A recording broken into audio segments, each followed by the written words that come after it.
Chapter 426, Stepping into Northern Plains. Howl. In the night sky on the grassland, Poison-Beard Wolf King raised its head, howling loudly for a long time. The ears of the few hundred Poison-Beard wolves near it twitched, as their bodies shot out like arrows. The wolves split into two, moving in a tight army-like formation. The young girl Jiao ran for her life, but her horse had already died. As her small red shoes stepped on the mud, she felt like her legs were tied with lead, extremely heavy. The sprinting Poison-Beard wolves successfully encircled her, and the two ends met. They were afraid of the young girl's goo worms, thus they only circled around her and did not attack immediately. All of a sudden, a Poison-Beard wolf lost its patience and jumped out. Moving quickly, its body turned into a lump of black shadow as it charged towards Jiao. Jiao shouted, using her goo worms. As she pointed her finger,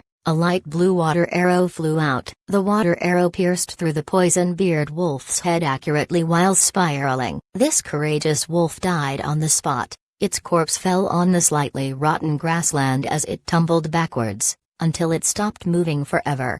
Bright red blood quickly flowed out of its wounds, staining the grass nearby. The restless wolves stopped momentarily, but soon the smell of blood spread in the air and the wildness and savageness of the wolves were brought out.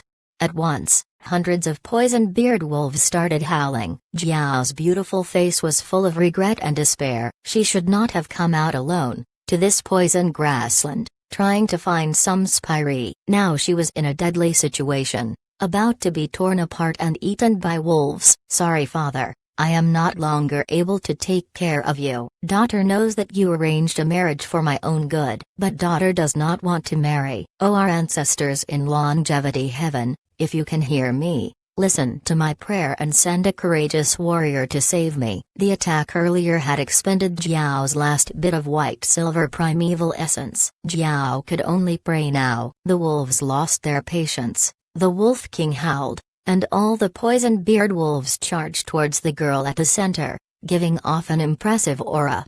I am going to die.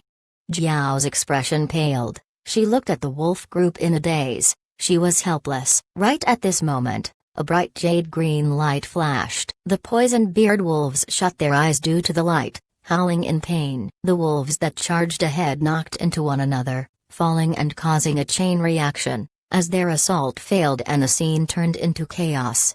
What happened? Jiao was shocked, ignoring her tears. She looked over. From the jade-green light, the silhouette of a young man could be seen. After the light faded, a naked man appeared in front of Jiao. A man? Jiao's eyes were wide open, her mouth formed into an O shape. She had an unbelievable thought. Did my ancestors in longevity heaven listen to my prayers and send a savior to me? But why was this savior naked? A huge question appeared in Jiao's mind. I reached Northern Plains. Stepping on the grass barefooted, Fang Yuan looked around quickly. Oh, why is there a human here? And wolves?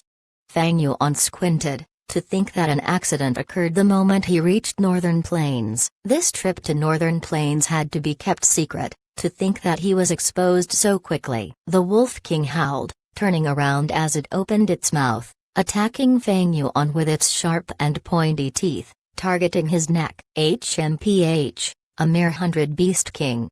Fang Yuan's eyes shone with cold light, as a golden dragon appeared before him. Rank 4 Golden Dragon Gu. Roar. The four-clawed golden dragon roared, brandishing its claws as it flew towards the Poison-Beard Wolf King, crashing into it. This 100 Beast King's body was completely smashed. All its bones broke as it was sent flying like a rag. After crashing onto the ground, it struggled, but could not get up. Fang Yuan frowned slightly, using another golden dragon to finish off the Wolf King. After the Wolf King died, the wolf group broke down as they all escaped several miles away in a few breaths' time. Only the Wolf King's corpse was left, and also the young girl Jiao, who was staring at Fang Yuan blankly. Fang Yuan directed his dark airy gaze towards this young girl. The young girl was wearing a leather robe exclusive to Northern Plains. The robe was blue and white, with golden rims at the edges, showing off elegance and purity.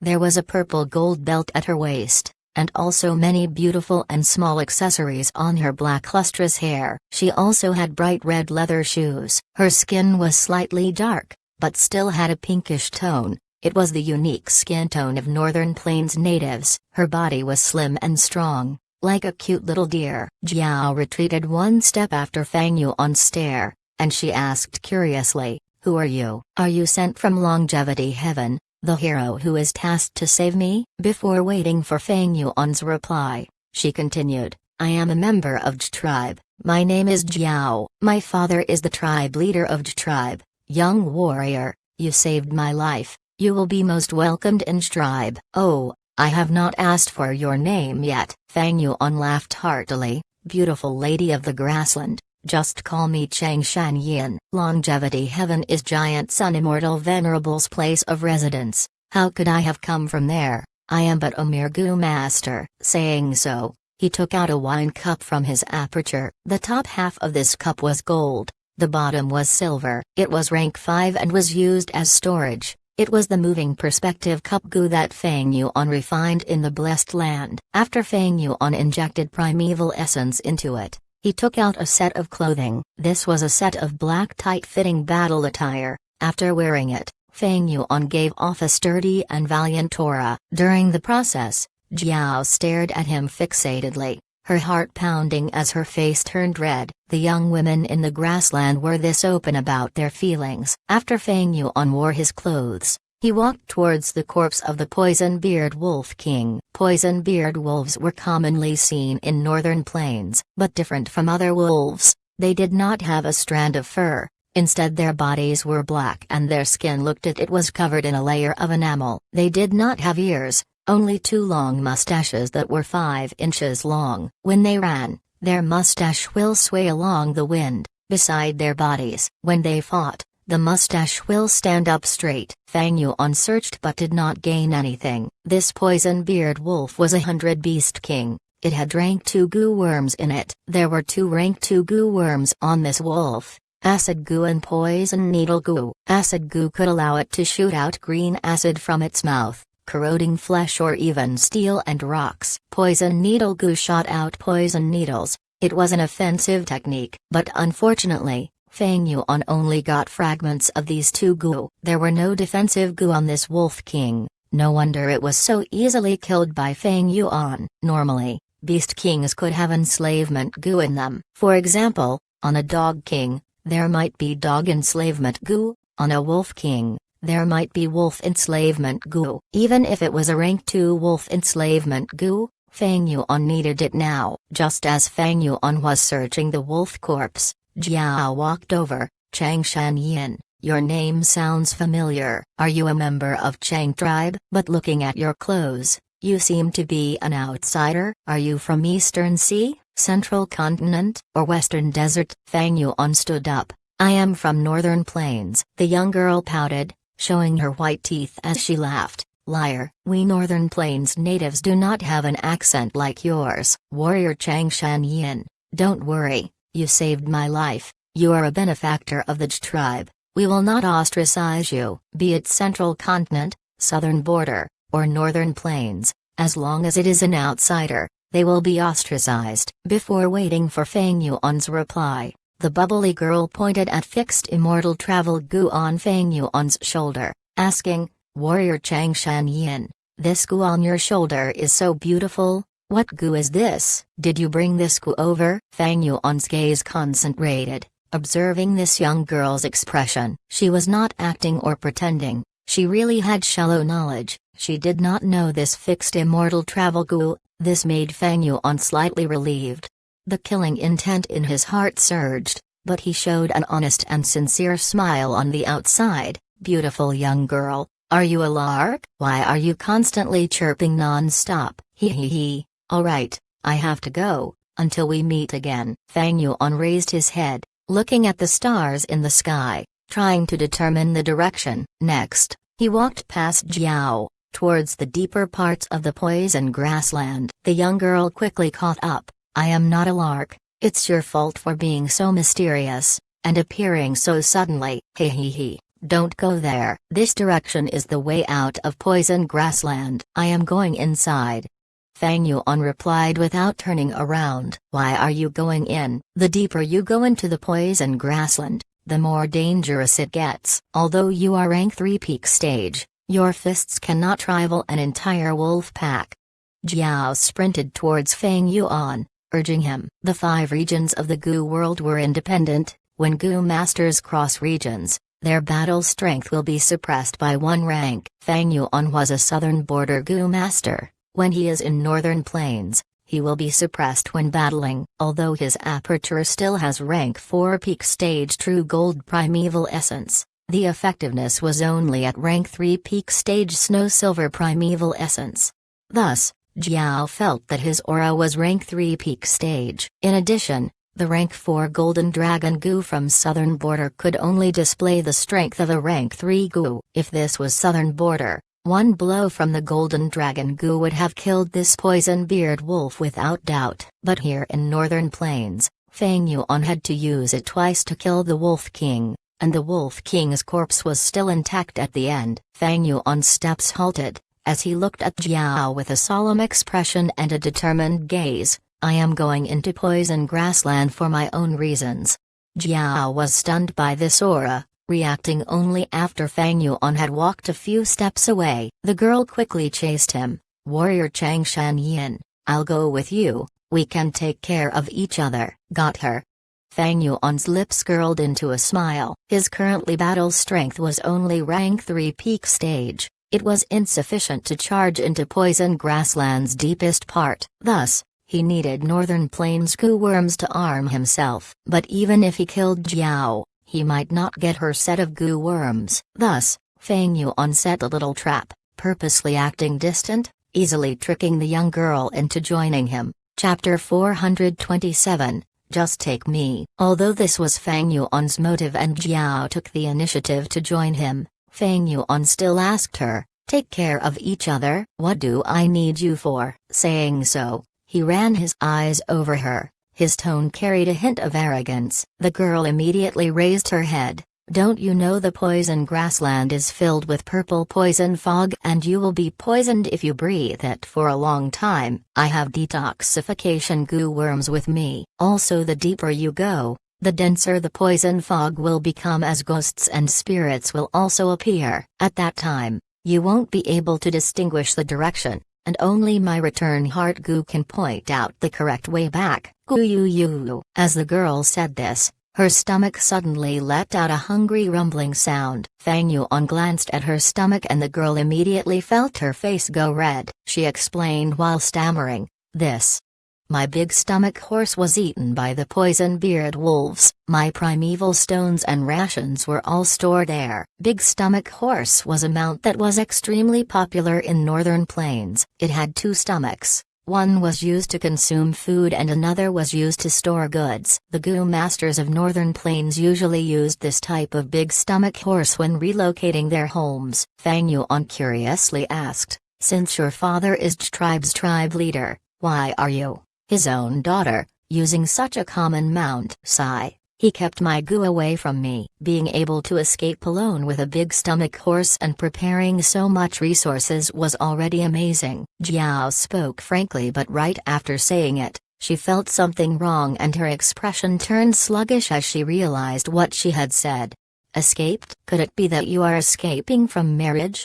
Fang Yuan raised his brows. The little girl exclaimed in surprise and looked at Fang Yuan with wide eyes. Do you have mind reading Gu? How did you know? Fang Yuan laughed. He was only guessing, but it was not without any evidence. In northern plains, the position of women was much lower than that of men, even being treated as goods and casually sold in markets. In southern border, there were female clan leaders, but northern plains had no such precedence and women were not allowed to be in power. Why was that so? This tradition dated back to the era of Giant Sun Immortal Venerable. In Fang Yuan's memories, during these 3 years, many great heroes would fight for supremacy in northern plains and a great storm would blow. Eventually, High Tribe leader Hai Lulan succeeded and became the lord of the imperial court for 10 years. He was also the most controversial lord of the grassland in future generations. Hai Lulan was extremely lecherous, and after becoming the ruler of the grassland, He made beauties of many tribes part of his harem, but on other hand, he made a new policy to raise women's status and attempted to create gender equality. This gravely infringed upon all forces' interests and led to conflicts, causing an institutional turmoil among all Northern Plains tribes. Thus, Hai Lulan had only been the lord of the grassland for 2 years when he was deceived by his own tribesmen to go outside the imperial court and was killed secretly. Immediately following, all tribes allied to overthrow Hai tribe's rule and again contended for the position of the ruler of the imperial court. The bloodshed and war lasted for an entire 5 years before it settled. After this chaotic war, every tribe of Northern Plains suffered great losses, and in the future, when Central Continent attacked the 4 other regions, this became the greatest weakness of Northern Plains. A lot of Northern Plains women thus choose to run away in order to avoid marriage. This girl standing before him had come alone to Poison Grassland even though she was the daughter of the tribe leader. Fang Yuan naturally made such a guess. Fang Yuan took out food from moving perspective cupgu and gave them to Jiao. This girl seemed to be very hungry. She wolfed down the food and rolled her eyes, slurring her words. It was Man Duo of Man tribe who wanted to marry me. He is Man tribe leader's 3rd son and is thin and small, like a monkey. Moreover, he is suffering from illness and only has rank 2 cultivation. Usually, he would rely on his father to act tyrannically in his tribe. He has not the slightest bit of heroic spirit. I don't want to marry to such a good-for-nothing. But Man tribe was a huge force while Arch tribe has just migrated over with greatly reduced strength. Man tribe's betrothal gift was also very grand and they also promised to give a piece of fertile grassland to my tribe. Father wanted these gifts and tried to marry me off, and so in my fury, I fled. Warrior Chang Shan Yin, how about you snatch me? Northern Plains had simple and coarse customs. One of their customs was bride kidnapping. The snatched bride was often more precious than an officially married wife. Fang Yuan laughed. I have no interest in you. Eat quickly, we will leave after you are full. Jiao's dark pupils darted around. There is another method, that is, you can marry into my tribe. According to the grassland customs, only a brave warrior can possess beauties. Even if Man tribe wants to find trouble, it has to be done according to the customs. Man Duo, that skinny monkey would have to challenge you to a fight. Warrior Chang Shan Yin, you are so strong. You will certainly beat that Man Duo to a pulp. Fang Yuan stopped smiling. I said I don't have any interest in you. Jiao, however, became even more passionate and displayed Northern Plains women's characteristic boldness and wildness. Why don't you have any interest? Could it be that I am not beautiful? I am the flower of tribe. That kid Man Duo glanced at me from afar and fell for me at first sight, asking his father to propose the marriage. Warrior Chang Shan Yin, there are benefits for you as well in living with my tribe. You are an outsider. If you don't marry into the tribe, others will not take you as one of their own and you will suffer exclusion and vigilance in Northern Plains. Fang Yuan said with a solemn tone. I said I am a Northern Plains native. Jiao gave a sweet smile. Warrior, you can't deceive me. Your accent revealed your background. And your food is also not the Northern Plains biscuits and dried meat. Just take me. Don't you think our encounter is the arrangement of longevity heaven? Fang Yuan lowered his head to cover the cold light that was vaguely flashing in his eyes as the smile on his face became deeper. Let me consider it for a while. Don't be in such a hurry to decide. Fang Yuan said and gave some primeval stones to Jiao. Jiao nodded. You have to think about it properly. Properly. She took the primeval stones and said with a cautious tone, I will return these primeval stones to you in the future. Fang Yuan nodded. Jiao did not speak anymore and concentrated on absorbing the primeval stones to replenish her primeval essence and recover her strength as fast as possible. As they continued moving deeper into the poison grassland, the thin poison in the air gradually became denser. They were unnoticeable before to the naked eyes, but now one could clearly see the light purple color. Stop. There is a wolf pack. Jiao suddenly stopped, her gaze revealing panic. Clearly, the battle with the poison-beard wolves had left a deep impression on her. Fang Yuan stopped, and after 3 breaths of time, he discovered the tracks of the wolf pack with his investigative goo worm. He could not help but glance at Jiao. Indeed, as a tribeswoman, the investigative goo worm on her was great. Fang Yuan had refined this rank 4 investigative goo in Hu Immortal Blessed Land, but in Northern Plains, it was suppressed and could not compare to Jiao's rank 3 goo. The wolf pack's excited howls got louder and louder. Soon, hundreds of poison-beard wolves appeared in their vision. So many wolves. Jiao's face turned pale and her delicate body trembled as she took in a breath of cold air. The wolf pack's numbers were many times higher than the previous ones, reaching close to 1,000. The stronger the Beast King, more the number of beasts they could control. This 100 Beast King was clearly much stronger than the previous one. HMPH, what are you panicking for? Just protect yourself.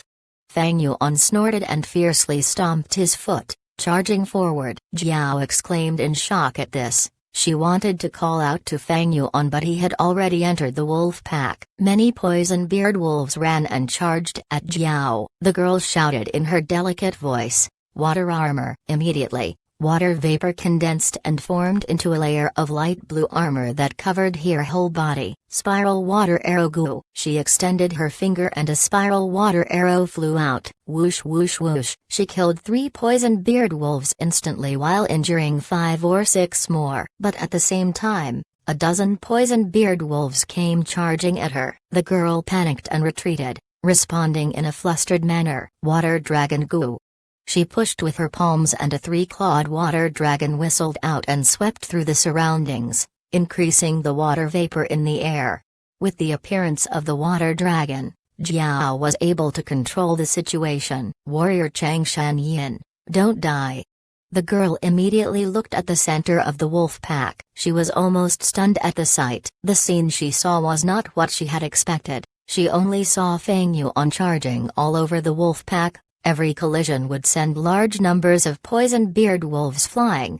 The ferocious poison-beard wolves seemed to be weaker than sheep in front of him. His whole body was covered in a layer of bright golden light armor, and a golden dragon came out occasionally, sweeping through the surroundings. There were so many poison-beard wolves, but they could not subdue him. He was fierce and fearless. His fighting style was extremely valiant. His every move would cause the wind to scream. His strength was so huge that as long as a poison-beard wolf came into contact with his fists or kicks, their skeleton would definitely shatter and they would howl with pain, no longer able to stand up.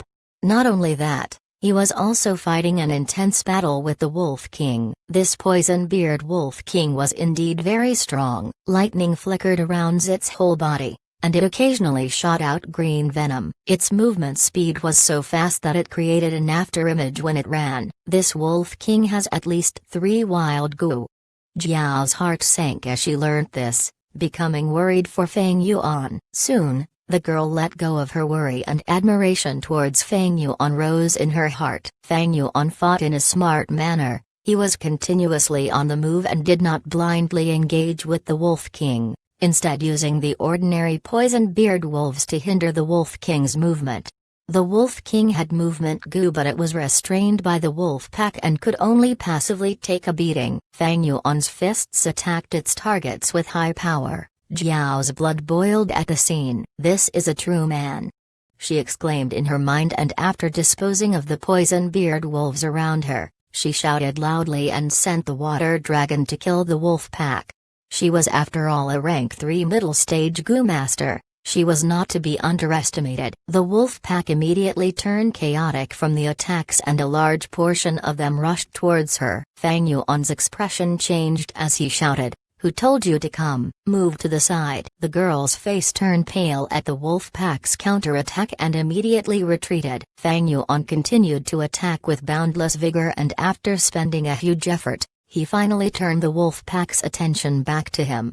After some time, he suddenly activated a beast phantom and smashed the Wolf King's defense. Taking this chance, he got close to the Wolf King and pressed its skull down to the ground. Then he ruthlessly smashed it. It was a brutal scene. This Wolf King that was on the verge of becoming a 1000 Beast King was beaten to death by Fang Yuan. Chapter 428, sea of ghost-face sunflowers. With the death of the Wolf King, the wolf pack's morale collapsed and they all started fleeing in disorder. A fierce battle ended so abruptly. You got injured?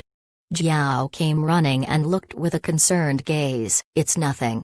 Fang Yuan's injuries looked terrifying, but it was all under his control. He activated Self-Reliance Gu on the spot. The wounds started closing and healing. Self-Reliance Gu was a rank 3 Gu but could only show the effects of a rank 2 in Northern Plains. After Fang Yuan's injuries healed a little, its effects immediately weakened. Warrior Chang Shanyin, let me heal you. Jiao waved her hand and water vapor rose, forming a green-blue cloud above Fang Yuan. Light rain started pouring down from the cloud and splashed upon Fang Yuan's body, healing his wounds. This is Spring Rain Gu? Fang Yuan furrowed his brows. This Gu has a huge healing range. Isn't it a waste to use it on just me alone? Deactivate it. After saying so, he activated Golden Breeze Gu. This Gu was obtained from Time Yubei and was a rank 4 healing Gu, but now it only showed the efficiency of a rank 3. However, it was still a top quality Gu. Jiao saw a golden whirlwind form beside Fang Yuan. After it spun around him several times, all his wounds disappeared. What Gu is this? The girl asked curiously. Fang Yuan did not reply, but turned around and crouched down, searching the Wolf King's corpse carefully. Jiao followed behind him and bent her back to look at him, exclaiming in praise, Warrior Chang Shanyin, you are a true expert. Father has always told me that going into battle by just relying on one's cultivation is stupid. I saw you charging into the wolf pack. It was such a dangerous situation, but you moved skillfully like it was a simple task. I finally understood that what father said was true. Fang Yuan snorted and stood up. With his 500 years of battle experience, it was rather easy for him to do this. If not for the region's restriction, how could he take so much time to deal with this puny wolf pack? After searching, he found out that the Wolf King had 3 wild Gu, but they were all dead. Fang Yuan's expression turned unsightly at the lack of loot. He glanced at Jiao and said gruffly, Stupid? Do you think you are just stupid? You are utterly stupid. Jiao was immediately stifled. Hey, why are you so blunt? HMPH, earlier, your careless attack attracted most of the wolf pack and almost screwed up my control of the situation. Do you have the brains of an ox? Fang Yuan snorted and blamed. Jiao knew that it was her mistake. Her aura immediately weakened and she lowered her head, looking at her feet. I know you attracted most of the wolf pack away for me, but I also wanted to help you. Fang Yuan heaved a sigh. Forget it, I will let it go this time. I will try to make an effort to teach you what you have to do too, so that you will not impede me again in the future. Who needs you to teach? Jiao turned around and snorted with dissatisfaction. You need to be calm when activating Spiral Water Arrow Gu. If you just recklessly shoot them, you would simply be wasting your precious primeval essence rapidly. Water Dragon Gu wastes a lot of primeval essence. Don't use it if it is not necessary. This is why you are always running out of primeval essence. Don't use Spring Rain Gu. That is a large-scale healing Gu that is not worth it for just the 2 of us. As they continued on their way, Fang Yuan gave many tips to Jiao. The girl's words before were just said in a fit. Although she did have a young missy's temperament, this was something that concerned her deeply, so she earnestly listened to the suggestions and absorbed the knowledge, improving rapidly. The 2 continued moving through poison grassland and ran into several waves of wolf packs, and Jiao's performance also became better each time. Haha. Are you afraid? You abominable poison-beard wolves, get lost. After repelling a poison-beard wolf pack again, Jiao stood with her hands on her hips as she said proudly, truly a naive girl. Fang Yuan looked at her back with a cold light flashing across his eyes. Naturally, the reason he guided Jiao was not purely to raise her battle strength, more importantly it was to probe out her Gu worms. The result was, the girl revealed all her trump cards to Fang Yuan. Jiao was a Water Path Gu master with rank 3 middle stage cultivation, rank 3 Fog Sparrow Gu as the investigative Gu, 3 Claw Water Dragon Gu and Spiral Water Arrow Gu for attack, Water Armor Gu for defense, Water Trace Goo for movement, and Spring Rain Goo for healing. She did not have a storage goo. The big stomach horse she used to replace this aspect had already died by Wolfpack's claws. Besides these, she also had cleansing goo for detoxification, and return heart goo for discerning the direction. This set of goo worms was very appropriate given her identity. Fog Sparrow Goo was a very precious investigative goo among rank 3 which could condense fog into sparrows that could fly to scout the area and had a very huge range. Her attack and defense goo were also of top quality. Water Trace Goo's ability to raise the speed could almost rival some rank 4 goo. The only disadvantage was that the Water Trace would leave behind footprints that were easy to track. At the same time, it would make the shoes wet. This goo had the potential to be nurtured. At rank 4, it could become Wave Trace Goo, which had an even stronger effect. For rank 5, it had 2 different refinement directions. One was Wandering Wave Trace Goo that had instant evasion properties, and another was the River Wave Trace Goo that allowed the Goo Master to run quickly on water surfaces. At rank 6, it would be the extremely famous Worldly Wave Trace Goo. All of these goo were the best among rank 3, along with Fang Yuan's meticulous guidance and the Wolfpack's pressure. It was no wonder Jiao was improving rapidly with her battle strength rising step by step.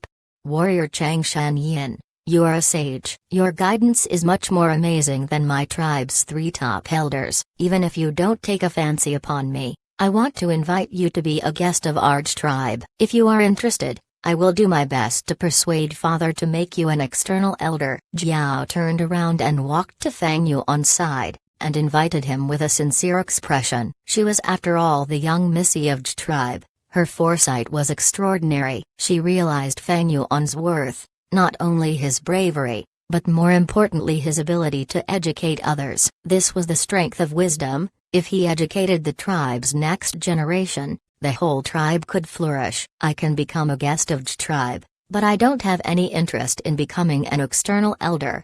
Fang Yuan walked forward while shaking his head to refuse. Jiao persuaded him several times, but Fang Yuan's attitude was firm. The girl sulked and followed behind Fang Yuan, looking at his back with an angry gaze. Do you think you are amazing just because you can teach? HMPH. I used such an urging tone, yet you remain unmoved. No interest to become my tribe's external elder? Are you looking down on my tribe? Changshan Yin, you scoundrel. Jiao gritted her teeth in hatred while having a doubt in her mind, but this name Changshan Yin, it is really familiar. Where in the world did I hear it? Poison grassland was covered with dark clouds all year round, and in this dusky light, the two walked for some distance. Fang Yuan stopped. In front of him was a large field of sunflowers. Each of these sunflowers had a dark purple stalk and large pitch-black petals. Its basin-sized stamen showed a pale human face. Ghost face sunflower. This sight caused Jiao to immediately hold her breath and grab Fang Yuan's sleeve, whispering in a very soft voice, "A lot of people definitely died here, with many ghosts wandering around. It led to the growth of so many ghost face sunflowers. Every ghost face sunflower is a ghost that died unjustly. Let's detour around this place. There are definitely many ghost cry goo living in these ghost face sunflowers, and there could even be ghost face goo." Ghost Cry Goo was a rank 3 soul path goo which could let out a mournful wail that could cause the soul to shake. Ghost Face Goo was a rank 4 soul path goo that could create a tremendous impact on the soul. It is such a large field of ghost face sunflowers. How long will we take to make a detour? Fang Yuan concentrated on this sea of sunflowers. He did not show any expression on the surface but was actually very happy inside. This confirmed the direction he was walking towards was not wrong. As long as he walked along this direction, he will find that battlefield 20 years ago and obtain the goo worms left behind on the battlefield. Northern Plains was different from Southern Border. Southern Border had lots of mountains and one could distinguish their general direction, while Northern Plains was grassland as far as the eye could see and was very easy to get lost. Thus, Jiao carried Return Heart Goo with her for support. Return Heart Goo would always point towards the direction of the home in the Goo Master's heart. However, Return heart goo could only indicate the direction and not the position. If Feng Yuan wanted to ensure that he was moving in the correct path, he would have to take the risk of moving through this field of sunflowers. Fortunately, he was already prepared. He lightly removed the girl's hand on his sleeve and squatted down. He put his palms on the ground and then activated a goo in his aperture. Soon, green underbrush grew out from the ground. The lush underbrush rose little by little and the slender grass and leaves coiled around each other, gradually forming into a puppet. Enslavement path, rank 3 grass puppet goo. This goo worm was something only Southern Border had. Jiao looked at each grassman puppet with astonishment. They continued to grow and soon formed a group. These grassman puppets were short and thin, the leaves tightly weaved together. They held a bamboo blade on one hand and a rattan shell shield in the other. This was the rank 3 rattan shell grass soldier. Previously, when Feng Yuan had fought 1 against 7 at Sancha Mountain, Tire Yuanan had used such a goo. Later, Feng Yuan obtained a grass puppet goo in 3 Kings Blessed Land from one of the people he killed. Grass puppet goo was rather common in Southern Border. Rank 3 grass puppet goo could create an army of rattan shell grass soldier that had the strength to kill rank 1 goo masters. Rank 4 grass puppet goo could create grass sword elite soldiers which possessed even stronger battle strength. However, at Northern Plains, the grass puppet goo also suffered from the restriction and the rattan shell grass soldiers it created were weak. However, Feng Yuan created these rattan shell grass soldiers not for battle and was indifferent about them. After a while, close to 1,000 rattan shell grass soldiers started clearing the way in front of him. Feng Yuan pulled Jiao's hand and under the protection of another 100 rattan shell grass soldiers, they walked into the sea of ghost-face sunflowers. Ya, my yi tilde, da yi. Every ghost cry goo let out a sharp screech. The rattan shell grass soldiers ahead collapsed. The voices the ghost cry goo let out were not the same. Some were sharp frightened sounds, some were like the bleating of sheeps, and some seemed to be recounting hidden bitterness. Ghost faces are rising. The girl shook as she looked at the pale, terrifying ghost faces fly out from the sea of sunflowers. Feng Yuan gently patted her hand and then calmly organized the puppets. Soon, some rattan shell grass soldiers left the main group and sacrificed themselves to lure the ghost faces away. Chapter 429, Shadow Crow. The two got through Sunflower Sea safely. Jiao looked behind her, breathing out deeply. Her worried heart finally settled. To think that we got past the sea of ghost-face sunflowers so easily. After regaining her composure, the young girl looked at the grassman puppets around her. There were only a few dozen puppets left, forming a weak defensive layer around them. Jiao had never seen such a goo in her life. This was an eye-opener. These goo, although they do not have high combat strength, the greatest advantage is to use them as fodder. Chang Shanyin came prepared indeed.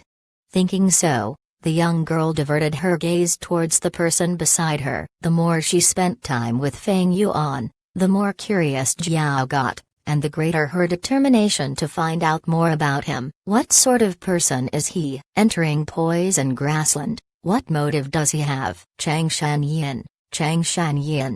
This name is so familiar. I've heard it before. Ah, the young girl's face turned red. When they had crossed the Sunflower Sea earlier, Feng Yuan held her hand. Those ghost cries and scary ghost faces made her frightened. She got closer to Feng Yuan and was almost hugging his arm, but she did not notice.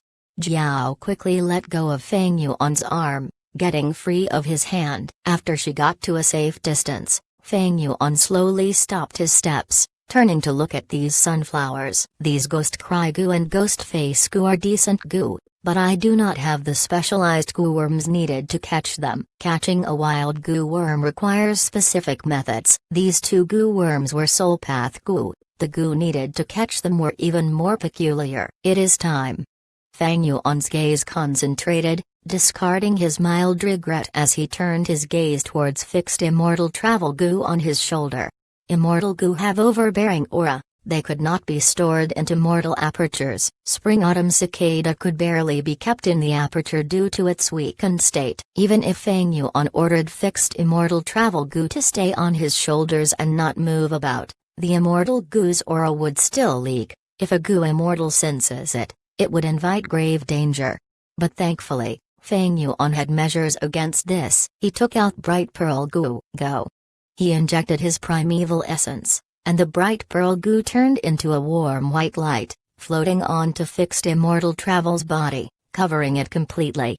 Bright pearl goo is a rank 4 storage type goo, mainly used to seal goo worms and cause them to go into deep slumber and be easily stored. Feng Yuan expended almost all his primeval essence before he successfully sealed the fixed immortal travel goo. Fixed immortal travel goo is like a jade butterfly, sealed into a fist-sized pearl. But it was an immortal goo, its aura still leaked out through the pearl. Except, it was much weaker now. Feng Yuan was not surprised. This was only step 1. The following journey was much smoother. Perhaps due to that sunflower sea, not a single poison-beard wolf appeared. The two continued to venture deeper, as the poisonous fog on the grassland became thicker, until one could clearly see the purple fog in the air.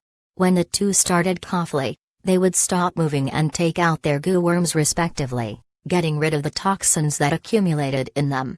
The deeper they went into the grassland, the thicker the fog, and the more often the two of them stopped. Jiao, who was active and lively, also started keeping quiet in order to avoid breathing in too much of the poison fog. Eventually, the purple fog started to obscure their vision. How much deeper are we going? Jiao could not help but ask. The deepest part of the poison grassland was a forbidden area for living beings. The deeper they go, the stronger the wild beasts inside. Many experts who went to explore lost their lives here. None returned. Among them were rank 3 peak stage experts, and even rank 4. Soon. Feng Yuan replied plainly as he walked slower, until he stopped. Are we there? It's here? Jiao asked happily. Feng Yuan did not say a word. He squatted down and moved away some poisonous shrubs that had a weird appearance, as a hole that was hidden by the bushes appeared before him. This hole was the size of a large bowl. It has a smooth edge. Inside the hole was pure darkness. Jiao saw this and her eyes were fixed on the hole, breathing roughly. This is a hole dug by a earth spike rat. They live together in thousands and even 10,000s, forming into a huge group. They live under the grass inside the soil. As long as there are vibrations in the ground, they would attack from below. Their heads are like steel spikes. Once they shoot out, it can pierce a person's feet. Even horses' hoofs can get pierced. We cannot go forward anymore. Once we get encircled, there will be no way to survive. We will be submerged by endless rats. Along the way, we met no poison-beard wolves. This shows that the earth spike rats are the lord of this area. Who knows? The earth spike rat king might be a myriad beast king. The young girl had lived in the grassland since young. She knew clearly how powerful the earth spike rats were. No, my destination is further ahead. Feng Yuan stood up. Chang Shanyin, excessive bravery is courting death. You cannot walk over this. In fact, in just a few steps, you will get attacked by the rats. Jiao quickly explained. But Feng Yuan smiled lightly. Who said I am going to walk over? Just as he said so, pitch black wings grew on his back. This. Jiao stared with wide-opened eyes. Before she reacted, Feng Yuan already carried her up. As the girl screamed, Feng Yuan flapped his wings and flew above the ground. Jiao felt like her heart was stuck in her throat. The wind was blowing at her ears as she felt herself on swimming in clouds. Her legs could not touch the ground, thus she subconsciously grabbed Feng Yuan's neck.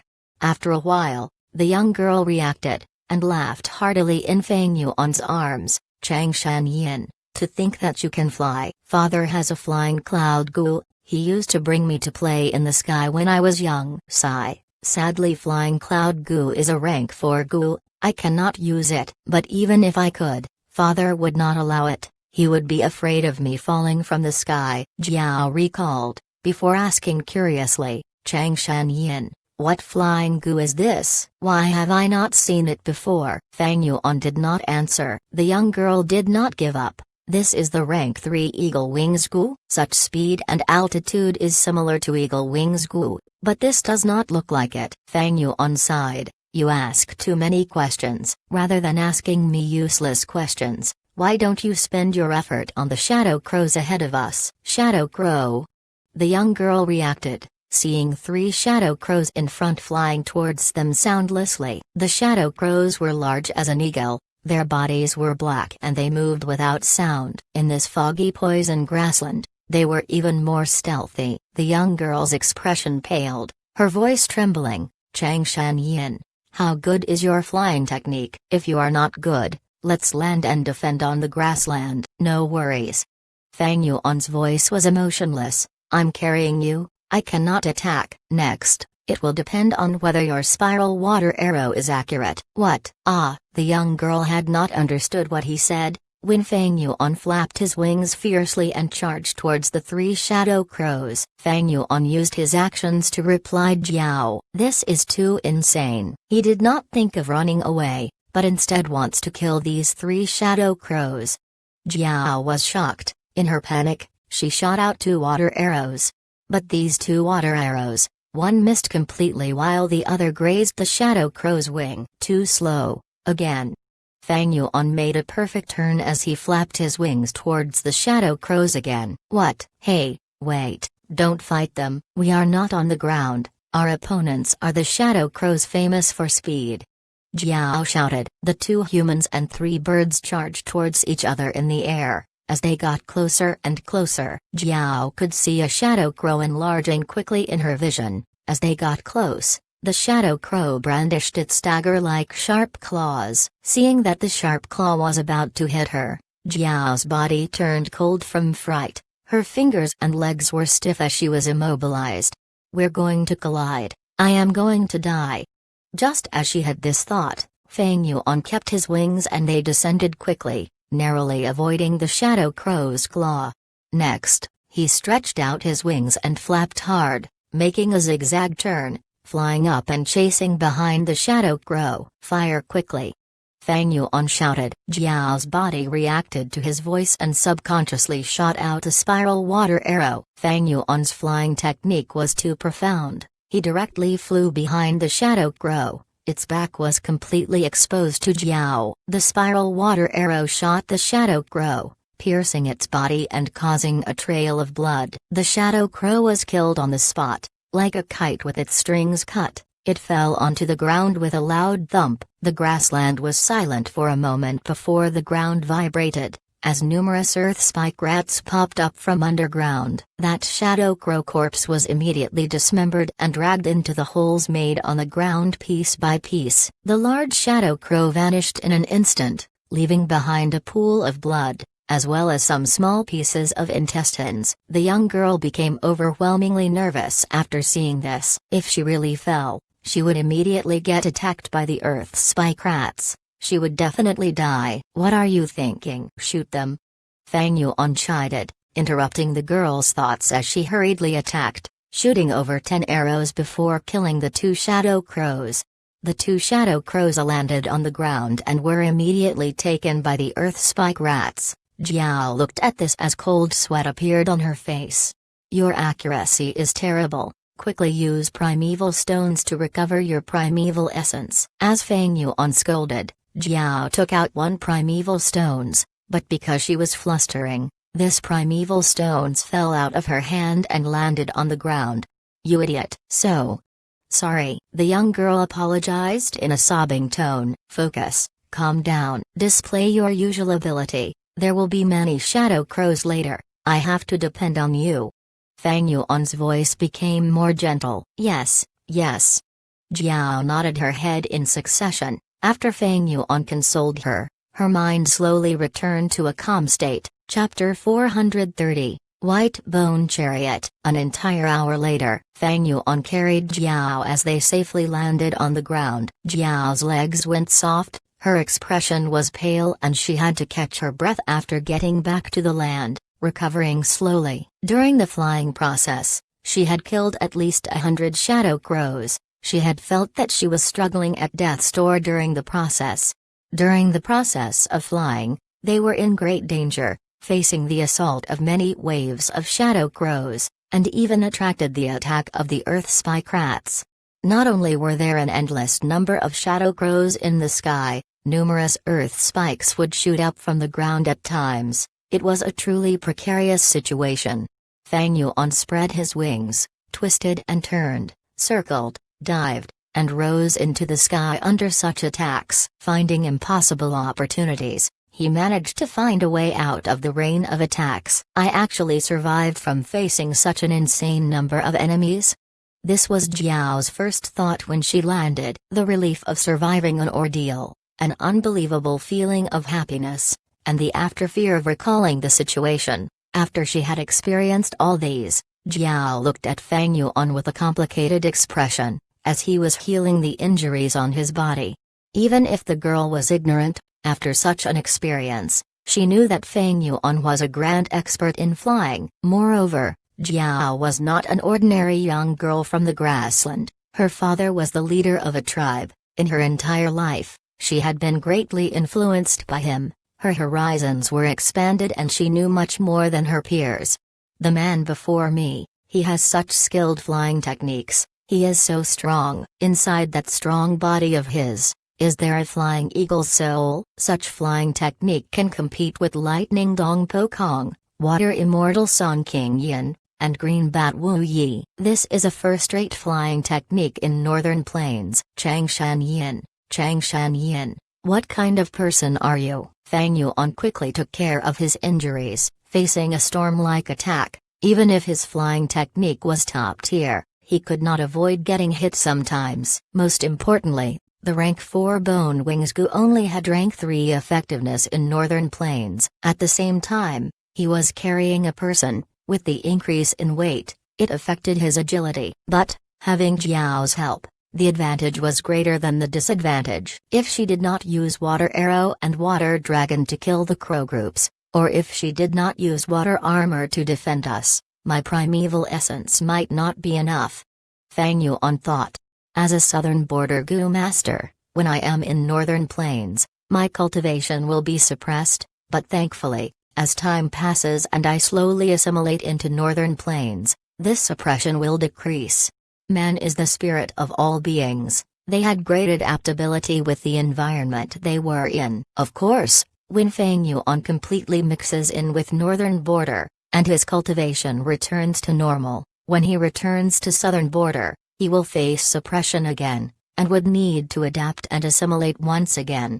Man can adapt to the environment, but Gu worms cannot. Southern border Gu worms will continue to face suppression. All my Gu worms still expend the same amount of primeval essence, but their use is greatly reduced. Rank 4 Gu worms in southern border are inferior to rank 3 northern plains Gu worms here. But if he killed Jiao, he only had a very small chance of getting her Gu worms. Only by using her like this can this rank 3 middle stage Gu master's worth be fully displayed. If not for Jiao, I would not be able to advance so quickly. Although her Gu worms are good, I have no way of taking them. These southern border Gu worms, I need to change them out. Other than considering their battle strength, they are also the greatest flaw in hiding my identity. I have to get to that battlefield. Fang Yuan sighed internally, taking out Bright Pearl Gu. Fixed Immortal Travel Gu is sealed inside Bright Pearl Gu, like a beautiful amber. In front of Jiao,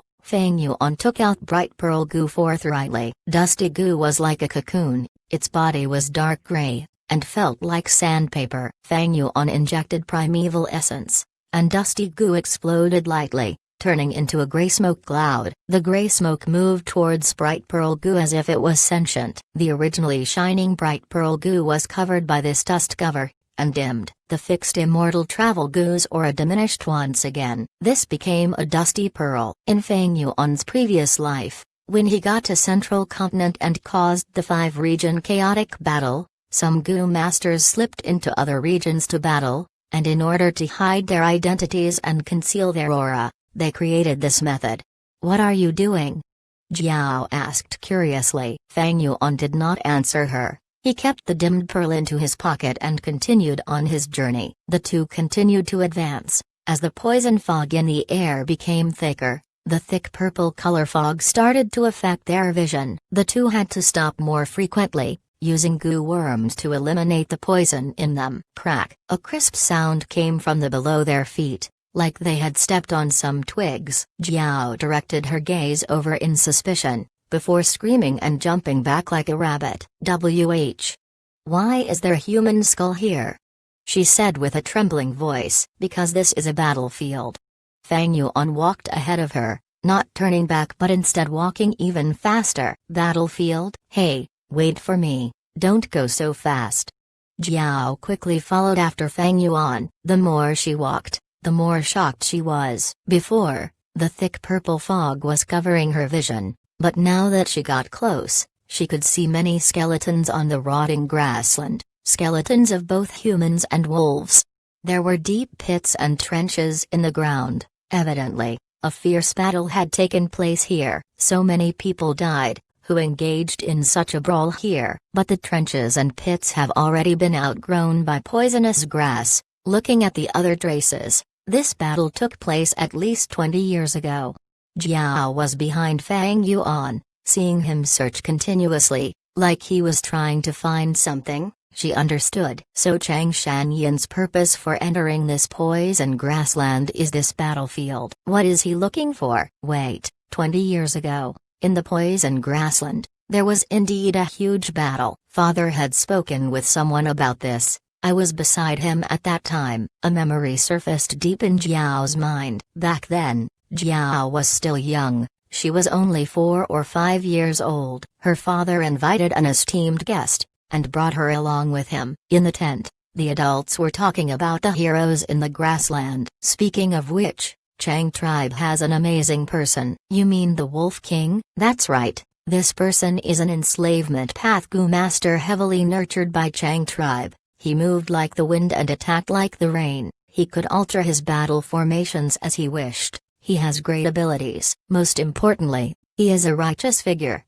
He is extremely filial to his mother. This time, because his mother was poisoned by a unique poison, it can only be cured by the snow wash goo inside the spirea. He ignored all opposition and ventured into poison grassland alone. Sigh. That is exactly why Wolf King died. Yes, this matter was a huge scheme from start to end. Wolf King's enemy Hatugu planned this. Hatugu wanted to kill Wolf King, but he was not to be trifled with, killing all of the bandits with Hatugu and eliminated a huge pest for the grassland. But it is a pity for this hero, Wolf King Chang Shanyin. He lost his life at poison grassland. Chang Shanyin? You are Wolf King Chang Shanyin. Thinking of this, Jiao opened her mouth, staring at Fang Yuan fixatedly. Oh, you know about Chang Shanyin too?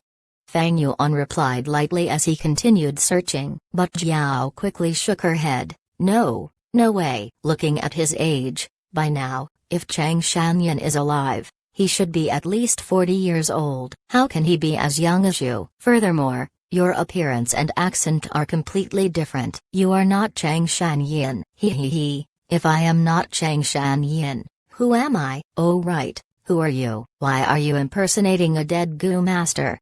Jiao's mind was full of questions. Suddenly, her eyes brightened up. Wait. Although after Chang Shanyan died, his mother also died of poison. But he was already married and had kids. His son is already grown up, and is quite a talented person. Don't tell me.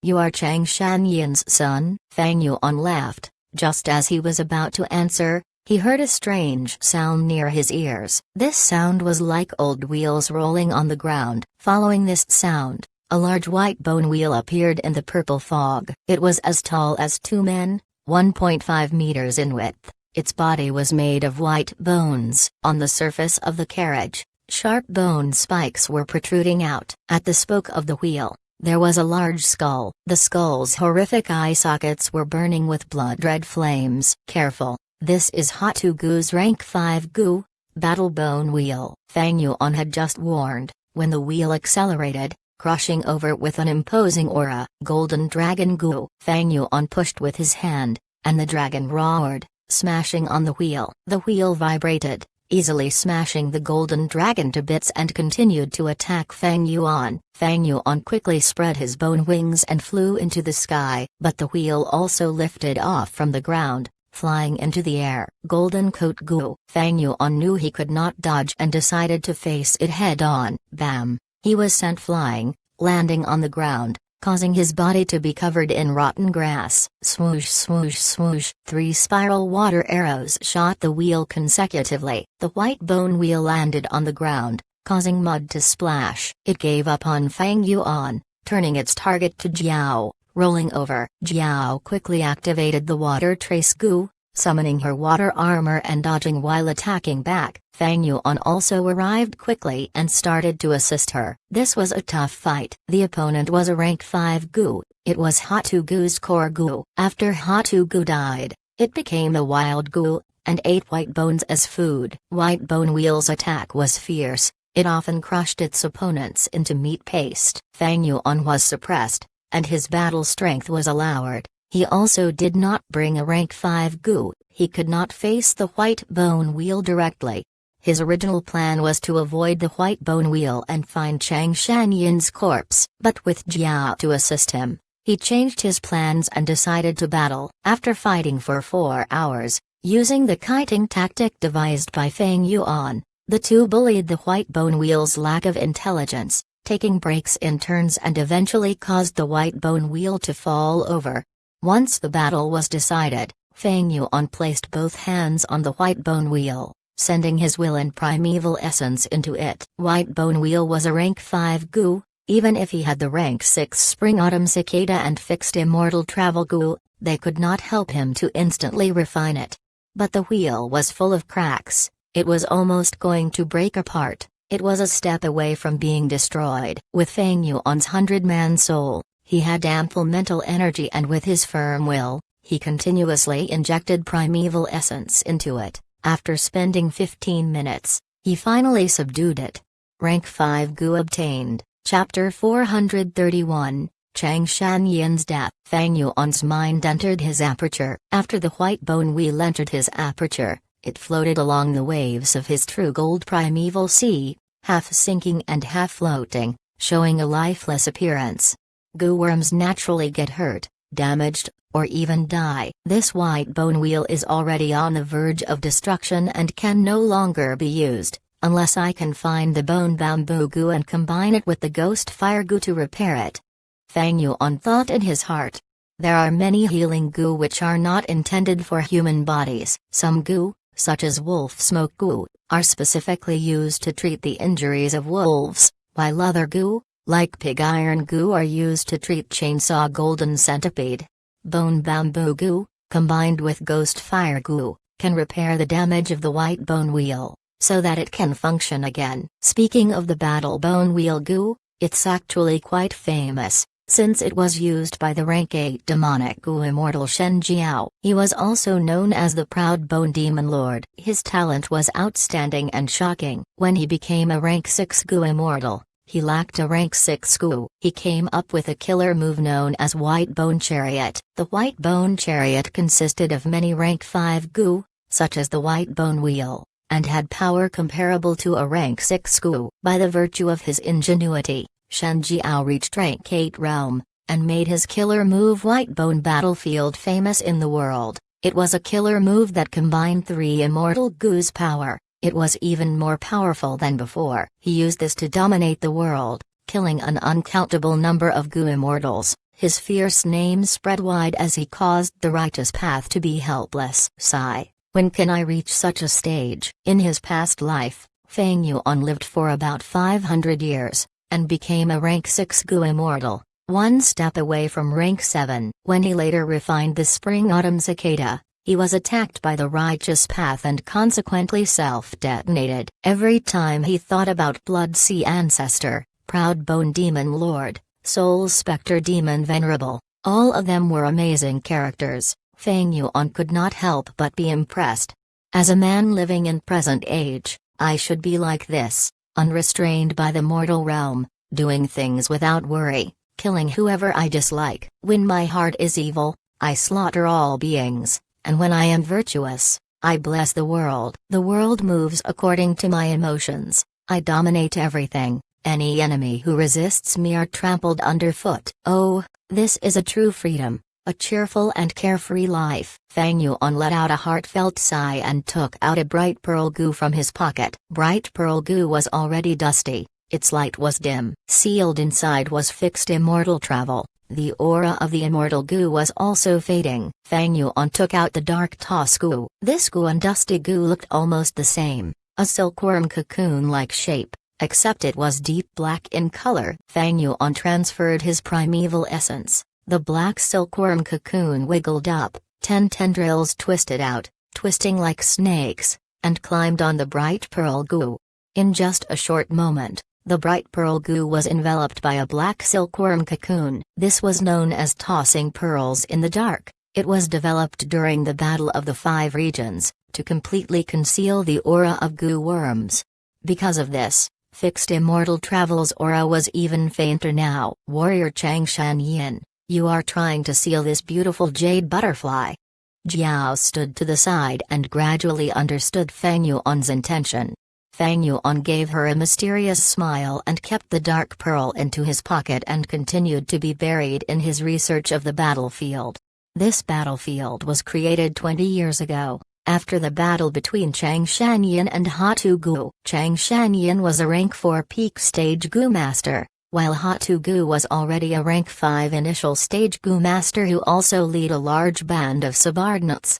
The two were originally childhood friends, but they fell in love with the same woman. The woman ultimately chose Chang Shanyin, and from then on Hatu Gu became filled with a jealous rage. This led to an unceasing hostility growing between the two of them, a hatred that could only be washed away with the blood of the other. After Hatu Gu poisoned Chang Shanyin's mother, in order to find the Snow-Wash Gu, he led the wolf packs deep into the poisonous plains. When he reached the plains, Chang Shanyin set up an ambush there. When Hatu Gu brought his gang of bandits and came, as large groups of wolves attacked from all directions. This was a bitter fight to the death, until the sun went down. Eventually, the wolves were all killed, along with all the horse bandits, who were either killed or fled. Chang Shanyin was at his limits, and Hatu Gu's primeval essence was exhausted. The two resorted to fighting with their bare hands. Both men fought till their eyes turned red and made use of everything in their surroundings to gain the advantage. They wrestled together,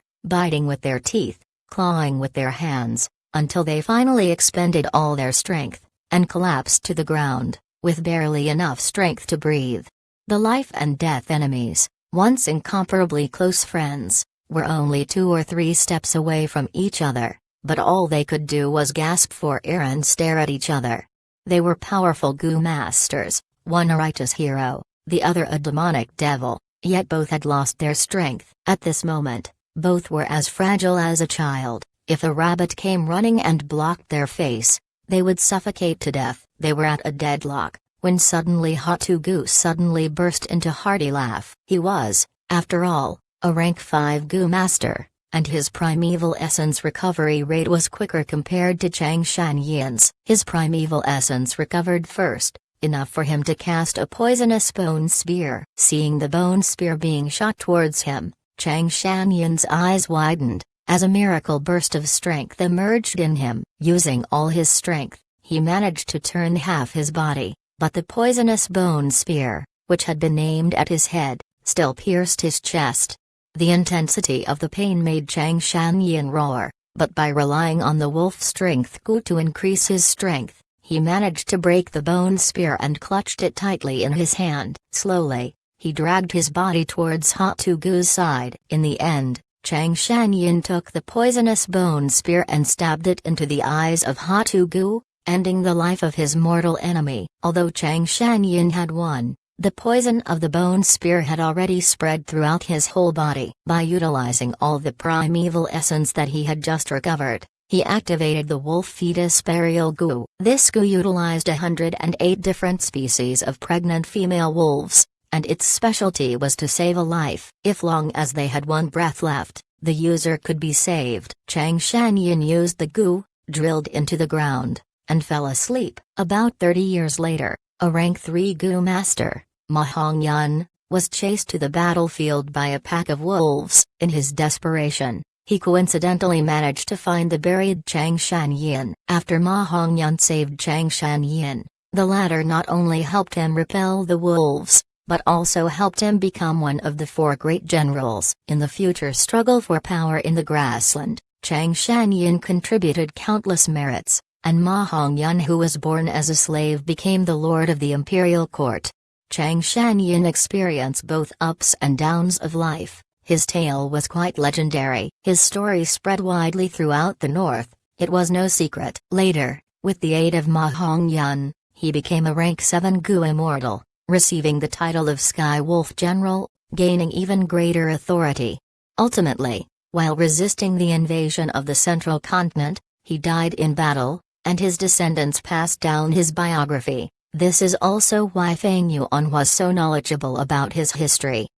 I found it. His long search had finally come to an end. Feng Yuan stepped forward and found a huge wolf tail on the grass. The wolf tail, covered with mud, was covered by poisonous grass and could hardly be seen. If it wasn't for Feng Yuan's persistence and careful search, it would have been impossible to find. Originally, while Ma Hongyun was escaping, he tripped on this wolf tail. When he pulled on the wolf tail, he saved not only Chang Shanyin, but also himself. Feng Yuan was feeling overwhelmed by emotions. He grabbed the wolf tail and forcibly pulled it out. Suddenly, the land writhed, and a huge female wolf's body appeared out of the ground. Its eyes were closed, the whole body covered in purple fur, with a white belly.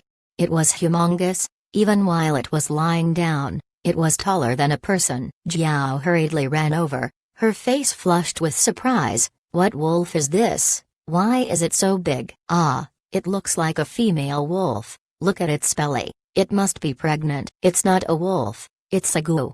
Feng Yuan said, taking out a sharp knife from moving perspective cup gu. He sliced open the belly of the wolf, causing a long gash to appear. Immediately, the wolf's bulging belly was torn open, and a large amount of amniotic fluid, mixed with blood, spewed all over the ground. The lower part of Feng Yuan's body was soaked.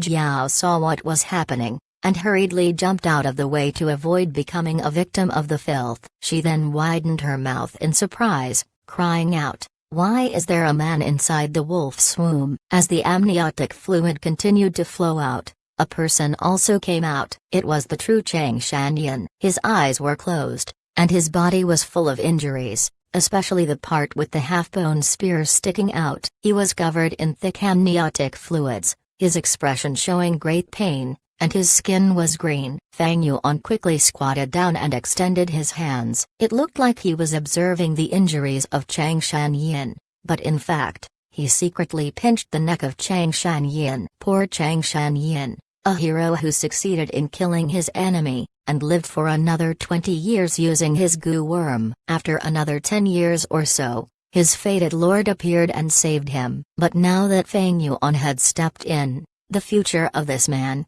the famous Sky Wolf General and the future rank 7 gu immortal, was killed. Chang Shanyin died while he was unconscious, unable to resist, letting out only a faint breath. When Feng Yuan killed him, his body did not even tremble. Needless to say, since he was unconscious, he could not self-detonate his gu worms. Feng Yuan's mind entered his aperture and immediately found several tortoise breath gu inside. Tortoise breath gu was a storage gu, like the bright pearl gu. It was used to seal gu worms. Before Chang Shanyin entered the belly of the wolf, to prevent his gu worms from starving to death, he sealed his gu worms one by one in the tortoise breath gu. They were rank 4 gu, shaped like oval stones, and were slightly larger in size than a fist. The surface of the stones was covered with markings, similar to that of a tortoise shell. By leaking the aura of the spring-autumn cicada, Feng Yuan instantly refined these tortoise breath gu. He took all the tortoises out, and under the watchful eyes of Jiao, he crushed them all one by one to reveal the gu inside. There were a total of 8 gu from the enslavement path, all of which were precious rank 4 gu worms. Some of them were even more precious than ordinary rank 5 gu. Chang Shanyin meticulously arranged this collection, and with this set of gu, He made a reputation for himself in Northern Plains. Using this set of goo, he killed rank 5 goo masters before, and with the help of Spring Autumn Cicada, all of them became Fang Yuan's possession. And now, I finally have an excellent set of rank 4 goo from Northern Plains. The corner of his mouth curled into a faint smile. Chapter 432, Human Skin Goo. But merely retrieving the goo worms was not the whole purpose of Fang Yuan's journey. After placing all of the goo worms into his aperture, he turned his attention to Chang Shanyin's corpse. He started using goo worms, helping the body to detoxify. Isn't he already dead? Jiao asked by his side, looking confused. Detoxifying a living person made sense, but what was the point of detoxifying a corpse? Fang Yuan did not bother turning to answer her, but told her, "Stop looking, use your cleansing goo and help." Fang Yuan and Jiao worked in turns. Gradually, Chang Shanyin's corpse was losing its toxicity. "Don't tell me. Is he Chang Shanyin? He's your father?" Jiao had a sudden realization, and sent a look of inquiry towards Fang Yuan. "No, Chang Shanyin's son is a native of Northern Plains. Looking at your appearance, you're obviously a foreigner." Fang Yuan let out a cold grunt, saying expressionlessly, "I told you, I am Chang Shanyin." As the toxins in his body were purged, the surface of Chang Shanyin's skin gradually returned to its natural complexion, losing the wretched green color that came as a result of the poison. Fang Yuan, upon seeing that the cleansing was almost complete, asked the girl to step back. He stripped Chang Shanyin of his clothes, and rinsed them with water. You want to bring his body back?" Jiao surmised. However, Fang Yuan's following actions immediately overturned her conjecture. She saw Fang Yuan retrieve a regiment of black ants from his aperture. Fang Yuan injected his primeval essence, and the black ants immediately rushed towards Chang Shanyin's pale and naked corpse and began to consume it. The black ants crawled all over Chang Shanyin, swallowing all of his skin into their stomach, turning the corpse into a mess of fleshy tendons, and leaving the body beyond recognition. Jiao saw what was happening, and resisted the urge to vomit. Fang Yuan collected the ants once they were done, took out a seed, and planted it into the ground. As he poured his primeval essence, the seed began to grow at a visible rate, rooting, germinating, and blooming into a beautiful flower. The flower was in full bloom, yet it was quite strange in that it appeared as if it was covered in a membrane of skin, like the inner flesh of a mouth. The inner petals also had a row of tiny jagged saws. The black ants converged into a group, climbing up the flower, and entered the core of the flower. The flower then closed again, its jagged teeth whirling wildly. As the teeth rubbed against each other, it made a humming sound, and made the whole flower tremble. Fang Yuan took out another goo worm, which Jiao failed to recognize. The goo turned into a multicolored blaze, and attached itself to the top of the flower. The flower twisted wildly while it burned in the flame, giving off a sharp shriek. The shriek of the flower was so sharp that it forced Jiao to cover her ears and move backward several more steps. At this point, the girl realized that something was amiss. This strange method reeked of the demonic path. Jiao's complexion paled, and when she looked at Fang Yuan, she saw that his face had not changed. Standing on the spot, both his eyes were shining as he paid attention to the flower. "Open!"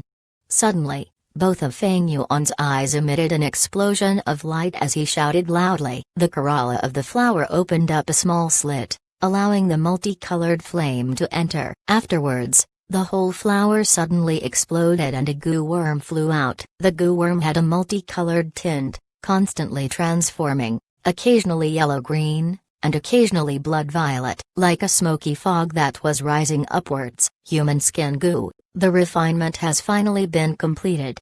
Fang Yuan, upon seeing it, let out a sigh of relief. Next, he willed, retrieving an old removal goo from his aperture. As it turned into a cooling breeze, the breeze flew out of the aperture, flowing all over Fang Yuan's body, permeating his skin, tendons, and bones. Fang Yuan had originally used 3 goo, ancient bronze skin, essence iron bones, and golden steel tendons, to modify his body, and now it was all washed away. Then, From the moving perspective cup Gu, he took out a sharp dagger. The following scene is going to be a bit bloody, you should close your eyes. With his hand clutching the dagger, he gave his warning to Jiao. Jiao hurriedly took a breath, looking at Feng Yuan in confusion, unable to speak a word. Then at the next moment, the girl's pupils shrank, both of her hands covered her mouth, unable to suppress her alarmed yelp. Under her horrified gaze, Feng Yuan pointed the dagger to his chest and softly sliced it. Swish! He had cut from himself from the neck down to his abdomen, yet strangely enough, his blood did not flow out. He had prepared a staunch bleeding Gu in advance. After that, Feng Yuan expressionlessly slit the dagger along the middle of his body, then he stretched out his hand and ripped the skin off of his chest. The girl, upon seeing this horrifically violent scene, could not help but repeatedly step backwards again. Her entire face had turned pale like paper. Feng Yuan gritted his teeth to endure the pain, and under the urging of his mind, the colorful smoke that was floating in midair covered his whole chest. Sizzle! In the midst of the strange sound, Feng Yuan's bare and bloody chest was covered by a new layer of skin. The peculiarity of it was, although the skin had just grown, it did not have the expected baby-like tenderness. Instead it had the pale solidity of old skin. Then, Feng Yuan repeated the process, peeling the skin of his arms and his legs, completely removing them, to grow a new layer of skin. This, don't tell me. Jiao could gradually see what was happening, and was flabbergasted. When he was peeling the skin of his back, Feng Yuan was somewhat troubled, but under his strenuous effort, he managed to succeed. Eventually, it was time for the most critical part, the face. Feng Yuan stopped for a moment, taking a quick rest, then, lifting up his dagger, he aimed at the tip at his eyelid. Jiao watched with her whole body trembling, yet Feng Yuan's hands were steady like they were cast iron. Each of his actions were precise and minute. He first cut his eyelids off, followed by his eye sockets. The knife tip curved out and reached his ear, and moved from his cheek to his chin. Turning around at his chin, he did the same to the other side, and ended up completing a circle. Next, Jiao saw Feng Yuan removing his own face. Her heart pounded furiously, and her legs felt weak. The colorful smoke then flew over again, and grew a new layer of skin. Subsequently, Feng Yuan did the same to the skin on his neck, ears, and scalp. When he turned his face to look at Jiao, he had already changed into a new person, sporting the appearance of Chang Shanyin. I told you, I am Chang Shanyin, he said in a bland tone. Jiao looked at Feng Yuan in disbelief. He had actually spoken in a perfect Northern Plains accent. Of course Feng Yuan could speak in the Northern accent, he just chose not to earlier. You. Her finger was pointed at Feng Yuan, her body trembled violently, her face had turned pale, and her expression was filled with horror. Feng Yuan laughed in disdain internally. The human body is merely a sack of flesh. I was just changing the sack. What was the point of making such a fuss? The so-called beauty and ugly are superficially and weak things. If this is Earth, people have no powers and the immortal path is cut, then so be it. But in this world, only eternal life is worth pursuing. This human skin Gu, hundred of years later, it would be developed by Gu masters during the 5-region chaotic battle. It could be used by Gu masters to cleverly disguise themselves as another person, with their face being identical. Many of Central Continent's Gu masters, using human skin Gu, were able to penetrate deep into enemy headquarters, allowing for secret assassinations and mass destruction. It had greatly augmented the military power of the Central Continent, making the 4 other regions panic and doubt each other. Not paying any attention to the pretty lady who was scared out of her wits, Feng Yuan stood where he was and brought his hands to eye level to observe them. By now, his hands had completely changed. His fingerprints and palm prints were exactly the same as Chang Shanyin's. Next, he felt his chest. His chest was originally smooth and flat, but now it sported chest hair that extended downwards from his throat to his crotch. He felt his own nose, a northern man's stiff nose, then he felt his rough cheeks. He took out a mirror and observed his features. His face had already become that of Chang Shanyin. going to the extent that he had begun to grow hair in the same style. Even the gray hair that came with old age were completely replicated. Human skin goo. It referred to the fact that human skin was the main ingredient of the goo worm. In addition, the transformation was a complete transformation. Not just skin, but hair, eye color, the shape of his bones, and even old injuries were completely replicated. Jiao looked at Fang Yuan. It felt like a dead man had just resurrected. You, who the hell are you? She stared at Fang Yuan, full of vigilance and alertness. Fang Yuan gave her a smile, saying gently, I told you, I am Chang Shanyin. Do you think I'm a fool? Just a moment ago, I saw the whole thing. I saw it firsthand till the end. Also, you are an outsider. Stop using our northern accent to speak. The girl shrieked. Her expression looked almost deranged. Fang Yuan looked at her with a considerate gaze, his face showing great wisdom that came with age. He let out a sigh filled with great emotion. Little lady, rest assured, I mean you no harm. I am Chang Shanyin. From the beginning to the end, I did not lie to you. So how do you explain what just happened? The young girl asked. Fang Yuan's eyes glanced upwards, ignoring the girl, and looked at the sky. His expression was in daze as he spoke in a reminiscent tone. Little lady, have you ever heard of soul seizure? Soul seizure? Jiao had a blank look, her eyes flickered with confusion, and her tone was uncertain. You mean, when a body is taken over by another soul?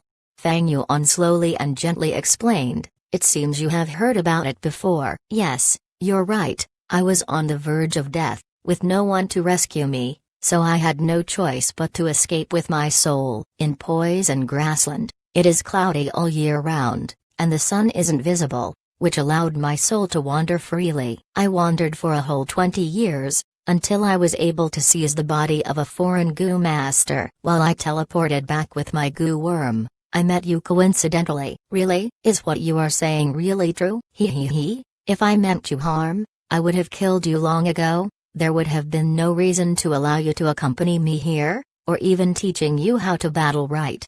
That's true, but if I wanted to guard against you, I wouldn't have let you witness these things. You are a Northern Plains native, and I am the great Chang Shanyin. I wouldn't do despicable things to a girl such as yourself. Why was it that I only managed to seize a body after 20 years? It was because I did not want to slaughter a Northern Plains native for my own selfish reasons. Little lady, will you attack me because of an outsider?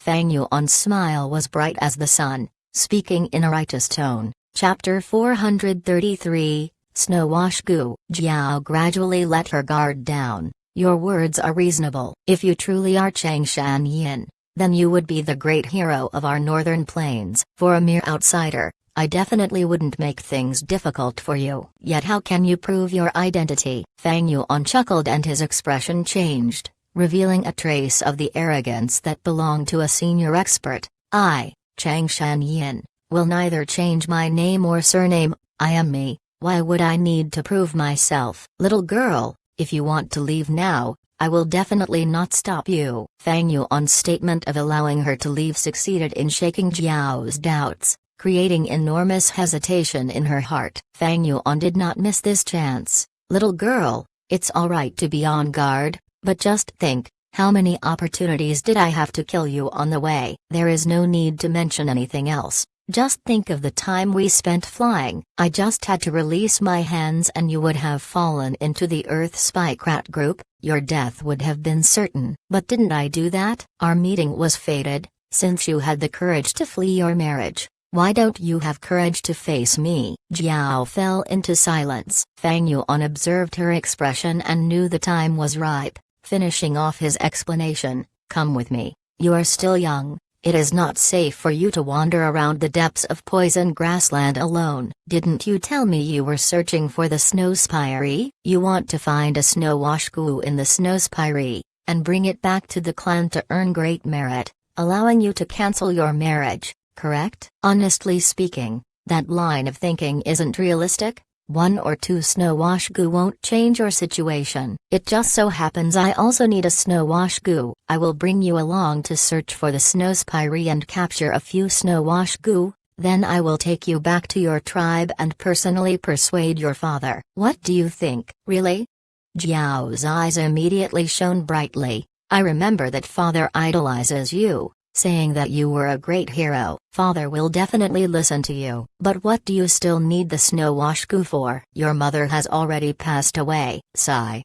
Fang Yuan's voice was melancholic, his expression lonely. He lowered his head before smiling bitterly. I already know my mother passed away due to poison over 20 years ago. I could not find the Snow Washgu and return in time. I was unfilial. Do you know, since then, Snow Washgu had already become my obsession? I must definitely capture one and kneel in front of my mother's tomb to repent. Tears fell down Fang Yuan's cheeks as he spoke of this. The girl looked at Fang Yuan's tears and was thoroughly convinced by Fang Yuan's lies. Her heart ached and consoled. Senior Chang Shanyin, this is not your fault. Everything was because of that damned Hatu Gu. Don't speak anymore. Let's go.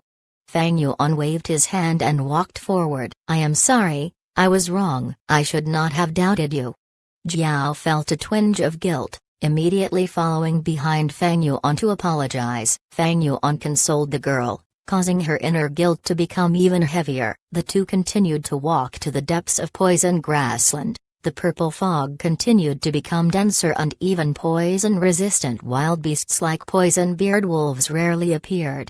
After walking 200 to 300 li, Fang Yuan and Jiao had no choice but to use their gu to detoxify themselves. After walking another 500 to 600 li, the poisonous purple fog became so dense that they could not even see their own hands. Jiao's fog sparrow gu had already lost its use in such a situation. However, Fang Yuan was already prepared and could still scout the distance of 1,000 steps. Senior Chang Shanyin, we should return. We can still go in another direction. Maybe we can find the snow spire there. If we go any deeper, I'm afraid. Jiao's face was suffused with a purple color. She had already reached the point where she could endure no more. But Fang Yuan shook his head and refused to accept her suggestion, persisting on moving forward. The girl did not understand, but Fang Yuan was understood that snow spire grew in very poisonous environments, and this poisonous grassland also had a lot of history. In the deepest part of Poison Grassland, there was a blessed land where rank the 7 Gu immortal Xian Ran, titled Lady Poison Scorpion, resided. An uncountable number of poisonous grass grew on her Zidu blessed land with many large poisonous swamps and marshes. Large amounts of poisonous beasts and poisonous ghoul lived on her blessed land. The toxins of these poisonous beings accumulated to such an intensity that even the blessed land could not endure it. Thus, every few years, the blessed land's entrance would open to release the dense toxic gas outside. Most of the toxic gas formed into the purple poison fog in the poisonous grassland. Some creatures at the lowest rung of the blessed land also took this chance to sneak out. Thus, there were large numbers of poison-beard wolves in the poisonous grassland. After a long period of this cycle, a complete change occurred to the surroundings of Zidu blessed land. Dark clouds covered the surroundings all year round, creating a world devoid of light. Purple fog lingered and tormented all living beings. Large numbers of poisonous grass grew, and the poison-beard wolves rampaged around outskirts of the poisoned lands. The grassland had become a forbidden zone for living beings and was named the poisonous grassland by the mortals out of fear. Zidu blessed land was at the center of the poisonous grassland,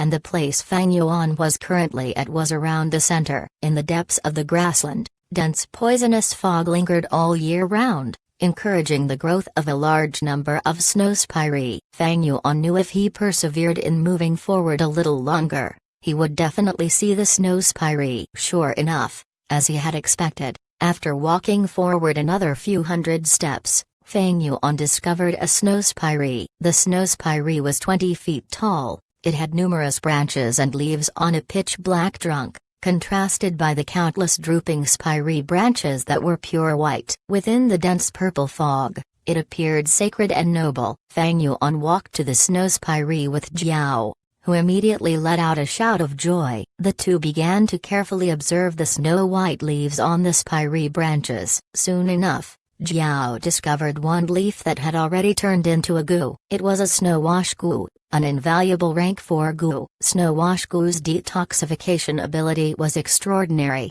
widely acknowledged by the Northern Plains Goo Masters. The two searched for a long while and found 3 Snow Wash Goo. Fang Yuan only took one and gave the other 2 to Jiao, causing the girl to inwardly feel grateful. After he acquired the Snow Wash Goo, Fang Yuan took out a dark pearl. The immortal goo, fixed immortal travel, was sealed inside, and at that moment, it quietly let out a slight amount of its immortal aura. If this aura persisted, it would easily be discovered by goo immortals. It is time.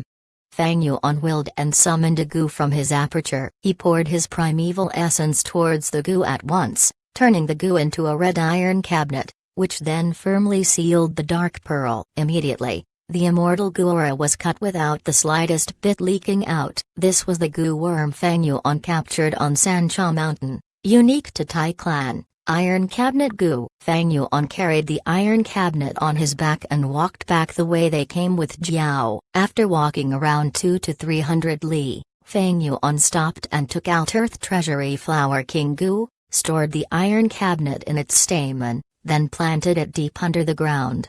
This goo was a rank 5 goo and Fang Yuan had to spend quite some effort to plant it. His primeval essence was not enough, thus for a period, he had to pour primeval essence slowly while he absorbed primeval stones. It took him whole 4 hours before he finished. At King Mao Mountain, Fang Yuan had obtained Flower Wine Monk's inheritance. The Flower Wine Monk had hidden his goo worms into Earth Treasury Flower Goo. Earth Treasury Flower Goo was only a rank 2 goo, and only after it advanced again and again, could it become a rank 5 Earth Treasury Flower King. When Earth Treasury Flower King bloomed open, it was 10 times larger than Earth Treasury Flower. It had huge dark golden petals that were as soft as silk, and in the depths of its stamen was dark golden floral liquid. However, when Earth Treasury Flower King closed shut, its whole size was smaller than an infant's fist. It completely curled up in the depths of the ground, not leaking out the slightest bit of aura. After planting the Earth Treasury Flower King, Fang Yuan carefully destroyed all traces of it on the ground. At this moment, he had genuinely and completely hidden the immortal goo fixed immortal travel. Fang Yuan's aperture could not store fixed immortal travel. He could only use this method to hide the immortal goo and retrieve it in the future. In such a vast grassland, who would think an extremely precious immortal goo was buried here? Yet the aura of the immortal goo had still been a problem. Its aura would persist for a long while and attract goo immortals. Thus, Fang Yuan had intermittently sealed the immortal goo when he buried it. It was to guard against a goo immortal's search. Unless, the goo immortals that come possess an investigative immortal goo, capable of seeing through the ground and scouting hundreds of li deep into the ground, the possibility of its discovery is slim. If fixed immortal travel goo was truly discovered by some goo immortal and taken, Fang Yuan could only attribute it to his bad luck. However, even if that happened, he would absolutely not bring fixed immortal travel with him. Compared to the immortal goo, he felt his own life was more precious. The two continued moving through the grassland and returned to that battlefield. When they reached the place, Fang Yuan looked for another direction and did not move along their original way, using Jiao's return heart goo to point the direction.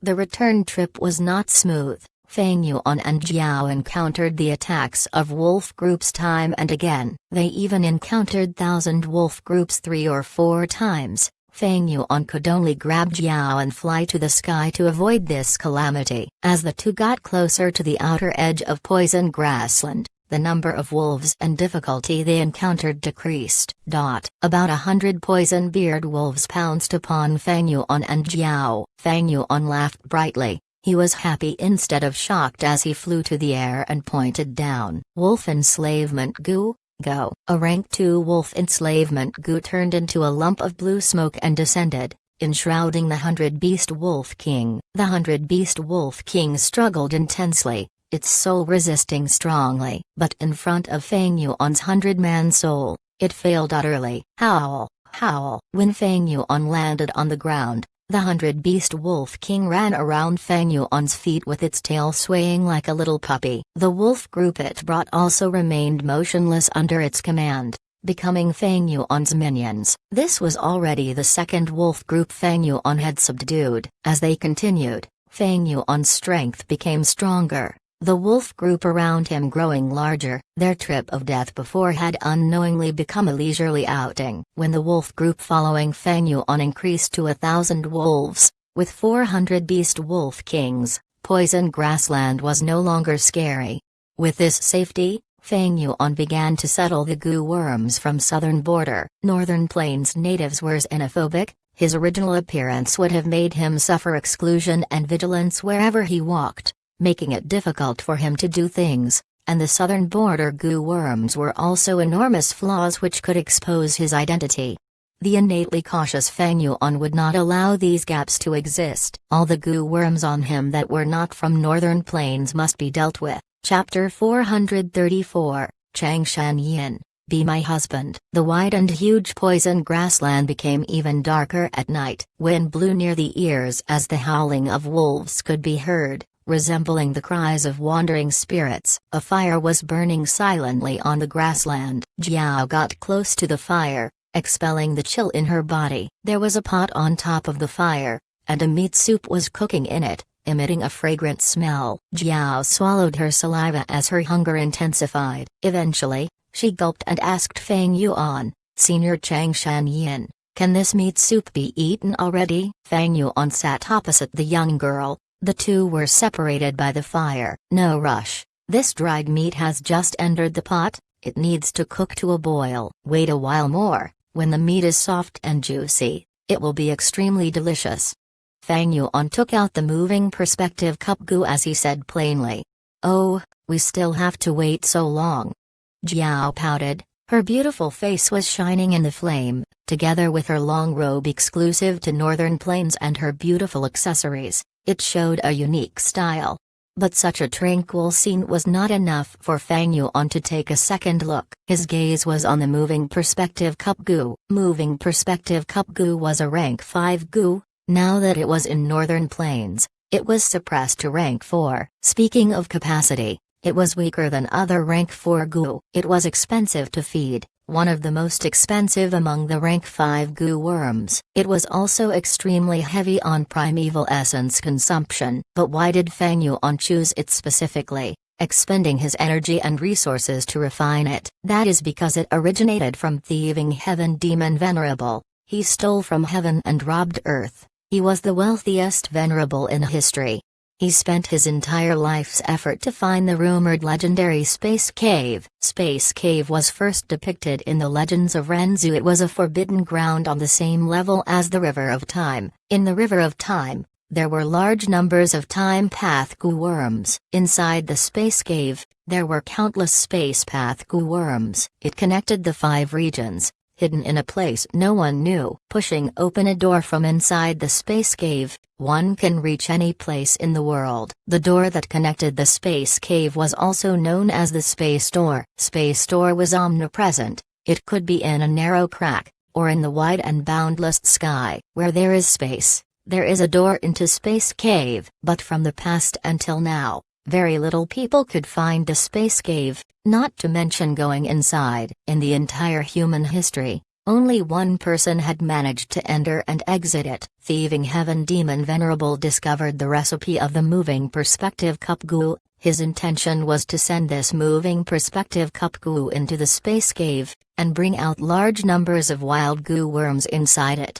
But he failed, yet succeeded. 400 years later, his blessed land was excavated, and all sorts of goo immortals competed for it. The recipe of the moving perspective cup goo was also spread as a result. Its strong effect quickly caused many goo immortals to recommend it, and it became famous throughout the regions.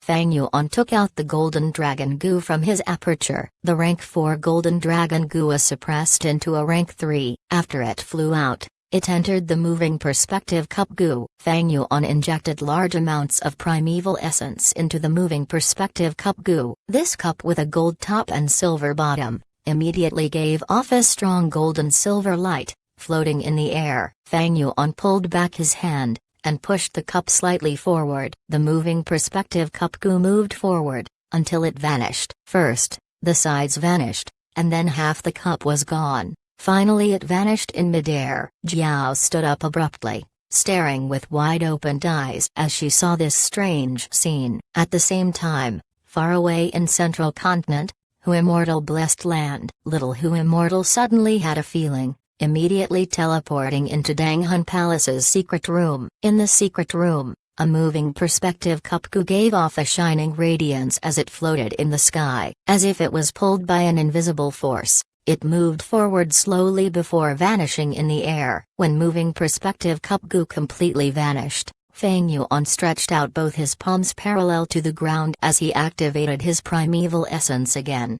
Suddenly, a golden-silver light burst out in his palm. Immediately after, Jiao saw the rim of a cup appearing, gradually growing to become half the cup, and finally, the entire cup appeared from thin air.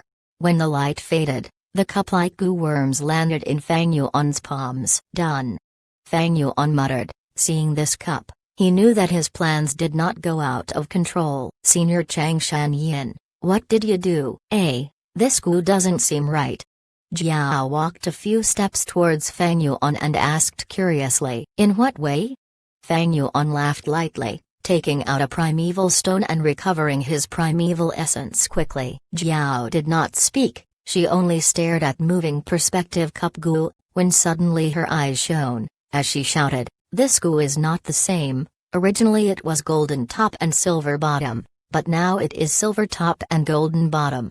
Fang Yuan laughed. That's right. There was not just one moving perspective goo, there were two. These two goo worms, one was golden top and silver bottom, while the other was silver top and golden bottom. The two together made up the complete moving perspective cup goo. Before Fang Yuan left, he brought one with him while placing the other in Hu Immortal Blessed Land. When he injected his primeval essence, the two moving perspective cup goo entered the space cave, and swapped positions with each other inside the space cave. The one that was in the Blessed Land thus came to Fang Yuan. As for the cup that held golden dragon goo, it returned to Hu Immortal Blessed Land. In the past, Thieving Heaven Demon Venerable wanted to rely on the moving perspective cup goo to steal the goo worms inside Space Cave. He failed and did not achieve his goal. But the moving perspective cup goo, in another way, was a great success. Using the omnipresent Space Cave,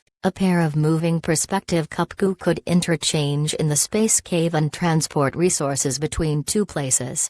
Most importantly, it was rank 5. It was not a unique immortal goo. In Fang Yuan's previous life, during the chaotic battle of the 5 regions, moving perspective cup goo was a must-have goo for all factions. Even goo immortals competed for it. Fang Yuan took out a letter from this moving perspective cup goo. It was written by Little Hu Immortal, stating the current situation in the Blessed Land. Fang Yuan had only been in Poison Grassland for 5 to 6 days. But a month had already passed in Hu Immortal Blessed Land. The letter stated that other than Danghun Mountain, everything was going well. Immortal Crane Sect suggested another transaction, but according to Fang Yuan's instructions, Little Hu Immortal rejected it. If they did more transactions, Immortal Crane Sect would have a higher chance of finding out that Fang Yuan was not in the Blessed Land. Fang Yuan was in Northern Plains, but he was still concerned with the Blessed Land. Using the moving perspective cup goo to exchange letters like this, he could control the situation behind the scenes,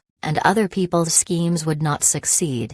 Fang Yuan sent a letter back after looking at the one he received. Jiao was completely lost, she could not read Central Continent characters. Together with this letter, Fang Yuan placed 3 rank 4 goo inside, Golden Coat goo, Charging Crash goo, and Bone Wings goo. The more things were placed inside, the more primeval essence consumed by the moving perspective cup goo. In contrast, the distance between the two cups did not matter. This is because moving perspective cup goo was created in a special way. It used the mystical forbidden passage of the space cave. Fang Yuan's earlier attempt was a test run. After making sure that the moving perspective cup goo was working fine, he started to send all his goo worms that were from southern border into the Blessed Land. for Little Who Immortal to take care of them.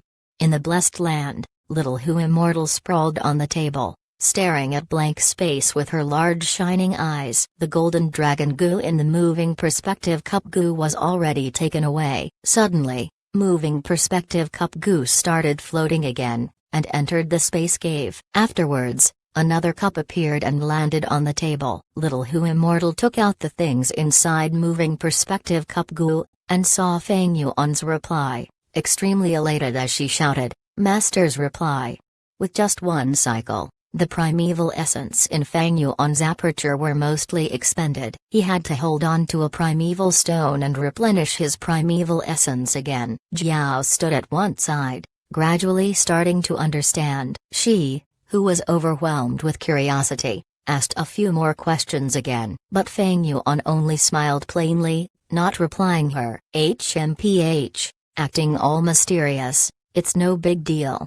The girl pouted, sitting back at her original seat in displeasure. She sat down, frowning as she stared at Feng Yuan angrily. Feng Yuan completely ignored her, causing her to be even more angry. She was doted on by her father since young. She was the beauty of her tribe. No one had ever dared to look down on her. But during this entire journey, Feng Yuan did not give her any attention. Many youths had pursued her with great enthusiasm, causing her temperament to become even more arrogant. Jiao stared at Feng Yuan for a while more. After he recovered his primeval essence, he started to use the moving perspective cup goo again, completely forgetting her existence.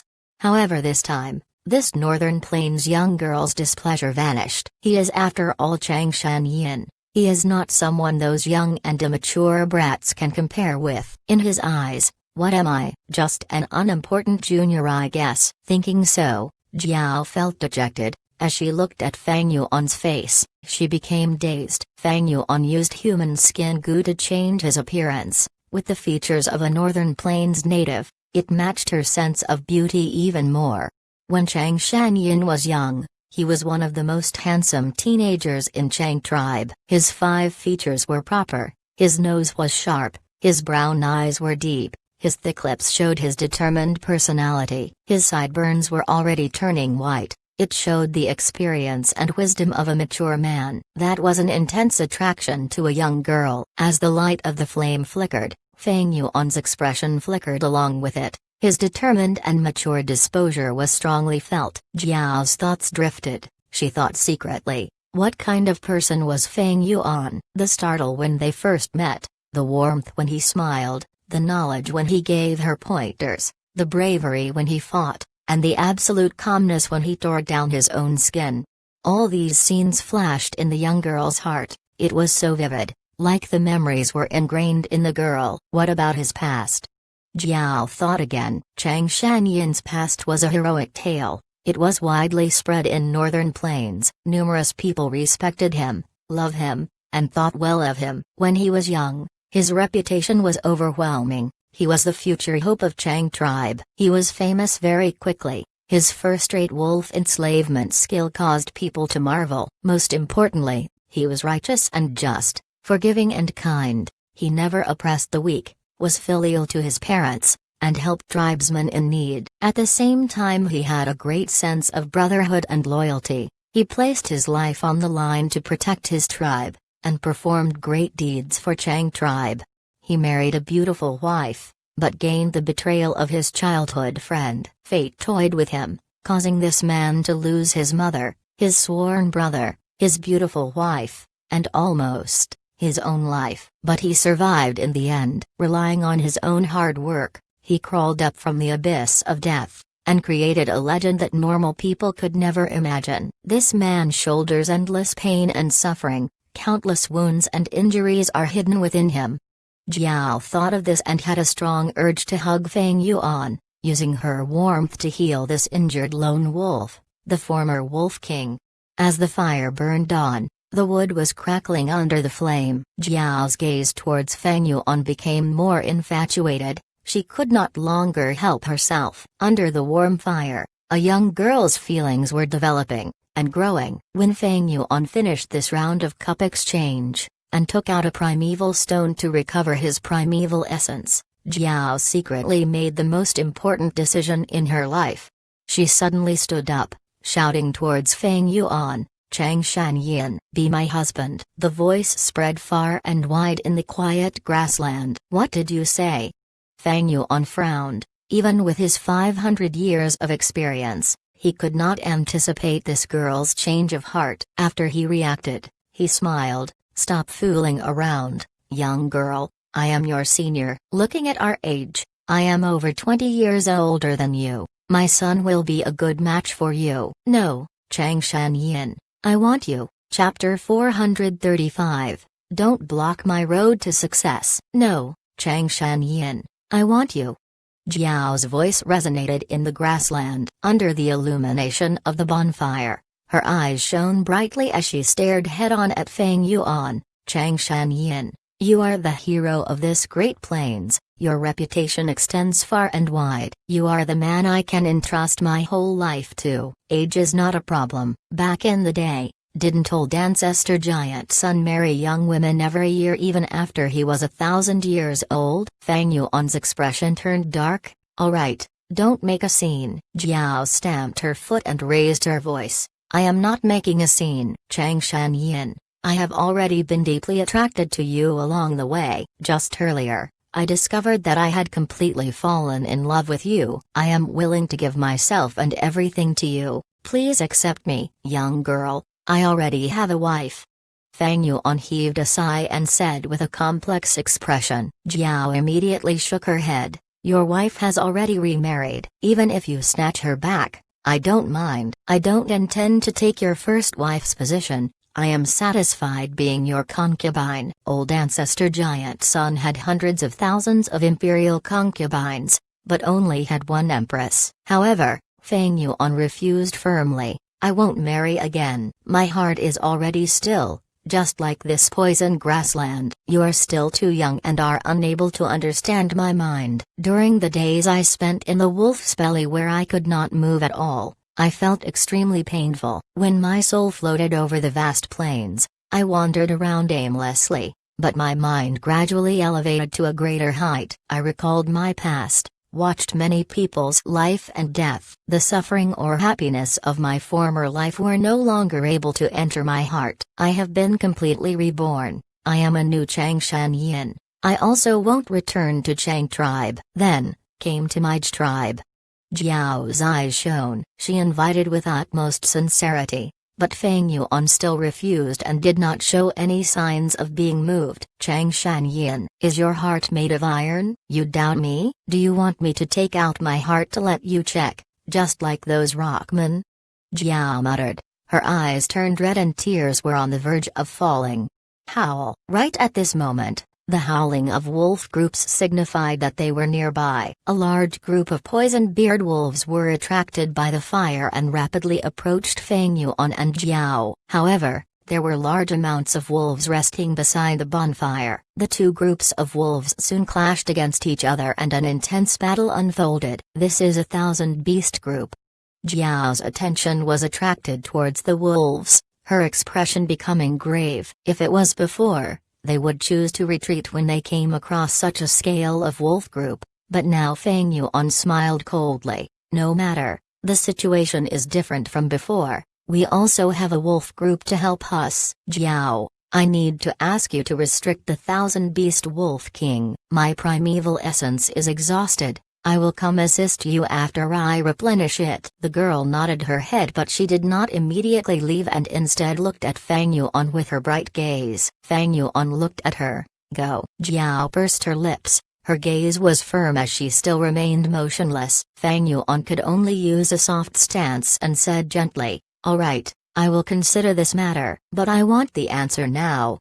Jiao immediately said. A dark light flashed past Feng Yuan's eyes, but on the surface he heaved a sigh and proposed, "If you can kill this 1,000-beast king alone, I will agree and take you as my wife."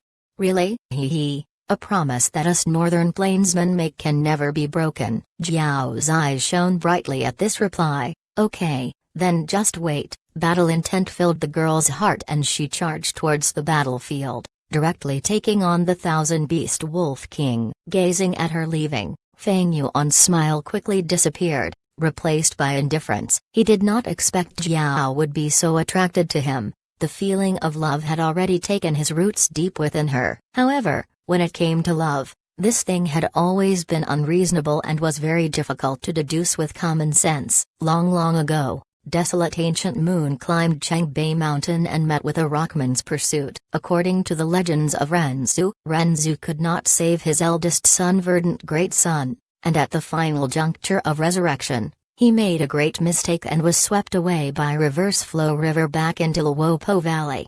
His eldest daughter Desolate Ancient Moon heard of this and wanted to go rescue her father. However, one must have the help of Courage Gu and Faith Gu to enter the life and death door. But these Gu were with her father Renzu. Desolate Ancient Moon was unable to enter the life and death door. She wanted to rescue Renzu but had no ways, so she asked for guidance from Cognition Gu. Cognition Gu gave her two methods. The first method was to enter Space Cave, then open the space door to directly move to Renzu's side. She could then use the Space Cave to escape life and death door. However, this method could only rescue Renzu's soul and could not resurrect him. The second method was to climb to the peak of Chengbei Mountain and find the one and only Success Gu. As long as she made a wish to Success Gu, she could rescue Renzu and allow him to successfully resurrect. Desolate Ancient Moon already knew of Space Cave's existence, but she had no idea how to find the Space Cave. Moreover,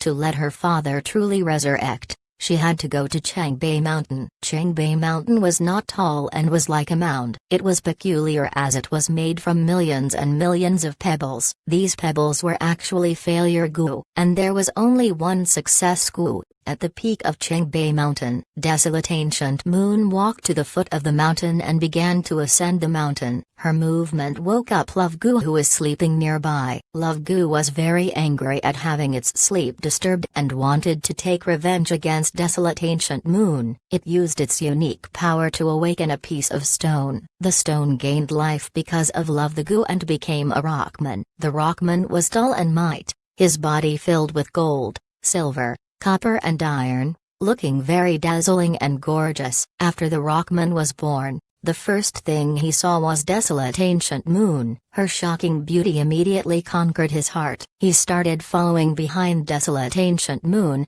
and as he looked at her fair back view, his heart was filled with love. Finally, he could not endure it anymore and ran past Desolate Ancient Moon and blocked her, shouting loudly, "Beautiful lady, your appearance is so dazzling. Your body is so elegant and your temperament is so noble. The very first moment I saw you, I was subdued by you. You are my love, please accept my love for you." The Rockman's physique was huge, completely blocking Desolate Ancient Moon's path. Desolate Ancient Moon slightly furrowed her brows and sized up the Rockman before speaking coldly, "Love, what is that thing? You want me to accept your love. But where is it?" The Rockman immediately took off the iron pieces from his body and offered them to Desolate Ancient Moon. "Beautiful lady, this is my firmness. I give it all to you. This is my love." Desolate Ancient Moon disappointedly shook her head. She had no interest in these iron pieces. The Rockman was dazed before taking out the copper pieces from his body and piling them above the iron pieces. "Beautiful lady, this is my abstinence. I give it all to you because this is my love." Desolate Ancient Moon impatiently said, "Please move away. I have no interest in love. I need to rescue my father." The Rockman panicked seeing that the goddess of his heart was unmoved. He kneeled down and made up his mind, taking out all the silver pieces in his body and piling them above the copper pieces. "Beautiful lady, this is my dignity. I give it all to you. This will prove my love for you. Right?" Desolate Ancient Moon's furrowed brows deepened. "Listen, I don't have time to waste with you." The Rockman became more anxious and took out all the gold pieces in his body and put them above the silver pieces. "Beautiful lady, this is my self-confidence. I give it all to you. They represent my love for you." Desolate Ancient Moon heaved a deep sigh. "Rockman, to express your love for me, you gave up your firmness, put down your abstinence, lost your dignity and even gave up your self-confidence. However, what I see is a very ugly Rockman. Get up. I cannot accept your love. I have more important things to do." After losing his gold, silver, copper and iron decorations. The Rockman looked very small and weak, even appearing comical. It lost all the beauty and might it had before. The Rockman wept and begged Desolate Ancient Moon, then, "How can I obtain your love?" Desolate Ancient Moon was anxious, but the Rockman kept on kneeling on the ground. She thought of an idea and changed her expression to show a smile. "Rockman, since you love me, take out your real heart for me to see." The Rockman opened his chest without any hesitation and offered his scarlet heart to Desolate Ancient Moon. Desolate Ancient Moon took the heart and immediately kept it. The Rockman then said, "Now, I can obtain your love, right?" Desolate Ancient Moon shook her head. "Even if you offer your heart, it cannot exchange for my love." Chang Shan Yin, look at this. Jiao's whole body was soaked in blood and injuries. Her breathing was rough as she walked towards Feng Yuan with the head of the Thousand Wolf King in her hand. With the loss of their Wolf King, the invading wolf group collapsed and fled. Feng Yuan slowly stood up and nodded. "You killed the Thousand Wolf King." Jiao showed extraordinary performance in the battle, but she suffered grave injuries. Her whole face was stained with blood and her primeval essence was completely dried up. She looked at Feng Yuan with glittering eyes. "Chang Shan Yin, you are a hero, you won't go back on your words, right?" "Of course I won't. Your love has moved me. From today onwards, you are my wife." Feng Yuan gazed at Jiao profoundly, then step by step, he moved closer and hugged her. The girl relaxed her hands, the Wolf King's head fell down on the ground, and she passionately hugged Feng Yuan back. Her breathing sped up and her heart thumped rapidly. This moment was even more nerve-wracking than when she was fighting the Wolf King. In Feng Yuan's warm embrace, she felt happiness and her eyes reddened. "Kai!" A soft sound suddenly echoed. The girl's face stiffened and she used all her strength to get out of Feng Yuan's embrace, then lowered her head to look at her chest. There, a sharp dagger had pierced into it. It was a fatal strike to both her body and mind. Why? Jiao gazed at Feng Yuan with disbelief. Her delicate body shook, and her gaze was filled with anger, hatred, shock and doubt. Feng Yuan looked at the girl and said, expressionlessly, he spoke of the story in the Legends of Renzu. The Rockman was panicking seeing Desolate Ancient Moon had stored his heart away. He said, "Heartless woman, your cold-heartedness has made me despair. Since I can't obtain your love, then please give back my heart. Without my heart, I will die." But Desolate Ancient Moon did not return the heart and watched as he slowly died. "Why? I love you so much, why are you killing me?" the Rockman shouted before his death. Desolate Ancient Moon looked at him with pity, but her voice was tranquil. "Rockman, I did not want to kill you, but you blocked my path to success." Path to success?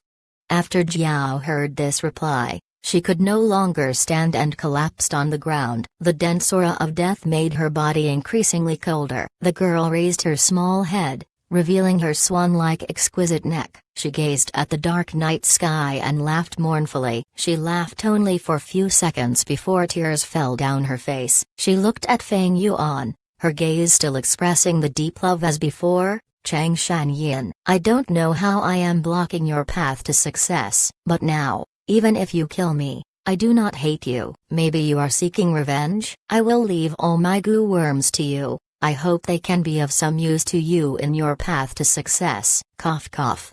The girl coughed out blood and begged Feng Yuan with a grieved smile, "I am going to die, but before I die, I have a small favor to ask. I hope you can hug me. I really want to feel your warm embrace." However, Feng Yuan did not move, his gaze coldly looking at the girl. He looked at the girl and saw her expression becoming stiffer as vitality left her bit by bit. Finally, the flower-like girl became an ice-cold corpse. Feng Yuan fell into a long silence as he looked at Jiao's face. Chapter 436, No regret. Even if I die along the way. Even if it was daytime, Poison Grassland was still solemn and dark. The thick dark clouds obstructed the entry of sunlight. Behind a low mound, one hump wolf was lurking. The hump wolf's size was as large as a war horse. Its body had black and long fur, and two camel humps on its back. A pair of wolf eyes shone with eerie light in the darkness. It was lying on the mound, completely still like a statue. Even its breathing was slow. If one took a glance, they would think it was a piece of steel. Suddenly, the hump wolf's long ears vibrated. Under its watchful gaze, a gray rabbit jumped out of a hole on the mound, starting to look for food. Even though there were delicious grass near its hole, the gray rabbit did not care about them. It rushed out to look for grass far away. Rabbits did not eat grass near their hole as it would expose the hole that they lived in. The hump wolf saw the gray rabbit emerge, and its eyes drooped even lower, hiding most of its pupils, only leaving a small slit. As the gray rabbit ate grass, its ears were standing high in the air. If there were any danger alerts, it would raise its head quickly and look around, extremely vigilant. Hump wolf was extremely patient. Watching the gray rabbit eat happily, it did not move, as if it was dead. The gray rabbit continued to eat, indulging in its delicious meal. When it was full, it started to return. Just at this moment, the hump wolf struck. It jumped out of the mound and charged towards the rabbit. Gray rabbit's return route was blocked by the hump wolf. In its shock, it turned around to escape. Its speed was fast. As it sprinted, it resembled a white lightning swimming in the grass. The rabbit's speed was higher than the hump wolf, quickly pulling some distance between them. But after sprinting for a while, it slowed down. The gray rabbit has explosive speed, but its stamina was much less than the wolf. The two ran and chased on Poison Grassland, engaging in a death chase. This was the most common scene in Poison Grassland, the game of survival between predator and prey. The hump wolf got closer and closer. Seeing the gray rabbit right before it, the wolf jumped and assaulted. But at this moment, the rabbit's speed rapidly increased, as it jumped to one side. After dodging the fatal attack, it moved away from the hump wolf again. This gray rabbit is very crafty. Its fatigue earlier was just an act. It still had the ability to protect itself. Hump wolf did not succeed in its attack, thus it had to continue chasing after the rabbit. Soon, the distance between them shortened again. The hump wolf jumped again, but missed once more. After 3 to 4 times, the rabbit was exhausted. It was finally killed by the hump wolf. The hump wolf breathed roughly, sprawling on the ground before getting up after a long while. In this cruel competition, the predator did not always have an easy time. They often faced much difficulty and suffering. After catching this gray rabbit with much effort, the hump wolf did not enjoy this delicacy, but held it in its mouth as it returned to its home.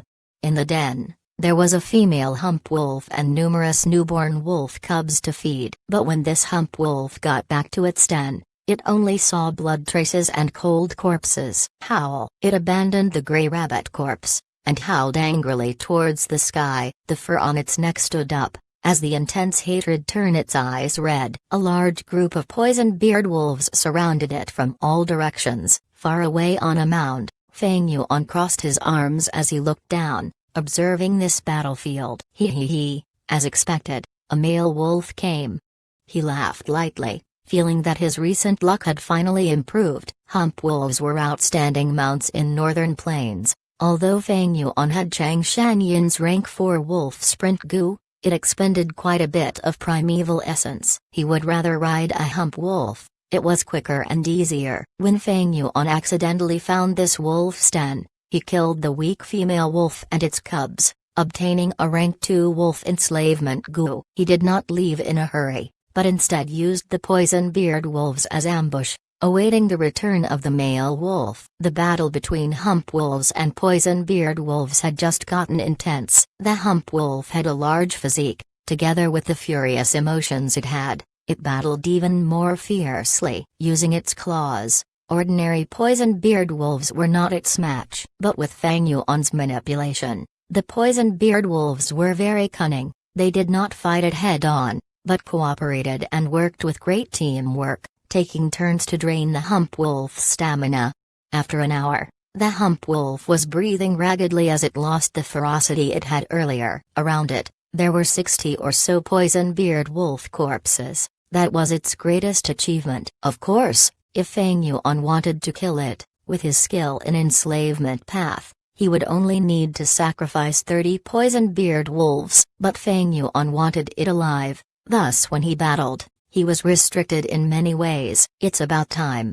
Fang Yuan looked at the hump wolf's trembling limbs in the wind. He slowly walked down and got closer to the wolf. Now, most of his goo worms were sent back to Hu Immortal Blessed Land using moving perspective cup goo. When he was 200 steps away from the hump wolf, Fang Yuan's finger pointed and a rank 2 wolf enslavement goo flew out. The wolf enslavement goo exploded, turning into a light smoke that covered the hump wolf's body. Hump wolf quickly jumped back to evade, but the light smoke chased after it. The hump wolf howled, charging towards Fang Yuan. However, the poison-beard wolf pack stopped it with their full force. In a few breaths' time, the smoke completely merged into its body. Hump wolf lied down on the ground weakly. Its body was covered in wounds that were bleeding. Its bright red eyes no longer stared at Fang Yuan with hatred, but showed submission.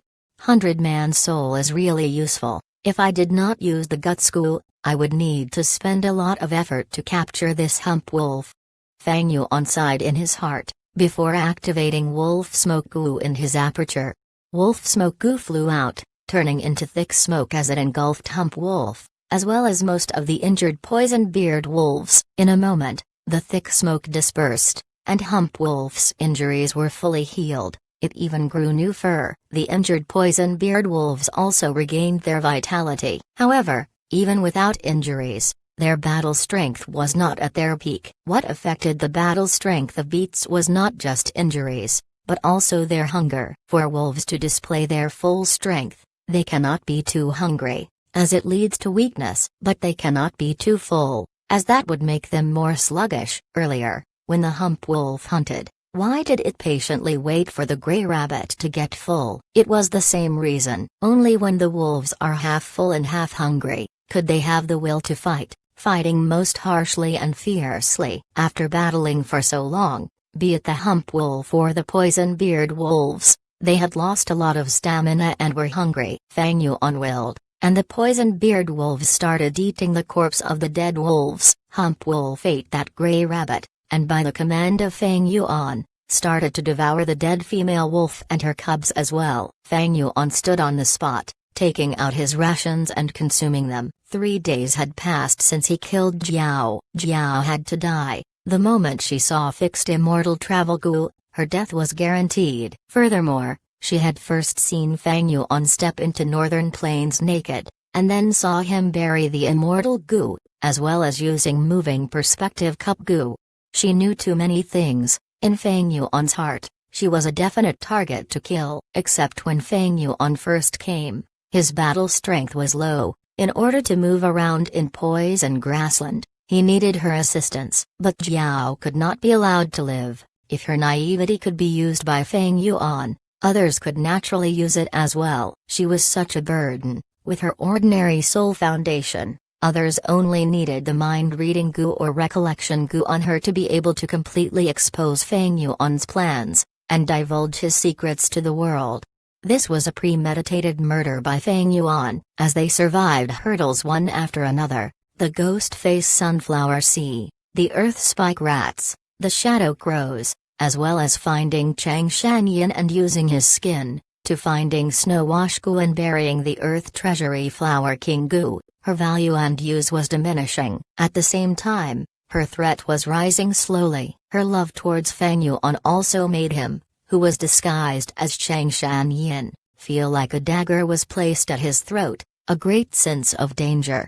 A young girl in love would use all ways possible to understand the person she loves, not just the present, but also his past and future. What happens when she finds out the truth? Moreover, she had a tribe behind her. She was the young Missy of her tribe. Being loved by such a person, no matter how low-key Fang Yuan was, he would be at the center of attention. Remember that there were many young masters in Man tribe who were infatuated with Jiao's beauty. If Fang Yuan returned with Jiao, he would definitely be heavily watched by the two tribes. Why did he have to attract so much hostility for this burden? Fang Yuan was not afraid of hostility, but his purpose in Northern Plains was not for a vacation. He had limited time. He was racing against time. Danghun Mountain was nearing death, and Spring Autumn Cicada was recovering slowly. Meanwhile his cultivation was only rank 4 peak stage. He had to strive towards success, he could not fail. Once he failed, he would fall into the abyss, he would have no hope left. On this road, he was destined to be lonely. There were only two outcomes: either he succeeds, or he faces destruction. Thus, when the two got close to the outer border of Poison Grassland, Feng Yuan used an opportunity when there were few people and it was convenient to kill to end her life. After Jiao was killed, Feng Yuan ordered the wolves to devour her corpse. Her soul was obviously not spared. He used the burial soul toad to swallow it. It had already been sent to the Blessed Land and was crushed by Danghan Mountain.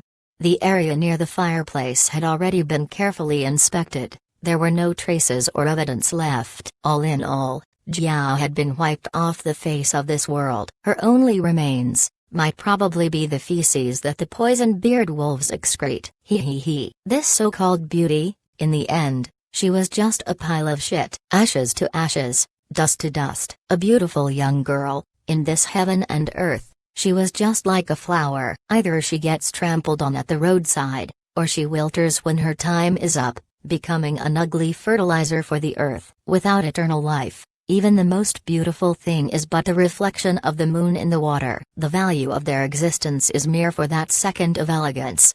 The more experiences that Feng Yuan went through, the more he understood the cruelty of this world. Without immortality, even the most valuable of things will become worthless. The so-called praised for 100 years, or leaving a stench for 10,000 years. These are all superficial thinking of those cowards. The so-called immortality in spirit is merely a tool for descendants to make use of. Is it true that the existence of humans can only be affirmed through one another? So be it on Earth. But here in this world, if there is even a slight possibility, I want to pursue it. Even if I die on the road while pursuing my goals, even if I die a million times worse than Jiao, I have absolutely no regrets. Feng Yuan was resolved for death from the start, but only if he placed all his effort, and contributed his all towards the pursuit of his dream, could he die without a hint of regret. Hey, who could understand the heart of this transmigrator plus reincarnator Feng Yuan? The road he walked on was destined to be filled with endless darkness. He was destined to be lonely forever. The direction he walked was towards the light in his heart, immortality. A possibility so slim that it was almost impossible. In this world, nobody understood him, but he does not need anyone's understanding. Chapter 437, Wind Wolf King. The wolf group finished eating. Feng Yuan rode on the hump wolf's back and resumed his journey. These days, I have been moving according to the direction Jiao pointed. I am almost at the edge of Poison Grassland. If I move further, I will see human habitations. Hump Wolf was a natural mount. Its two humps formed a comfortable saddle. Feng Yuan sat between the two humps, inspecting his aperture while moving forward. There were only around 10 goo worms remaining in his aperture. Besides spring-autumn cicada and moving perspective cup goo, they were all northern plains goo worms. The goo that were from southern border and central continent were already sent to Hu Immortal Blessed Land. Feng Yuan did not keep even a single primeval stone. Southern border primeval stones could be used in northern plains, but they had some differences with northern plains primeval stones. Jiao could not see it because she was too young and too naive, but generally, any goo master that had some experience and shrewdness could notice it. Unfortunately, moving perspective cup goo, a rank 5 goo, has been suppressed to rank 4 in northern plains and can only contain rank 4 goo. If I could send fixed immortal travel to the Blessed Land with it, it would be perfect. Sigh. I hope my method is effective. If some other goo immortal took fixed immortal travel goo, it would be a heavy loss to Feng Yuan. However, Feng Yuan could do nothing else as he had already done everything possible. Immortal goo's aura lasts for about a month. If there are no problems during this period, then fixed immortal travel goo will be safe. Soon, I will run into northern plains goo masters. I absolutely cannot be careless. It would be best if I can subdue 1,000 Wolf King during this period of time and raise the number of the wolves to over 2,000. Sometimes, humans were more terrifying than wild beasts. A wolf group of over 2,000 wolves could intimidate most of the small characters. Currently, I only have one rank 3 and one rank 2 wolf enslavement goo. I must use them carefully. I will be moving using Chang Shanyin's identity in Northern Plains. Wolf enslavement should be the main priority. But there is an obstacle. I do not have the recipes for rank 3 and rank 4 wolf enslavement goo. Almost all the beast enslavement goo were expendable goo, and after they were used, whether it resulted in success or failure, they would disperse. Rank 3 wolf enslavement goo could enslave 1000 wolf king. Rank 4 wolf enslavement goo could enslave myriad wolf king or mutated beasts. Without the recipe for these two goo, Fang Yuan would not have many wolf enslavement goo. Without these wolf enslavement goo, Fang Yuan's wolf group could have a most a few thousand wolves. It was not enough to enter the limelight. With the hump wolf's pace, the following journey was sped up by 3 times. Fang Yuan traveled day and night. The dark clouds hovering over his head also gradually thinned. 2 days later, he finally reached the edge of poison grassland. In the sky, the dark clouds were dispersed here and there. Rays of sunlight passed through the gaps between the dark clouds and fell on the ground in the form of light pillars. Looking from afar, the green grassland flourished under the light. Flowers having the colors of blue, purple or yellow eagerly blossomed. The low and gently sloping mounds were completely filled with greenery without any gaps. A small river flowed gently beside the mounds and sparkled like a silver necklace under the sunlight. I am finally out.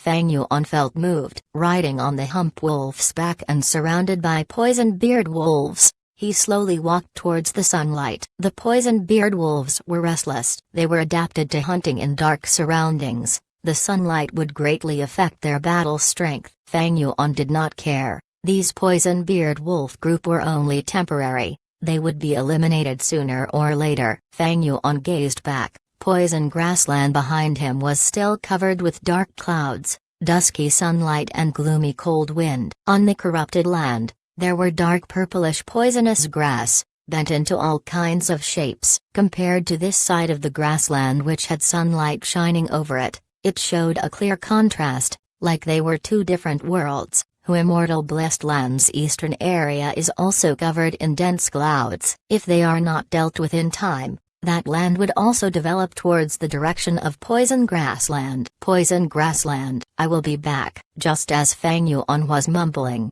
his body suddenly relaxed. Since the time he entered Northern Plains, he felt uncomfortable. A formless restriction had covered his body. Right now, this restriction slightly loosened and Fang Yuan immediately felt he was much closer to this vast land. Subsequently, his aura rose and from rank 3 peak stage, it reached rank 4 initial stage. A joyous feeling rose up involuntarily, causing Fang Yuan to laugh heartily. With his body gradually adapting to Northern Plains, his cultivation also slowly recovered. This would be a great help to his following plans. Northern Plains, I'm coming. Fang Yuan shouted. He squeezed the wolf's belly with his legs. The hump wolf started running towards a distant location, leading the poison-beard wolf group. Kill! Shouting resounded over a hill. Dozens of Goo Masters were in an intense battle with over 1,000 wind wolves. The battle had already continued for 15 minutes. This damned wind wolves! The leader Zhuang cursed with a malevolent expression. He waved a saber in his hand, cutting off the head of a wind wolf. But after cutting off the head, his saber broke into 2. The 2 halves of the saber were also already filled with holes. Howl! A wind wolf suddenly leapt and charged towards Zhuang. Young tribe leader, careful! Spiral water arrow! A Goo Master behind Zhuang anxiously shouted. Hearing this shout, from a tacit understanding that came from fighting all year round, Zhuang did not think and suddenly bent his waist. It looked like he took the initiative to send himself to the wolf's mouth.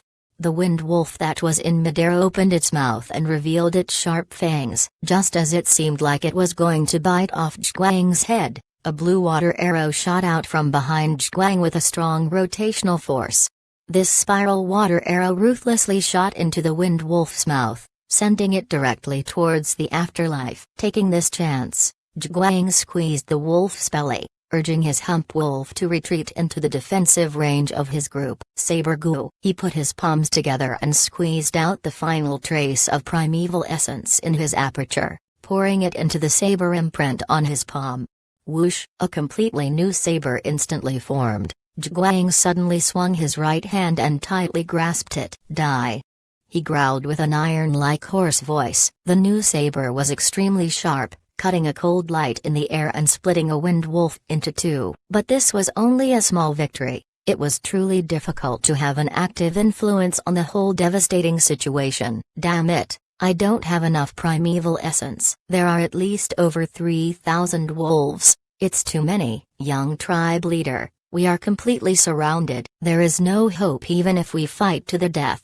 It would be better to break through the east. The defensive line there is the weakest. The surrounding Gu masters shouted one after another. Zhuang's fierce eyes shone and after thinking for a moment, resolutely refused. No, there are puddles in the eastern side. The defense there looks the weakest, but it is actually a trap prepared by the Wind Wolf King. If we go in, we will be sending ourselves into its trap. Then what should we do?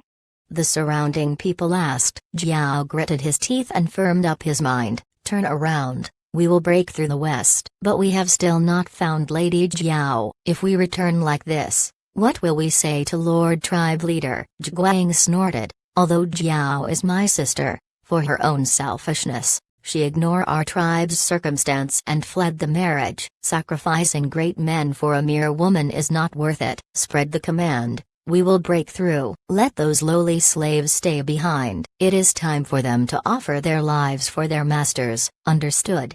The surrounding people immediately transmitted the order. Northern Plains tribes would go on war campaigns all year round. Some defeated Gu masters would become slaves. Slaves had very low status and when necessary, they would be treated as cannon fodders and abandoned. Soon, Gu masters divided into two groups. A pair of slaves was to stay behind on the mound and use their lives to block the enemy, while the other group was led by Zhuang to break through the west. Kill kill kill. Zhuang charged through the front lines riding on the hump wolf, wielding his saber roughly and bravely. Protect young master. The Gu masters behind him were also tall and stoutly built men. They closely moved around Zhuang on their hump wolves. Whoosh! Suddenly, a large three-leaf wind blade flew towards them. Master! A loyal Gu master warned loudly and was the first to react. He did not have a trace of primeval essence left. He directly charged towards the front on his hump wolf and used his own body to obstruct the wind blade. Nothing surprising happened. He was cut into two by the wind blade, immediately losing his life. The wind blade was weakened to two-leaf but still moved towards Zhuang. Zhuang reacted, immediately lifting his saber to block it. Bang! The wind and the saber collided. The saber shattered into pieces. Zhuang spurted out a large mouthful of blood and fell from the hump wolf's back. Young tribe leader. The Gu masters behind him immediately came over to protect him, but with this, their breakthrough failed. Endless wind wolves came over from both sides and firmly surrounded them again. The wind wolves quietly parted open a path. A young and vigorous Wind Wolf King slowly walked through the path and appeared before everyone.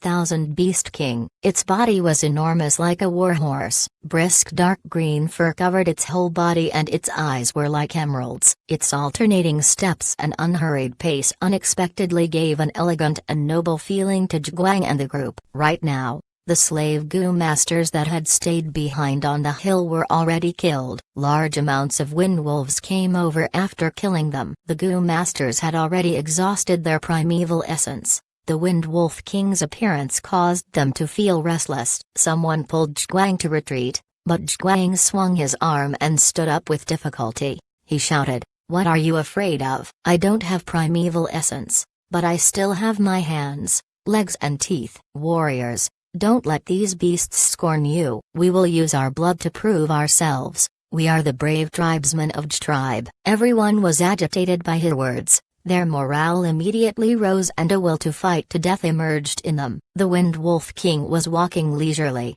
when suddenly it turned its head to look at the eastern direction of the battlefield. A large group of dark purplish poison beard wolves were rapidly closing in. Chapter 438, Benefactor Chang Shanyin. The poison-beard wolves did not make any stops. They charged towards the wind wolves. It's the poison-beard wolves.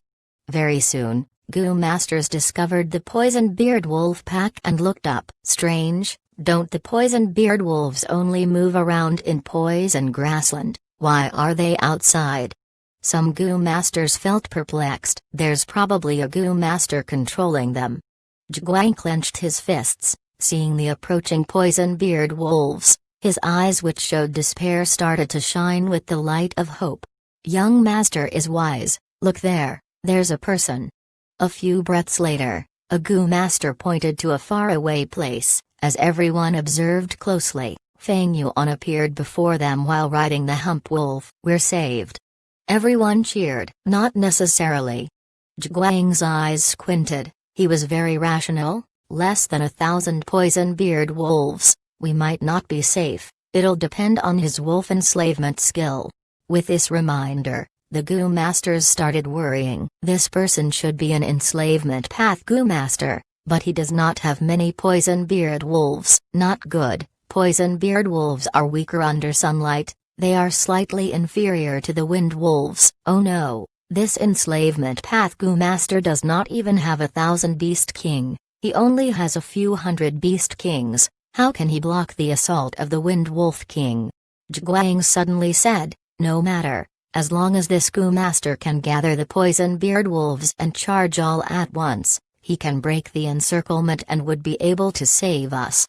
This greatly reduced the people's worry. But just as they felt hopeful, Fang Yuan willed, and the entire poison-beard wolf pack spread out like pouring a basin of water.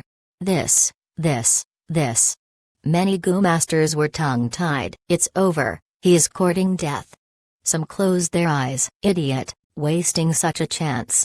Some Gu Masters were stomping their foot in anger. They were extremely disappointed. They cursed and swore. Some even started to hate Fang Yuan. Zhiguang's expression paled. As long as there was a chance to live, who would want to die? Fang Yuan's appearance gave them hope, but he also destroyed their hopes single-handedly. Wind Wolf King howled, causing the entire Wind Wolf pack to attack. Just as the two packs were about to engage in battle, Fang Yuan let out a loud howl. He was human, but he emitted the cry of a wolf. This call was desolate. It was wild. It was like a fire that was being blown by the wind in the night sky. The wolf howl could be heard from 800 steps away. The poison-beard wolves in this range turned frenzy upon hearing it, summoning twice their original battle strength.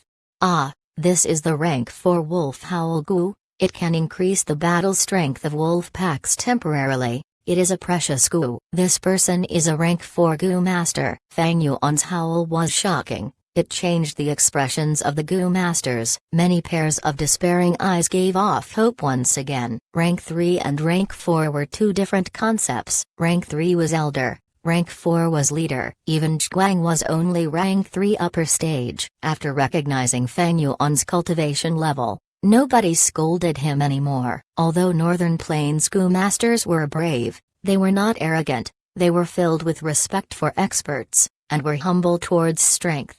The poison-beard wolves were originally weaker than the wind wolves, but now their battle strength surged, and they quickly overwhelmed the wind wolves.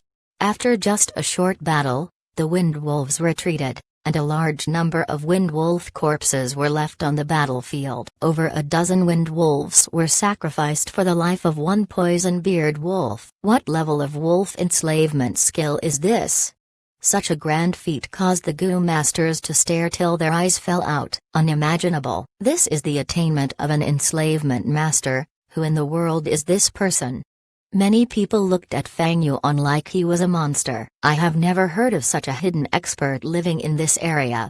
The gang was excited and shocked. Fang Yuan's strength caused the Wind Wolf pack's attention to be placed on the poison-beard wolves. They only surrounded the tribe Gu Masters without attacking. This allowed these people to have a moment of rest under such circumstances. The Wind Wolf King is here, Zhiguang said, as everyone became nervous again. Wind Wolf King had higher intelligence. It howled and gathered the elites of its pack. Very soon, with Wind Wolf King as the arrowhead, These elites moved like an arrow, charging into the formation, straight into the center, and attacked Feng Yuan.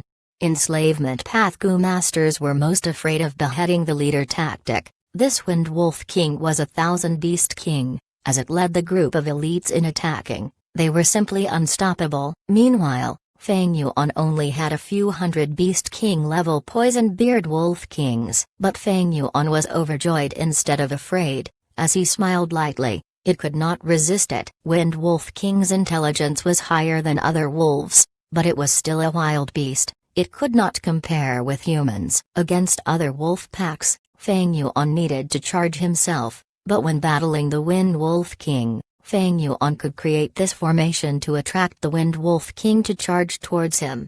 Swoosh! Wind Wolf King, who was sprinting, opened its mouth and shot out 3 large wind blades. The wind blades flew ahead and sliced through the wolf pack, creating a path as it targeted Feng Yuan. Careful! A Gu master on the mound could not help but scream, as the others were extremely nervous. Feng Yuan did not move. He waited for the wind blades to get near him before manipulating the hump wolf to evade, easily and narrowly avoid them, as the green-blue wind blades passed right beside him. Expert. Feng Yuan's calm and composed demeanor made the Gu masters think of this word. Feng Yuan willed and several poison beard wolf kings were already prepared, charging forward and forming a formation, blocking the Wind Wolf King. Wind Wolf King's speed was fast, and had strong attacks with sturdy defenses. It was stronger than any of the poison beard wolf kings, and yet, it could not break through this barrier. Feng Yuan's precise control allowed him to overcome a stronger foe, restraining the Wind Wolf King as it could only howl angrily and helplessly. Formidable. The great Wind Wolf King is being toyed by this man. This person's enslavement skill is on par with Zhang Baoya, Yang Po Ying, and Ma Zun. Northern Plains has a new first-rate enslavement expert now. If his wolf pack is stronger by a few times, he could take on a small mid-tribe single-handedly. Who is this person? He looks rather old. Zhiguang was in a daze looking at Feng Yuan deal with the Wind Wolf King, feeling great admiration in his heart. Everyone shook their heads, guessing among themselves. This gave Feng Yuan an aura of mystery. It is about time. Feng Yuan muttered. He had the entire battle in his grasp. Seeing that the Wind Wolf King was about to escape, he knew that its battle intent was gone. Rank 3 Wolf Enslavement Gu, go. Feng Yuan willed, and his soul Rank 3 Wolf Enslavement Gu flew out and turned into a light smoke, engulfing the Wind Wolf King. Wind Wolf King howled as it struggled, holding on as it did not submit to Feng Yuan's authority. HMPH. Feng Yuan's eyes shone brightly. He had 100-man soul. He was not afraid of such competition between souls. As expected, after a while, the Wind Wolf King could not resist anymore and submitted to Feng Yuan. This person's soul is extremely strong. He most likely has 100-man soul. Someone exclaimed. With such skill in enslavement, it is not strange that he has 100-man soul. Someone rebuked. Like Zhang Baoya, Yang Po Ying, and Ma Zun, they all have 1,000-man souls. After successfully planting the wolf enslavement Gu, Feng Yuan obtained his first 1,000 Wolf King. Wind Wolf King howled, and the wolf pack stood its movement. The noisy battlefield turned silent. The remaining 1,000 Wind Wolves obeyed the Wind Wolf King and joined Feng Yuan. This way, Feng Yuan's wolf pack size doubled, reaching 2,400 wolves. I was lucky this time. If not for these Gu masters restraining the wolves, I would have had to pay a bigger price to subdue this Wind Wolf King. Feng Yuan rode on the hump wolf as he gradually moved towards the mound. Zhiguang and Gang were holding their breaths. This person would decide their life and death. As Feng Yuan got closer, Zhiguang stood out from the crowd and placed his right hand at his chest, bowing deeply at Feng Yuan, shouting, "Esteemed expert, your strength brings me great admiration and reverence. Now, our lives are in your hands. To live or to die, we will listen to your command. We will not have any complaints." He, young warrior, I saw your battle earlier. You are as brave as a stallion. It reminds me of myself in the past. Feng Yuan sat on the wolf's back, laughing as he looked at the people warmly. "You are the first batch of humans I've seen since I left Poison Grassland. I am very happy to return to this land. Rest assured I, Chang Shanyin, am not a cruel and wicked person." Hearing Feng Yuan's words, the Gu Masters laughed as they relaxed. They had little primeval essence left now. If Feng Yuan wanted to kill them, they had no way of retaliating. Sometimes, men were more dangerous than wolves. If they met a demonic Gu Master, their outcomes would be even more tragic. Right now, everyone felt glad. They thought that they had met a righteous expert. Benefactor Chang Shanyin, I am Tribe's young tribe leader. You saved my life. Allow me to repay this debt. Let me invite you to our tent as a guest. I will do my best to make your stay an enjoyable one. Zhiguang invited earnestly. Of course, gratitude was a part of the reason, but he was also looking at Feng Yuan's strength. The chance of become familiar with an expert was not just good for him, it benefited the entire tribe as well. Tribe? Feng Yuan thought for a while. Alright, I have already expended my primeval stones, and I also need to replenish my goo worms. I do need to rest and reorganize.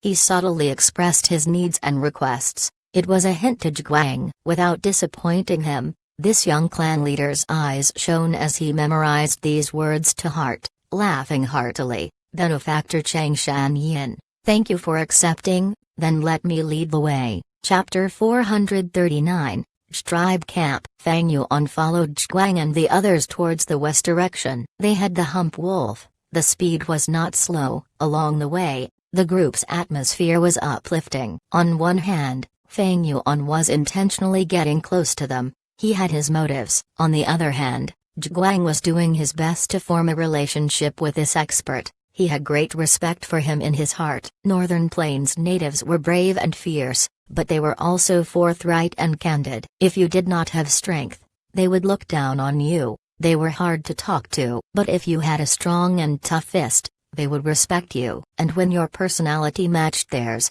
their enthusiasm would make you understand what was to regret meeting too late. In just 2 days, Feng Yuan became very close to Zhiguang. Feng Yuan intended to use this stepping board called Tribe to fuse into Northern Plains. After all, Chang Shanyin had vanished for 20 years. Now that he returned, it was hard for people to accept that fact. At the same time, he had few primeval stones left, and he lacked a defensive goo. He needed transactions to get them. On Chang Shanyin's corpse, Feng Yuan did not find any defensive goo. Most likely it was destroyed during the battle with Hatu Gu. And Zhiguang was also very respectful, and curious about Feng Yuan. Gratitude because Feng Yuan saved his life. Respect because Feng Yuan's wolf enslavement skill was first-rate. With just a bit of guidance, Zhiguang's bottleneck was easily broken. It was truly the demeanor of a first-rate senior, the disposition for an expert. Curiosity was because Feng Yuan spoke of the past. He often used a reminiscent tone and an old and wise gaze. He was obviously an expert with a deep story. Zhiguang had the desire to find out more, but he did not dare to ask excessively. 5 days later, the gang returned to Tribe's camp base. The campsite was huge. There was a thick sturdy wall at the outer border of the camp. It was around 6 meters tall, green in color as vines grew and intertwined on it. Large numbers of leaves covered bunches and bunches of grape-like fruits. These were obviously not fruits, but the wood path mined confusion goo. When wild beasts attack, these grape-like fruits would explode and their juices would splatter on the beasts, causing them to go into confusion, and their bodies would shake as they lose their balance, unable to continue fighting. After the Great Wall, there were tall watchtowers. 3 Gu Masters were stationed on top of each tower, 1 defensive and 2 investigative Gu Masters taking turns to keep watch. When the camp gates were opened, many Gu Masters came out to welcome them back. Young tribe leader is back. Young tribe leader is back. Young tribe leader has only left for a few days. They're back already. I heard they met with a wind wolf pack, and almost lost their lives. Thankfully an enslavement path expert helped them out. That middle-aged man? These wolves are all following him. He is amazing. But I wonder he is expert from which tribe in Northern Plains. Before Feng Yuan and others reached the camp, they had already met with the investigative Gu masters patrolling the camp. Thus, the camp had already received their news before the gang even reached. As the information spread, many people pointed fingers at Feng Yuan, extremely curious. Some children were jumping and shouting, following behind the gang excitedly. Feng Yuan was seated on the back of Hump Wolf, looking at Zhuang wave his hand towards the tribesmen. Every time he waved his hand, there would be a loud cheer from the crowd. It showed this young man's important position in the tribe. From their conversations along the way, Feng Yuan had already understood Zhuang completely. He was the brother of Jiao, a typical Northern Plains native, forthright and had a strong sense of brotherhood. He placed glory above his life. He had both wisdom and strength, and had the traditional Northern Plains mindset of patriarchy deeply ingrained in him. He was extremely angry and disgusted at his sister for escaping the wedding, but his negative emotions did not mean that their sibling relationship was cold. In fact, if he knew that Feng Yuan was the murderer of his sister, even without any primeval essence, he would use his teeth and limbs to try and exact revenge on Feng Yuan. In Feng Yuan's previous life, he had lived in Northern Plains, thus he had a deep understanding of their nature. Along the main path, the gang moved towards the center of the camp. All around them were tents, resembling the Mongolian tents on Earth. These were the accommodation of mortals. Many people heard the commotion and lifted their window flaps, as their expressions changed when they saw the wolf pack behind Feng Yuan. Upon seeing the young tribe leader, they used their right hand to cover their chest as they paid respects to Zhuang, shouting loudly to greet him. In southern border, mortals had to kneel down when they met Gu masters, but in Northern Plains, the male warriors only kneeled to heaven, their ancestors, and family elders. Normally, they did not kneel even to the tribe leader or tribe elders. These mortals wore fur robes. Some females with better family background would have some accessories, while the males would have golden or purple threads on their shirts. Those who were poor would wear tattered clothes, with holes covered by additional cloth. But this was much better than slaves. Along the way, the people Feng Yuan saw who were kneeling were all slaves. These slaves wore barely any clothing, they were skinny and pale. In Northern Plains, these slaves had very lowly status, and lived a pitiful life. In the hearts of Northern Plains natives, keeping slaves was the same as rearing cows or sheep. Slave trade was the most flourishing business in Northern Plains. In Northern Plains, mortals lived in tents. The tents were scattered at the outer ring of the camp,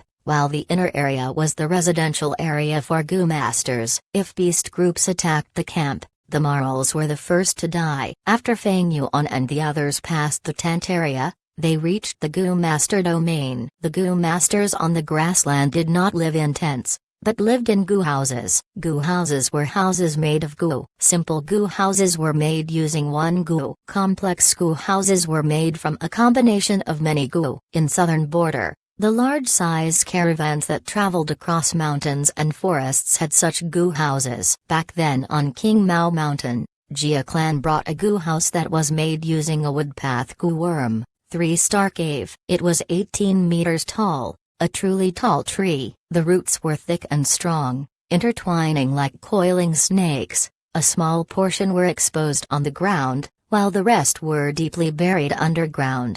The tree trunk had 3 layers, and on the surface, there were windows. The defensive power was on another level compared to the ordinary tents. When used, the support Gu master would plant the seeds, and inject their primeval essence for it to grow. When they wanted to keep it, the tree would turn back into a seed. But in Northern Plains, ordinary Gu houses were not large trees like 3-star cave. Such a tall tree would be an easy target for lightning when it rained heavily. Thus, the first Gu house that Feng Yuan saw was the most common house lizard Gu. This was a rank 2 Gu. Its outer appearance was like a lizard with many colors. The most commonly seen colors were dark green, sky blue, and milky white. They were huge in size, like the buses on Earth. The lizard had 2 eyes that acted as windows. The 2 sides of their body also had windows. The lizard sprawled on the ground, opening its mouth to reveal a door. After opening the door and entering, one would see a long passage. On the left and right, there were 2 rows of rooms. At the end of the passage, it was the toilet, the temporary area to store body waste. When the tribe relocates, the lizard would get up and move with its 4 strong limbs. When there was too much waste in the toilet, these lizards would defecate, lifting their tails to expose their anus, excreting all of the waste they had.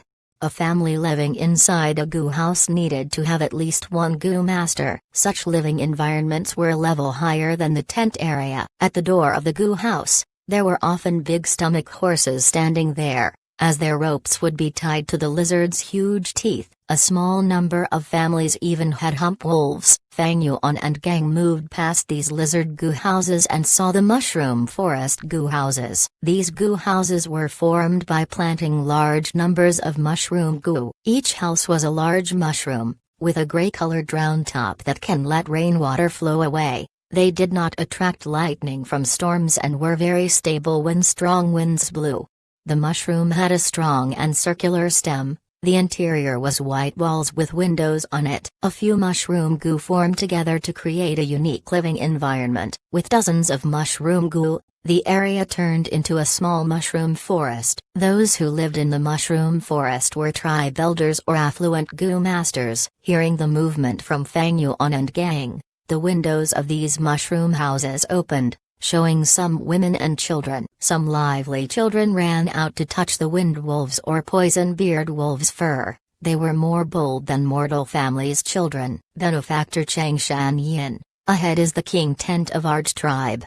Zhiguang said. The gang came to the center of the campsite, and there were over 100 mushroom goo here. An old man, with an amicable appearance, led a group of goo masters to welcome them. Fang Yuan guessed that he was the tribe leader, and to express his politeness, he got off the hump wolf. Old tribe leader came before Fang Yuan, placed his right hand at his heart as he bowed deeply. Esteemed expert, you saved my son, you saved the future of our tribe. Please come in, we have already prepared high-quality kumas one, and the beef and lamb are also grilling right now. I will arrange for people to feed your wolf pack. All right.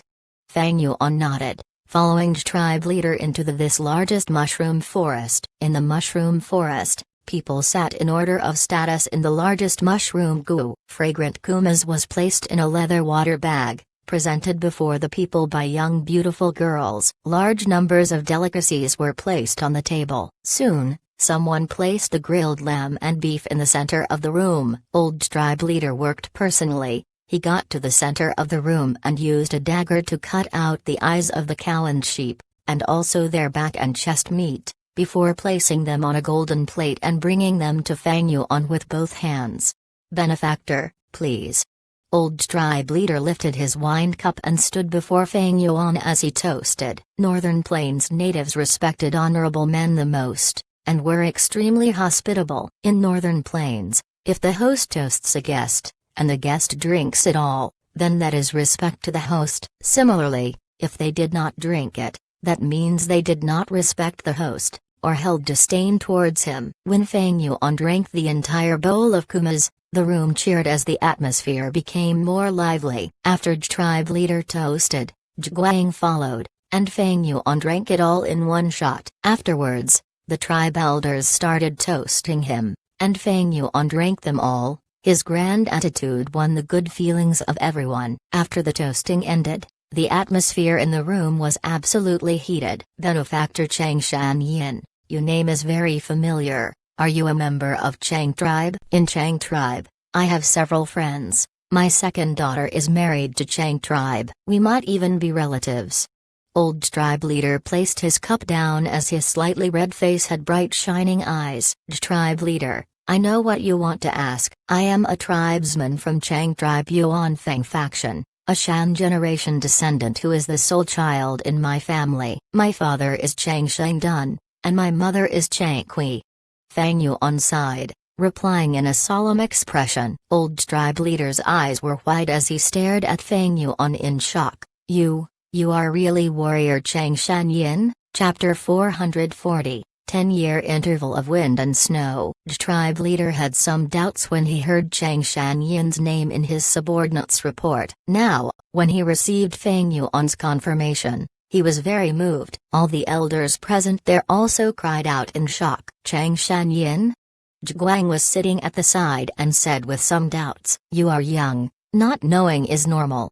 The tribe leader heaved a sigh and instructed, "Son, toast to Chang Shanyin. He is not only your benefactor but more importantly, he is our Northern Plains hero." Old tribe leader Feng Yuan gave a bitter smile and placed down his wine cup. "I am only a broken vagabond, not a hero." Maybe it was the blessing of longevity heaven. I was able to luckily escape from the edge of death. But I have slept for 20 years and when I woke up, everything seems to have changed. I am an unfilial child and have no face to return to my tribe. Tears dripped down Feng Yuan's eyes as he said this. The elders sighed. The tribe leader promptly consoled, "Benefactor Chang Shanyin, what are you saying? If you are not our Northern Plains hero, who can it be?" Hatugu's group of bandits were so savage and who knows how many tribes were looted by them. The weaker ones were even wiped out and even the livestock were not spared.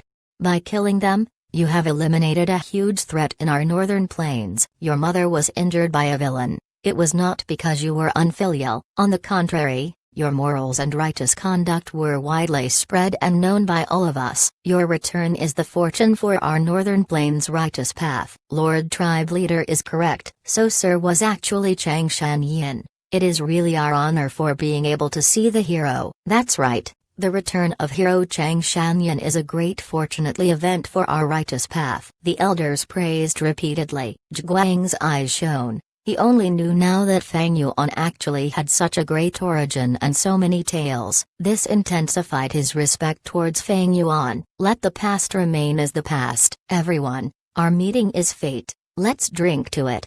Feng Yuan did not want to talk of these. He understood the past of Chang Shanyin, but it was best if he avoided the topic. He showed a depressed and gloomy expression. Everyone observed his expression and did not mention the topic again, only speaking of joyous events. After confirming Chang Shanyin's identity, Feng Yuan received much passionate treatment. The banquet lasted all the way from afternoon to late at night. The elders were lying down after drinking too much. If not for Feng Yuan pretending to be drunk, he would not have been able to leave. Next day, the tribe leader invited Feng Yuan to banquet again. Benefactor Chang Shanyin, this is a small gift as thanks for saving my son's life. Please take it. Before the banquet started, the old tribe leader gave 1,000,000 primeval stones to Feng Yuan. Feng Yuan was somewhat surprised as he had not thought he would get such a big gift. The tribe was only a small mid-scale tribe which was not in a good financial situation. It could be seen from the position of their camp and the clothings of the people. Currently, Feng Yuan was in poverty. These Northern Plains primeval stones could be used to resolve his current problems. He accepted the gift. Tribe leader, I did not rescue Zhiguang for money. However, to be honest, I am currently out of primeval stones. I won't be polite then. I will definitely repay tribe's kindness in the future. Hearing Feng Yuan's final sentence, tribe leader, Zhiguang and the group of elders all smiled. Being able to make friends and connect to such a heroic expert like Chang Shanyin was the thing that a small mid-scale tribe like theirs would dream about. The banquet continued and the atmosphere was much more bustling than yesterday. Yesterday was only a first meeting, and today, both sides were familiar with each other. Feng Yuan raised his cup and proposed to all the elders. He remembered all their names clearly. This made all the elders feel overwhelmed, making them feel even more closer to Chang Shanyin. During the banquet, some people were inevitably curious of Feng Yuan's experiences. Feng Yuan had already prepared a good tale and told it to everyone. It was the same thing he told to deceive Zhiguang, but compared to deceiving a young girl, he spoke more carefully this time. He recounted his events and said his cultivation had fallen from rank 4 peak stage to initial stage due to injuries. His words had no flaws, causing everyone to gasp, sigh and feel even more respect towards him. And Feng Yuan just kept on sighing, not caring the slightest bit about his past accomplishments. His gaze showed the vicissitudes of time and his tone was melancholic. Tribesmen realized the legendary hero also had a painful side to him. Seeing such a sincere person, they grieved and sympathized with him, feeling even more closer to Feng Yuan. On the third day, Tribe still continued the banquet with very high liveliness. This time, a strange elder appeared in the banquet. He was in charge of Tribe's intelligence, and just as Feng Yuan had reached the camp, he had received an order to lead a group to search for Jiao. Sigh, it is all my fault. I have a crafty girl, I have spoiled her too much, she actually fled her marriage. Tribe leader sighed. Right, big brother Chang Shanyin, you returned from the poisonous grassland. Did you see my little sister on your way?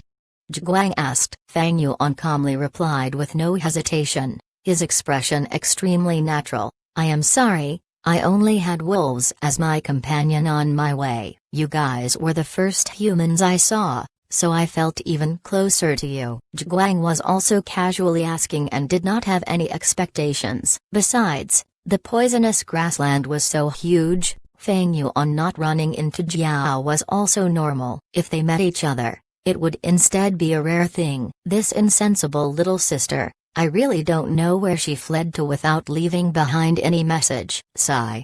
It has become troublesome. Man tribe leader's third son Man Duo is the person who wants to marry her. Now, sister has fled the marriage, and because he failed to obtain her, Man Duo might take it out on Tribe. Zhuguang sighed with a frown on his face. The other elders also looked gloomy. Man Tribe's pressure on them had been increasing these days. None of them knew that Chang Shanyin, whom they had been enthusiastically entertaining for 3 days, had already killed Jiao. Trees die when moved, humans live when they move. Brothers of Tribe, why are you reluctant to leave this place? There is only just over a year left until the Great Blizzard. You can migrate to the north, participate in the Heroes' Assembly and rely on Huangjin Tribe. With this, you can hide in Wangting Blessed Land when the Great Blizzard comes.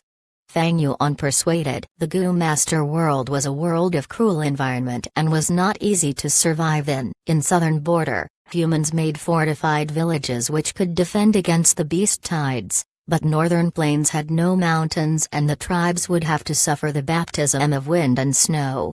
Every 10 years in northern plains, there would be a great blizzard that engulfs the entire northern plains. It would last for months, the sky would be gloomy and snow would drift everywhere. Cold winds would whip around like blades and white snow would cover up the world. The whole vast plains would freeze into a world of ice and snow. Every time the blizzard occurs, it would bring about a large number of deaths. Wolves, foxes, eagles, vegetations and humans, none could escape. Especially during the blizzard, large numbers of strong wild goo worms would appear. Often, after the blizzard, the large-scale tribes of northern plains would shrink down to mid-scale and mid-scale would shrink down to small-scale due to the large numbers of casualties. The tribe leader heaved a long sigh. Brother Shanyin, I am old and no longer have ambitions I had when I was young. If we seek refuge with Huangjin clan, our tribe will be dragged into the whirlpool of conflicts. It is good if we succeed, but the consequences for failure is too severe. Our clan had been making progress with great difficulty. We won't be able to endure the loss. The struggle in the imperial court is not something small clans like ours can participate in. Actually, this environment is not bad. Soil is fertile and there are abundant resources. There is even Hongyan Valley nearby where underground fire burns. During the blizzard, our tribe can move inside the valley and survive this disaster. However, Hongyan Valley was firmly controlled by the overlord of this place, Man Tribe. Tribe would need to come in terms with Man Tribe to enter Hongyan Valley. Man Duo's marriage proposal to Jiao was an extremely good opportunity. For the whole tribe's benefits, sacrificing a girl's happiness for marriage was a very good deal to tribe leader and Zhuguang. Sacrificing an individual benefits for the whole, this was the most common scene in an organization. However, Jiao fled the marriage with her whereabouts unknown. Man Tribe has been pressuring them to hand over Jiao, but Tribe was not able to do that. Feng Yuan immediately realized the intention of Tribe leader from his words. They wanted to seek refuge with Man tribe. He understood this very well but felt some pity inwardly. Heroes Assembly was his next target destination. If he could make tribe migrate, he would be able to journey smoothly without having to face the many dangers along the way. After mentioning the blizzard and Man tribe, everyone's mood turned grim. Brother Shan Yin, are you really not going to return to Chang tribe? Tribe leader asked. Of course I can't return. If I return, wouldn't it be easy for my impersonation to be exposed? Fang Yuan thought in his mind while speaking. Sigh. In my current circumstance, I am unable to face my elders and tribesmen. Tribe leader nodded his head, expressing his understanding and feeling some sympathy. Chang Shanyin slept for 20 years and after waking up, everything had changed. His mother had died. His wife had been remarried to his brother. Chang tribe had become his sore spot. It was a normal thing for him to not able to face these for a while. In the previous banquet, Fang Yuan had mentioned he wanted to go to the Heroes Assembly and also recover his cultivation quickly. Brother, if you really want to participate in the Heroes Assembly, just relying on your current wolf group, it would not be enough for your journey. It will be better for you to rest for a few days. The old clan leader proposed. Fang Yuan nodded and did not object. I have the same idea, but this way, I will have to continue imposing on your tribe. Of course not, it is our honor that you are a guest here. The old tribe leader laughed heartily, expressing his willingness. Zhuguang also smiled. A few days later, the surrounding few tribes will hold a market together. Uncle Chang can come take a look. Like this, Fang Yuan stayed over at tribe. Several days later, tribe decamped and moved towards the southwest, converging with several other tribes. An enormous tribal market rapidly emerged. Fang Yuan rejected Zhuguang's invitation and entered this hustling and bustling market alone. Chapter 441, Fortune Rivaling Heaven. Ma Hong Yun. Come, have a taste of this fragrant rice cake. Selling tea. This is top-grade brick tea. Asu Family's Kumas, we are a 10-year-old brand, anyone who drinks this will know. There was a huge mix of small stall on the ground as different smells entered the nose, shouting and bargaining noises were heard all over the place. Fang Yuan walked among them, almost at a shoulder-touching distance with the surrounding people. The festive mood was so intense. Not only was food on sale, but clothing too. Ordinary sheepskin robe, dogskin robe, or the higher quality bullskin robe. There were beautiful fox snow robes, or the wolfskin robe that had metal pieces in them which were often worn by warriors. Children were having fun at the food stalls, while men were bargaining at the weapon stalls. Women were choosing gems, pearls, or gold and silver accessories. As he walked in, Fang Yuan saw a square that was assembled casually. On the square, there were large wooden cages filled with people. Outside the cage, there were specialized Gu masters guarding the place. As a fat man was shouting at the top of his lungs, selling slave, 5 male slaves for half a primeval stone. Fang Yuan took a look and knew that it was the flourishing slave trade in northern plains. These people were from tribes who lost in battles. After being captured alive, they lost their freedom and became commodity. Inside the cages, there were children who were thin and wore no clothes. There were also kneeling men who lowered their heads while locked by a steel chain. Of course, there were women too. The fat man shouted for a long time. His forehead was sweating, but the passers-by were only watching. His eyes rolled as he thought of an idea, opening the wooden cage and letting a woman whose face was full of dirt walk out. Look, this is a top-quality woman. As he shouted, he ripped off the torn clothes of the woman, exposing her breasts. Look, what a plump breast she has. Next, he turned the woman to the other side and slapped her butt in public. Look again, such a huge butt. She can have many children. Buy her home to have kids. You can even use her for manual labor. During the process, the woman's expression was numb. She was like a wooden puppet that could be manipulated by anyone. As the fat man shouted earnestly, some commotion finally occurred in the crowd. Someone asked, "How much are you selling her for?" 3 taels of primeval stone. Just 3 taels of primeval stone. The fat man raised 3 fingers. 3 taels of primeval stone. It was not even half a piece. But the person who asked for the price suddenly shouted, "What, 3 taels? Is this robbery? I might as well save up 2 more taels to buy a big stomach horse. That is much more worth it." The fat man's oily face trembled as he spit on the ground. "Rubbish. You can buy a woman and ride her in bed, but if you buy a big stomach horse, although you can ride it, can it make babies for you? Poor miser, get lost if you do not want to buy." The fat man was a rank 1 Gu master, and the person scolded was immortal. He immediately shrunk his neck and walked away feebly. Fang Yuan gave a few glances of interest before retracting his gaze. The slaves that the fat man was selling were just mortals. They could not fetch a good price. But if he sold variant humans, they would be sold for a much higher price. If he sold Gu masters, they would be high-quality slaves.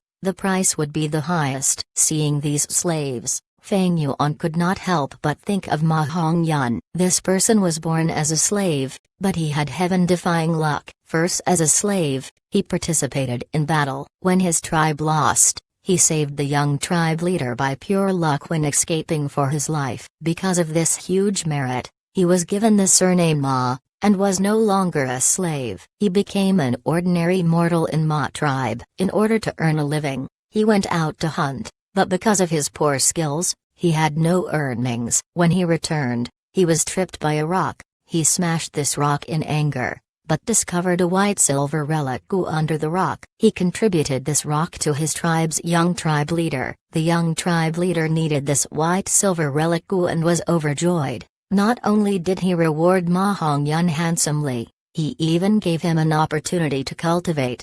Ma Hongyun awakened his aperture and had great aptitude, but did not have any useful Gu worms. He was often bullied by nearby Gu masters, and was thrown into the river once. Ma Hongyun, who could not swim, drank a lot of water as he flowed downstream along the river. At the lower stream, Sheng tribe leader's third daughter, Sheng Ling was bathing. Ma Hongyun saw everything, and according to Sheng tribe's rules, the beautiful Sheng tribe genius female Gu master had no choice but to become his wife. Ma Hongyun thus received a lot of help from Sheng Ling. He never lacked any Gu worms or primeval stones. In fact, Sheng Ling even stole her tribe's precious Gu to raise his aptitude to agrade. When the matter was exposed, Sheng tribe leader did not want his daughter to marry this poor lad, thus he secretly sent an expert to kill Ma Hongyun. But this expert had an argument with someone along the way and was killed by another expert. Ma Hongyun and Sheng Ling thus became husband and wife, and held an important position in the tribe. He was hated by Sheng tribesmen due to jealousy, and they plotted against him secretly. He had no choice but to escape to Poison Grassland, and just as he was about to be killed by the poison-beard wolves, he found Chang Shanyin. After saving Chang Shanyin, he became his loyal subject. Just like this, due to his ridiculously good luck on many occasions, Ma Hongyun rose up slowly, eventually becoming the lord of the imperial court. After Hai Lulan died, he became the overlord of the imperial court for over 100 years, over a dozen times. Later, he obtained Thieving Heaven Demon Venerable and Giant Sun Immortal Venerable's partial inheritance, and became a Gu immortal. He was even given a blessed land by a Gu master. When battle and conflicts raged in the world, Ma Hongyun became one of the powerhouses of northern plains, resisting the Grand Army from Central Continent, and gained overwhelming reputation. At this time, Ma Hongyun should be 13 years old. It is a pity I do not know his true identity. Ma Hongyun is only a name given to him after he saved Ma tribe's young tribe leader. Ma tribe is part of the Huangjin bloodline left behind by Giant Sun, to vie for the imperial court. They had been expanding these few years, absorbing the members of many tribes. I wonder if Ma Hongyun has already become Ma tribe's slave. Fang Yuan collected his thoughts, and found himself outside a gambling den. There were 2 couplets on the door. Left was, "Show some courage, gain the fortune of the 4 seasons." Right was, "Show some skill, obtain the wealth of the 4 cardinal directions." Across, it wrote, "Luck changes with time." The gambling den had great business. Fang Yuan was moved. With my experience, I might be able to earn a small fortune. With this thought, Fang Yuan smiled, thinking of Ma Hongyun, this lad with overwhelming luck. He was deceived by someone who gave him the lowest grade rock to gamble with him. Under such absurd circumstances, he obtained a rank 5 gu. Fang Yuan still had some business at the moment. He did not enter the gambling den yet. He walked past the entrance of the gambling den, and entered the central area of this market. This place was much quieter. There was less traffic flow and almost all passers-by were gu masters. Even if there were mortals, they were attendants and followed beside the gu master, lowering their heads as they carried goods. Other than that, there were some young masters and young ladies who had not awakened their aperture. Although there were no guards, there was a clear distinction between the two areas for mortals and gu masters. The difference in strength was a formless barrier. It divided the two types of people with evidently different lives. Fang Yuan walked briskly. Wherever he went, gu masters gave him a look of admiration and respect. When they were in front of him, they would stop and give way to him. Some people started talking among themselves. Why is there a rank 4 expert? This person has an unfamiliar face. He does not seem to be from the few large tribes around here. Be careful, whenever the market opens, there will be some demonic gu masters who come in to get rid of their loot. Rank 3 and 4 were completely different. Rank 3 were the middle pillar. Most tribe elders of major tribes were at this level. Rank 4 were experts among gu masters. Most tribe leaders were rank 4, and they could roam the mortal realm freely without restraint. Rank 4 initial stage aura made every action of his attract the attention of everyone. Reverence, curiosity, or apprehension. This place was solely for the business of gu masters. There was a gu refinement area, where gu refinement were done in place of a gu master. At the same time they sold and bought recipes. Fang Yuan lacked the recipe of the wolf enslavement gu. After a few transactions, he bought the recipe for the rank 1 to 3 wolf enslavement gu. The recipe for rank 4 was held in the hands of the few large tribes. It was rarely seen in the market. Thereafter, Fang Yuan went to the restaurant, but did not manage to find any top-quality wine. He went to the largest shop next. Esteemed expert, your presence is our shop's honor. Please come in.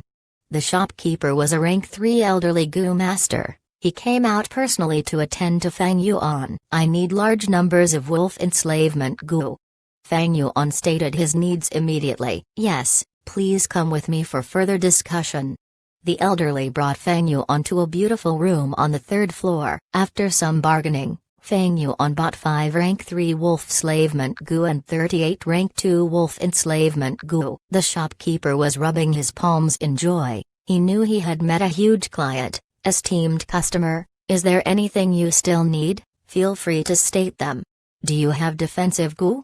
Fang Yuan asked. The elderly reported a long list of gu names, and Fang Yuan shook his head as he listened. There was one rank 4 gu, but it did not fit his enslavement path. The rest were all ordinary gu worms. Next, Fang Yuan asked about flying gu. Flying gu were rarely seen, because it had a steep learning curve. Normally, only outstanding members of large tribes would train in it from young, but because they had their tribe's resources, they did not need to buy flying gu. As for other gu masters, very few tried to learn flying. The shopkeeper said proudly, "Customer, you came to the right place. In this entire market, only my shop has a rank 4 flying cloud gu." But Fang Yuan shook his head. Although flying cloud gu could ascend to a high altitude, it had poor maneuverability and had average speed. It was suitable for gu masters who did not have proper flying skills.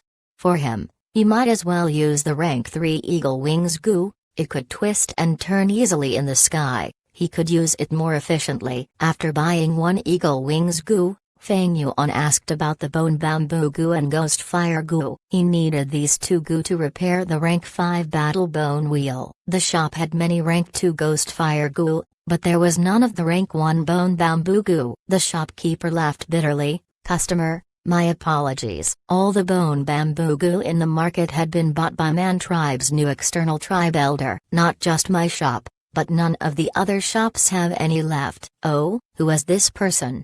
Fang Yuan's gaze shone. Chapter 442, June Strength Gu. Man tribe owned Hongyan Valley. They had won a few battles these years and had expanded greatly. Northern Plains was different from southern border. Southern borders had a forest and mountain terrain. It was easy to defend but hard to attack. Long distance traveling causes huge expenditure. Southern border clans worked on self-development, accumulating slowly and growing stably, keeping a pure bloodline. But Northern Plains was a huge grassland. There were lots of conquests going on. The tribes of Northern Plains rise up fast but also fall just as quickly. A few wins might allow a small-sized tribe to become a medium-sized tribe, and from a medium-sized tribe, expand into a large-sized tribe. But one loss could also cause this large-sized tribe to break down into numerous small-sized tribes. Man tribe had absorbed Shi tribe recently,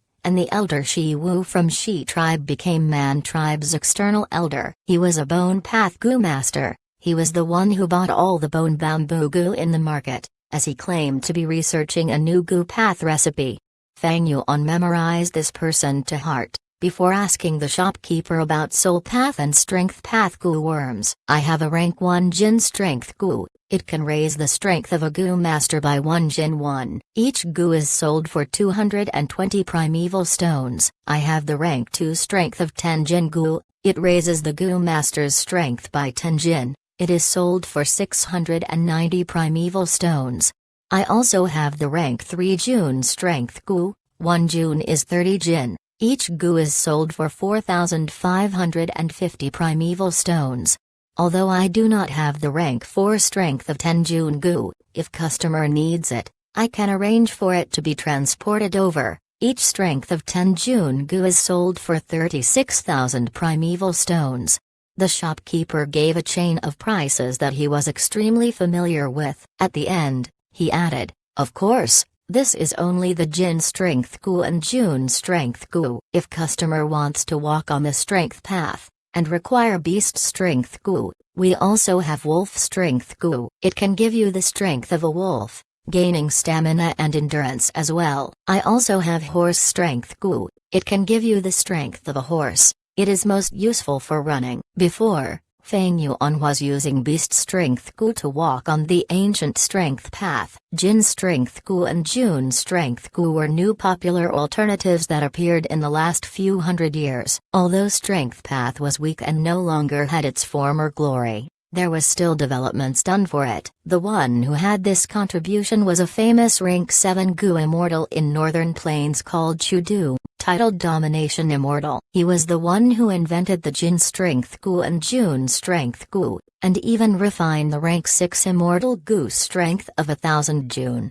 A Jun was 30 Jin, 1,000 Jun was 30,000 Jin. In one of Earth's legends, the victorious fighting Buddha's Jingbang was only 13,500 Jin. Erlang Shin's 3-pointed, double-edged lance was only 25,200 Jin. Hudu became a gu immortal 300 years ago. The recipe he refined was widely spread, quickly becoming the main branch of the strength path in Northern Plains. Ancient strength path used beast strength gu, like green bull strength gu, biao strength gu, dragon strength gu and so on, because the materials from the ancient times were already extremely rare by now. The cost of refining gu was huge. Domination Immortal Chu Du's recipe was superior in that the materials were easy to find and had low cost, and the success rate of the gu refinement was higher than beast strength gu. Northern Plains was most probably the region where strength path was most flourishing at the moment. Northern Plains had battles and conquests often, with strength path's low cost. They gave evident increase in strength to low-rank gu masters. Thus, many gu masters in Northern Plains cultivated strength path as their minor path. They often fought in fierce battles. When they expend their primeval essence, they would need their physical bodies to fight. Physical strength was very important then. There is a phrase on Earth, "War is the catalyst for technological advancement." This sentence worked perfectly well in this world as well. Northern Plains was a place where new gu worms were constantly invented. From that Shi Wu elder who joined Man tribe, one could see the attitude that Northern Plains gu masters had towards innovation. Domination Immortal later died in battle, by the hands of Feng Jiayuj, who descended from the heavenly court. After he died, he was crowned as the Twilight of Strength Path by future generations. After his death was announced, countless Gu masters in Northern Plains cried painfully. Sigh.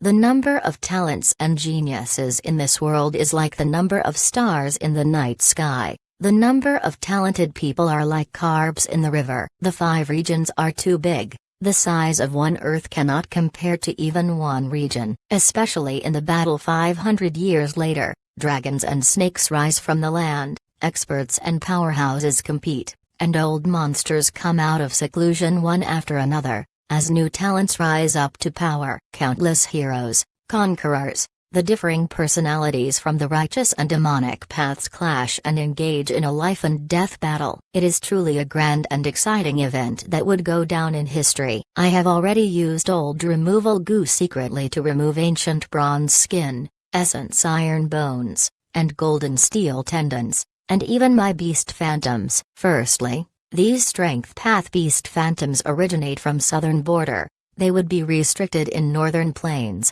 and could not be used well. Secondly, if I summon a beast phantom, there is a danger of exposing my identity. My greatest advantage now is Danghun Mountain, and my 500 years of experience. With the Blessed Land's resources, I can walk on the enslavement path, but enslavement path has a weakness, that is the beheading the leader tactic. Thus I need strength path to go along with it. Since I have Chang Shanyin's appearance now, I also need to merge into northern plains. I should use this June strength goo. Fang Yuan's thought flickered as he made a decision, requesting for the rank 4 strength of 10 June goo from the shopkeeper. Next, he looked at the soul path goo worms. There were much more soul path goo worms than strength path. There were ghost fire goo, ghost cry goo, ghost face goo, ghost axe goo, and so on for attacking. There were ghost cage goo, ghost hand goo, ghost hitting wall for confinement and confusion. For defense,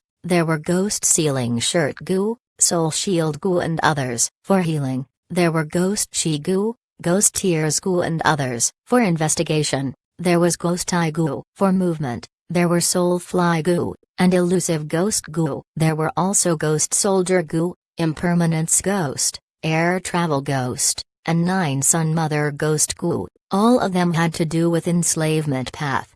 This was the true manner of a great path. Strength path was extremely weak now, while soul path was still standing strong. This point could be easily seen here. Strength path goo worms only consisted of Jin strength goo, June strength goo, and beast strength goo. Most were for attacking. In terms of defense, investigation, and assistance, there were little. It was hard to create a goo set from just strength path goo. As for soul path, there were many goo worms that were in all the different aspects. Forming into a set, they could help each other and obtain greater effects. Look at that domination immortal Chudu. He was a strength path goo immortal, but he used other goo worms for defense, investigation, and storage, etc.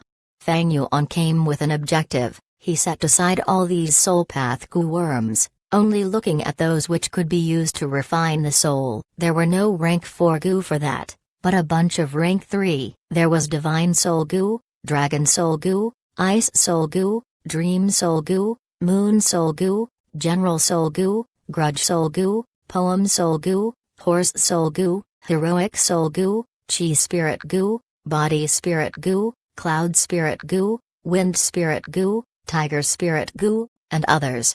These goo worms could refine the soul. They all had their unique use. For example, refining the soul into ice soul. In the future, when the goo master uses ice-type goo worms, they would gain a considerate boost. Cloud spirit, wind spirit, had the same effects. If one used dragon soul goo to refine a dragon soul, when he uses dragon strength goo, dragon scales goo, or dragon travel goo, there would be a boost to the effect. Fang Yuan looked for a while, and did not find any goo that was more suitable for him, thus he chose the wolf soul goo that he had planned to buy. From ancient times, soul and enslavement were of the same origins. Enslavement path was originally split from the soul path, when goo masters combined it with the immemorial wisdom path. The enslavement path finally became an independent path.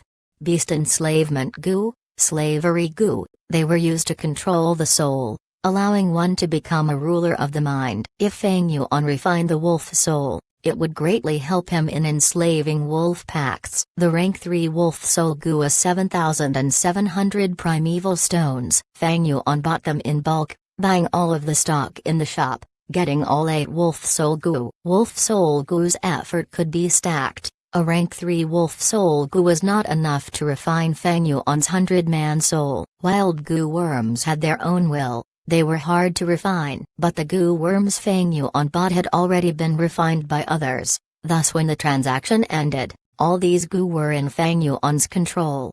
He kept all these gu inside his aperture, and left the shop, going to other shops. His aim was rank 2 and 3 wolf enslavement gu, as well as rank 3 wolf soul gu. 1,000,000 primeval stones was insufficient. But what Feng Yuan wanted were common rank 2 and 3 gu. He did want to buy a rank 4 gu, but this market was too small. There were few rank 4 gu, and were all not the ones he wanted. After 3 days, Feng Yuan became famous in the market. Every shop knew that there was a rank 4 expert buying gu in bulk. By the 5th day, Feng Yuan spent a lot already, over 500 to 600,000 primeval stones. During this period, he would walk around the market's ranch often. In the ranch, there were many livestock sold, of which big stomach horses were most popular. This horse, even mortals needed it badly. As for those who bought the hump wolves for battle, they were mostly gu masters. There were also many gu masters who caught wild beasts to sell here, like bulls,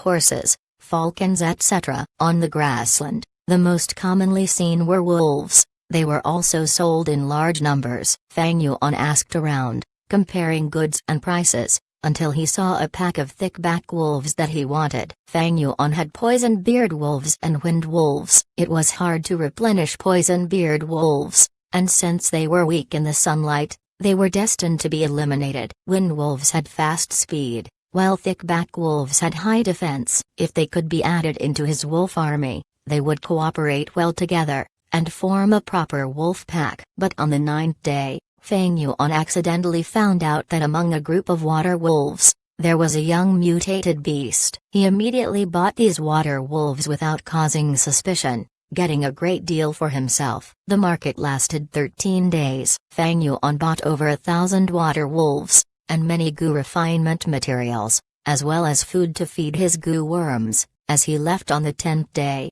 After his purchases, he had only 3,000 primeval stones left on him. Money was spent like flowing water. Zhiguang watched in amazement as he admired Chang Shanyin secretly. This hero truly had a grand disposition.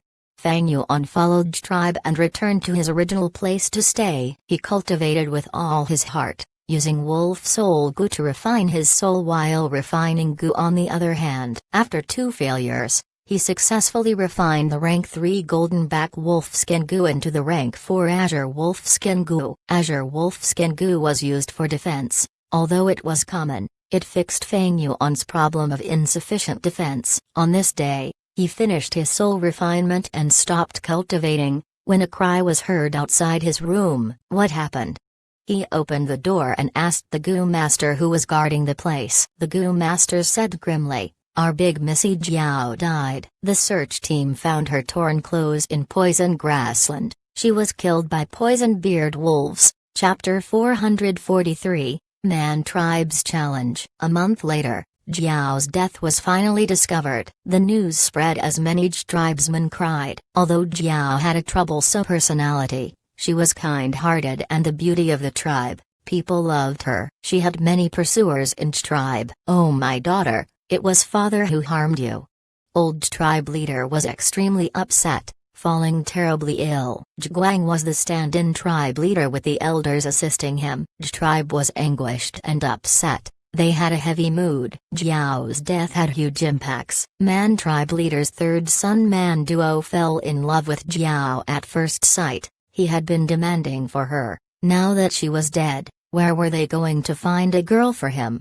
Man tribe was a large tribe. They had expanded greatly these years, and had absorbed many small tribes in the process. After a few victories, Their morale was high, and they were even more arrogant against the despondent tribe. During their conversations, they gave Zhuang great pressure as they demanded fiercely. The tribe was a newly arrived tribe, they were not as huge as Man tribe, and now that they had lost their home, they had to live in someone else's territory, relying on Hongyan Valley during the snowy climate. Thus, Zhuang was very passive now, he was extremely anxious. In his room, Feng Yuan sat on his bed as he opened his eyes. On his right palm was a wolf soul goo. This goo was about thumb size, it was like a gray wolf-shaped doll, giving off an eerie blue light. This is the 9th wolf soul goo. Feng Yuan injected his primeval essence and the wolf soul goo expanded. In a few breaths' time, it turned into a gray-white wolf soul. The wolf soul opened its mouth, howling silently as it crashed into Feng Yuan's body. This impact was silent, but Feng Yuan could feel his soul trembling, as his eyes went into a daze. The wolf soul directly crashed into his soul. The originally human-shaped 100-man soul underwent some reaction, and lost its human form, fusing with the wolf soul into a surging soul mist. The soul mist did not disperse, instead it moved and rolled around in Feng Yuan's body, showing a wolf's head, tail, or even Feng Yuan's appearance at times. After 5 minutes, the soul mist gathered and formed a new human soul. Except this human soul was different. Feng Yuan's 100-man soul earlier was completely his own appearance. His eyes, ears and nose were all the same. But after going through 9 wolf soul goo's refinement, although the 100-man soul was still human-shaped, there was a pair of wolf ears on his head, and his hair extended to his waist. His eyes also became wolf eyes, his entire body was thinner and his nose was sharper.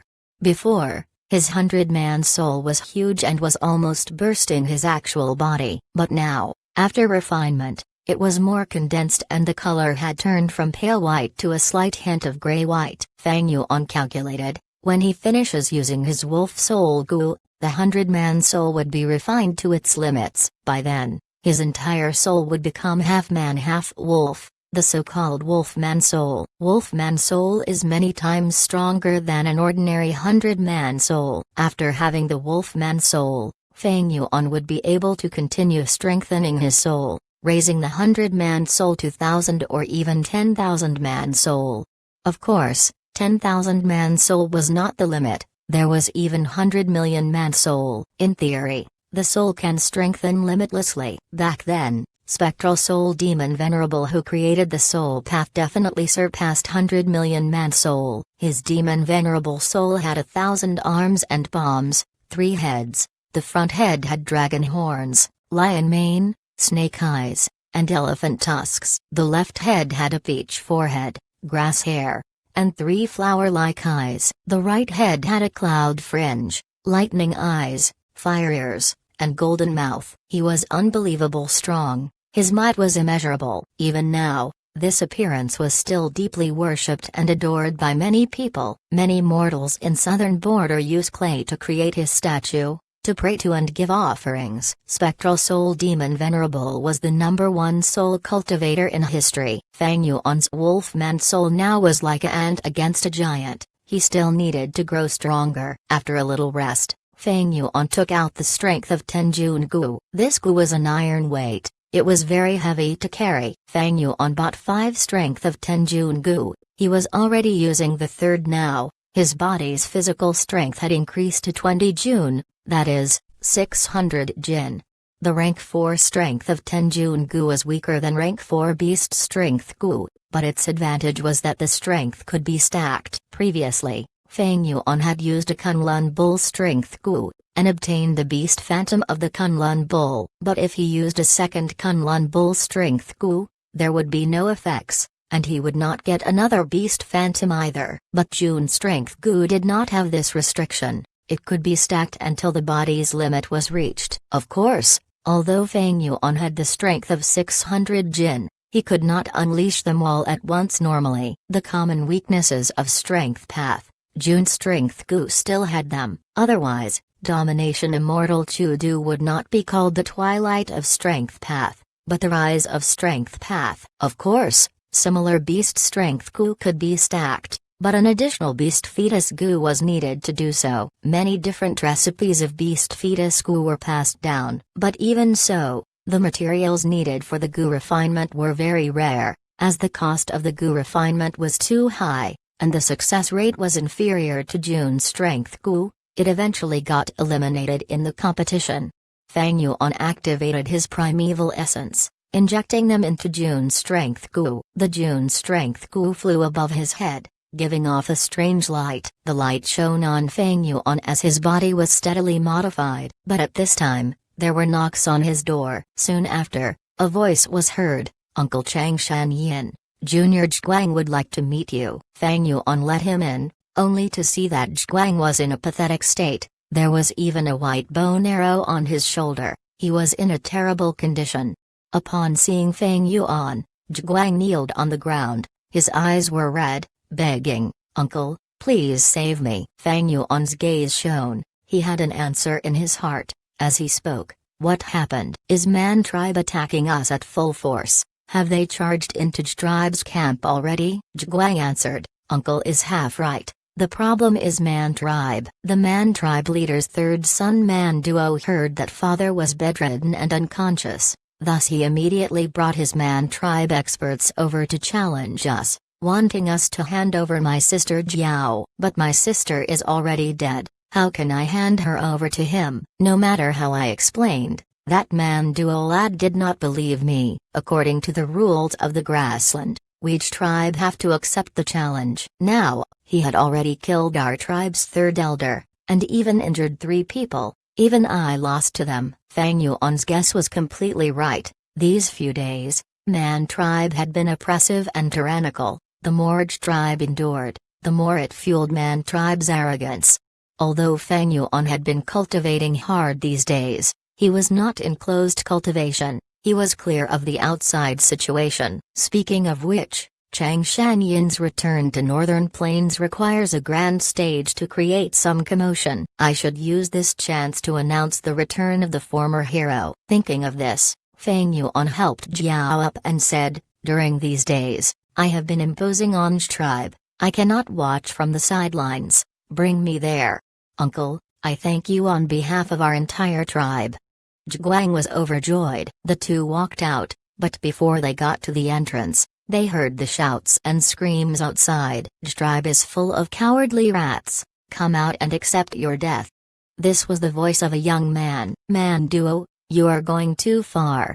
A tribe elder screamed. He. So what if I am bullying you?" Leopards and wolves capture their prey. Eagles and falcons bully small birds. This is the rule of the world. Quickly hand over Jiao, otherwise I will continue challenging you and kill every single member of tribe. Despicable. If old tribe leader was here, would you dare? Tribe elder rebuked. Man Duo was furious. HMPH, you are the despicable ones. You agreed to the wedding but now you refuse to hand over the woman. You went back on your words. I know. You are hiding Jiao, trying to stall for time. First, you said she ran away, now you said she's dead. Do you think I am a fool? If a mere rabbit dares to toy with a wolf, you will have to pay with your life. Shiwu, continue beating them, challenge them. Tribe, quickly send your next victim here to fight. Ha ha ha. Tribe elders' expressions were pale, they looked at each other but none dared to go up. Shiwu was huge and bald. With his bulging muscles, he walked onto the stage with a cruel smile. He was rank 3 peak stage, having great strength. The elder that tribe sacrificed was beaten to death on the spot. He walked on the center of the stage, staring at tribe's camp. Why is no one here? Don't tell me you are afraid. Tribe was furious and ashamed. Fire burned in their eyes as they stared at Shiwu. Cowardly chicken. Let me give you some courage. I have 100,000 primeval stones here. If anyone dares to come here and defeat me, I will hand the primeval stones over to you. No one answered him. Shiwu laughed in a frenzy. Tribe, you are but a bunch of rabbits and sheep. Have you laughed enough? With Zhuang leading the way, Fang Yuan walked out of the crowd with a plain expression. Shiwu's laughter stopped. His pupils shrunk as he looked at Fang Yuan in shock. Rank 4 Gu Master, who was this person? Not just Shiwu, but all of the Man tribesmen here had this huge question: was Man tribe concealing another rank 4 Gu master? Man Duo felt something amiss. He came here to find trouble because old tribe leader was bedridden, but to think that tribe had a second rank 4 battle strength expert. Before I came, I had already checked clearly. Where is this expert from? Carrying such suspicions, Man Duo jumped down from his horse, changing his attitude as he placed his right hand at his chest, greeting Feng Yuan. Hello friend, you are not from tribe, why must you interfere in our matters? Feng Yuan gave this Man Duo a glance, feeling amused by this young man. The first time he had heard of this Man Duo was from Jiao's descriptions. Although this Man Duo was the third son of Man tribe leader, he was weak and sickly since young, and had poor aptitude. Only C grade. Although he was over 20 years old now, he only had rank 2 cultivation. He was dark and skinny like a monkey, but he was definitely not as feeble as Jiao described. He had a scheming and devious pair of eyes, with the flames of ambition burning within them. Chapter 444, Man Tribe's Invitation. In Northern Plains where only experts were respected, where only strength mattered, Man Duo was able to gain his father's favor, and was able to mobilize tribe elders to challenge tribe. It showed his ability and courage. He was definitely not a good-for-nothing young master. Feng Yuan's eyes showed amusement. I, Chang Shanyin, was fated to be tribe's guest. I know Northern Plains rules and it is true that I should not interfere in others' business. But I had just heard this little brother taking out 100,000 primeval stones. I am lacking primeval stones recently, why would I reject money offered to me? Shi Wu heard this and wished he could slap his own mouth. My mouth was really itchy, to think I attracted a rank 4 expert. His heart was sour and bitter. Man Duo laughed dryly. This is an easy matter. If senior lacks primeval stones, this junior is willing to offer 500,000 primeval stones to you. What he meant was, he wanted Feng Yuan to keep out of this. At once, tribesmen looked nervously at Feng Yuan. Although Feng Yuan was the legendary hero, it was only his reputation. Those who truly acted like a hero were rare. Moreover, there was a phrase, a wise man submits to circumstances. Tribe was in a slump now, while Man tribe was huge and powerful. Chang Shanyin was only an outsider. He had no reason to help and bring trouble to himself. Thus, Feng Yuan became the center of attention. His attitude decided how this situation would progress. As everyone watched nervously, Feng Yuan laughed proudly. A gentleman only takes wealth that he deserves. I do not feel that I deserve a gift of 500,000 primeval stones, but 100,000 primeval stones that I earn from battle is extremely valuable. Come, according to Northern Plains rules, I accept this battle. Feng Yuan walked onto the stage. Uncle Chang Shanyin.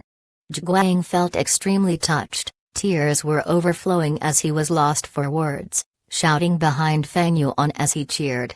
The elders of tribe were all extremely moved, as expected of Chang Shanyin, a true righteous hero. Unmoved by benefits and money, he is truly a man of justice. There are many people who offer icing on the cake, but few people help out in times of need. Chang Shanyin will be an esteemed guest in our tribe forever. Man Duo's expression was grim, extremely ugly. He knew that there was no need to say more. He shut his mouth and looked at Shi Wu. Shi Wu felt Man Duo's gaze and felt bitter in his heart. He had just submitted to Man tribe not long ago, and became an external elder of Man tribe. He wanted to make contributions to the tribe badly. Although Man Duo's cultivation was low, he was the tribe elder's third son. Upon hearing that old tribe leader was sick, he came over with Man Duo to challenge them. But he did not expect to meet Chang Shanyin. Although the other party was only rank 4 initial stage, he was already rank 3 peak stage. The two stages might look close, but Wu Shi knew clearly that this difference in a large realm was incredibly large. But in this situation, he had no other way out. If he avoided battle, he would be greatly despised and criticized. In Northern Plains, which advocated courage and fighting spirit, he would no longer have a future. Shi Wu gritted his teeth secretly as he entered the stage forcefully. Please. He bowed to Feng Yuan, barely forcing a smile. Fang Yuan nodded lightly, standing on the spot as light azure wolf fur grew on his body rapidly. The wolf fur covered his entire body, his ears, face, and even limbs. This is azure wolf skin goo. Wu Shi's heart sank. Although azure wolf skin goo was a very common and ordinary rank 4 goo, its defense was not something that a rank 3 goo could easily penetrate.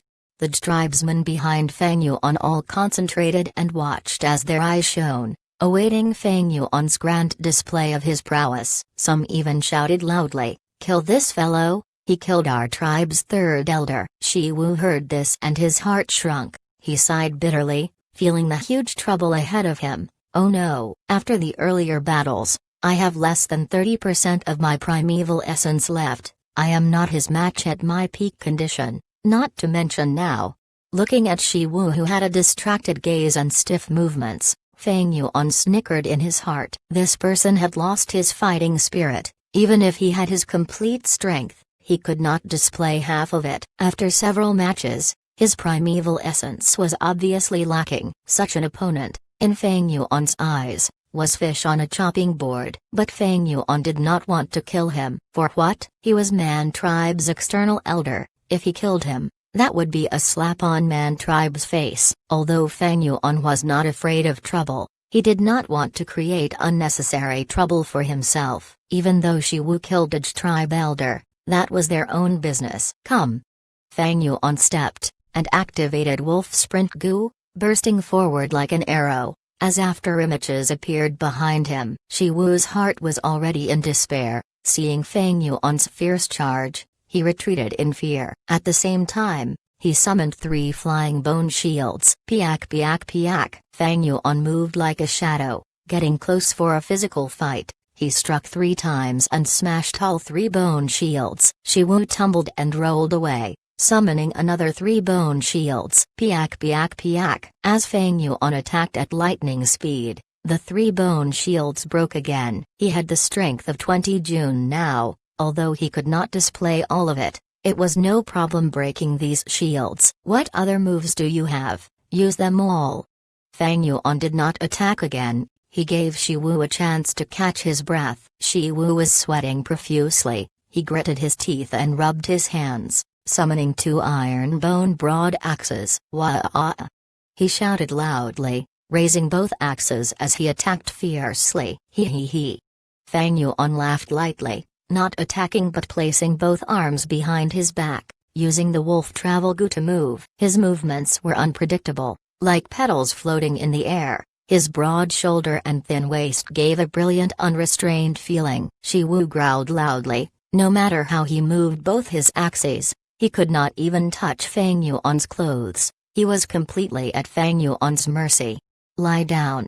Fang Yuan sighed, stretching out one finger. It looked slow, but it rapidly touched the axe. Shi Wu was already dizzy from Fang Yuan's movements. After feeling this force, he lost his balance and fell face flat on the ground. The tribesmen saw his pathetic state and cheered loudly, as the thunderous sound turned into one phrase, "Kill him, kill him." Shi Wu's expression was ashen, his fighting spirit was gone. Fang Yuan had control of the entire situation. He was like a lion toying with a sheep. He felt that he was not Fang Yuan's match, but the more he thought like this, the less battle strength he could muster, and the worse the battle situation became. Man Duo's heart also sank to rock bottom. Damn it, this Shi Wu did not display his true ability. He was scared witless by the other party. But even so, that rank 4 Goo master is too strong. He defeated Elder Shi Wu without breaking a sweat. Sigh. If Shi Wu dies, I would lose a tribe elder. I would have to face the accusations and fury of my brothers when I return. But unexpectedly, Fang Yuan did not attack anymore. You are but a rank 3, if I use rank 4 cultivation to kill you, others might think that I, the great Chang Shan Yin, am bullying the weak. Leave. Fang Yuan waved his hand. Uncle Chang Shan Yin, you cannot spare this scoundrel. Behind him, Zhuguang shouted, but Fang Yuan ignored him. Shi Wu reacted quickly, getting up and showed an expression of joy as he escaped death. Thank you, Lord, for sparing my life. Thank you, Lord, for sparing my life. Fang Yuan frowned. Scram. Yes, yes, yes. Shi Wu turned and left. Senior, I'll take my leave. Manduo paid respects and rode his battle horse. Tribesmen mocked and scolded them as they left with great humiliation. Father, I have failed you, I am here to ask for punishment. Manduo kneeled on the ground, lowering his head in shame and fear. Man tribe leader had a muscular body, having rank 4 peak stage cultivation. He sat on the tiger skin chair grandly as he looked at Manduo below his feet. This time, old tribe leader was bedridden, and you brought multiple rank 3 experts. How did you fail? You did badly for sure, but I heard news that tribe brought out another rank 4 expert. That is indeed so. Shi Wu was defeated by him. This person only displayed a bit of his actual strength, and he managed to toy around with our strongest elder Shi Wu. His true ability was unfathomable. However, I was in charge of this matter. It was my fault for not getting enough information, resulting in this failure. This child is very ashamed. I implore Father to punish me.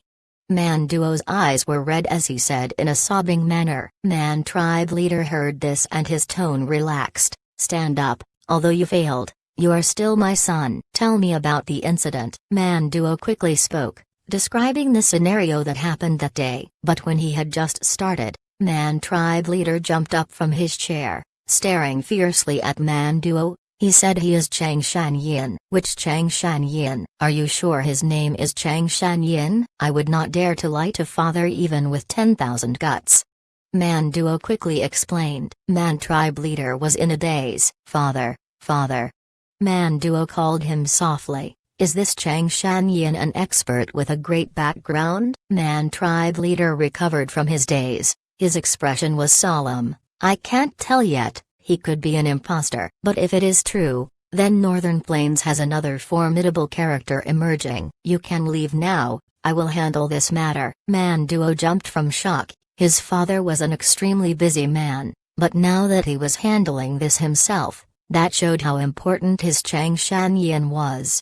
Chang Shanyin, who in the world are you? A few days later, in Stribe. A few days ago, it was all thanks for Brother Shanyin's help. This is 500,000 primeval stones. It is a token of our gratitude. Please accept it. Old tribe leader had a pale expression. He seemed to have aged 10 years after losing his daughter. Fang Yuan rejected it for a few times before accepting it. These days, I have been staying in your tribe. It is only right that I helped out. But I really lack primeval stones now. I shall borrow these from you for now. Brother Shanyin had great morals. You are truly a hero of Northern Plains. Old tribe leader was speaking, when his subordinate brought in an invitation, as well as a present. The old tribe leader's expression was grim. He handed this invitation and present to Fang Yuan. Brother Shanyin, Man tribe leader knows you are here. He is inviting you to his tribe as a guest. Chapter 445. Fixing Battle Bone Wheel. Fang Yuan took a look at the invitation. The words written were very polite. Of course they were written using Northern Plains characters. They looked wild but profound, and at the end, there was Man tribe leader's name, Mantu. This letter was written by Mantu personally. It showed his sincerity. The content of the letter was Man tribe leader's admiration towards Chang Shanyin, and stated that the matter earlier was but a misunderstanding among children. Since Chang Shanyin did not kill the external elder Shi Wu, Man tribe was extremely grateful. Thus, he was holding a banquet at night, and was sincerely inviting Fang Yuan to come. At the same time, this present was an item to apologize on behalf of Shi Wu, for offending a hero. Fang Yuan opened it and laughed. This Man tribe spent a lot of effort. In the box, there was 100 bone bamboo goo. Evidently, after Manduo returned, he investigated Fang Yuan clearly, and learned that he was making purchases in the market. Oh Brother Shanyin, I have a favor to ask of you. Old tribe leader spoke. Fang Yuan waved his hand. I understand brother, don't worry, I will urge them during the banquet, to reduce the conflicts between both your tribes. Ah, my greatest thank to you, Brother Shanyin. The old tribe leader was very touched. He got up in a hurry and bowed deeply towards Feng Yuan. There was still some time until the banquet. Feng Yuan sent them off before closing his door. Feng Yuan sat on the bed. He willed and a light flew out of his aperture. The weak light dispersed, revealing the battle bone wheel. This rank 5 gu is huge. Its height was almost at the ceiling. Once it appeared, the large room instantly felt cramped. There were many cracks on the battle wheel, and even some severe scars that threatened to destroy it. The deepest scar was extremely damaging, nearly splitting the wheel into two, only connected by a little bit of white bone. It was a shocking sight. This rank 5 gu worm's luck was not good. After being beaten up by Chang Shanyin, its original owner Hatu Gu died, causing it to become a wild gu. It had to eat the skeletons on the battleground to barely survive, unable to fix its injuries. After that, it was attacked by Feng Yuan and Jiao together. The spring-autumn cicada was a rank 6 gu. It could not subdue rank 5 gu easily. Feng Yuan could only beat it till its last breath to subdue it. But precise so, the battle bone wheel was at the brink of destruction. When it appeared, several bone fragments fell off the wheel. One could say, its situation could not be any worse. Feng Yuan took out a bone bamboo gu from the gift box. Using spring-autumn cicada's aura, he refined it instantly. This gu worm's was shaped like a finger bone bamboo. It was pale white and looked like a white candle. Feng Yuan held the bone bamboo gu in his hand, as his primeval essence moved according to his will, going out of the aperture towards the underside of his tongue.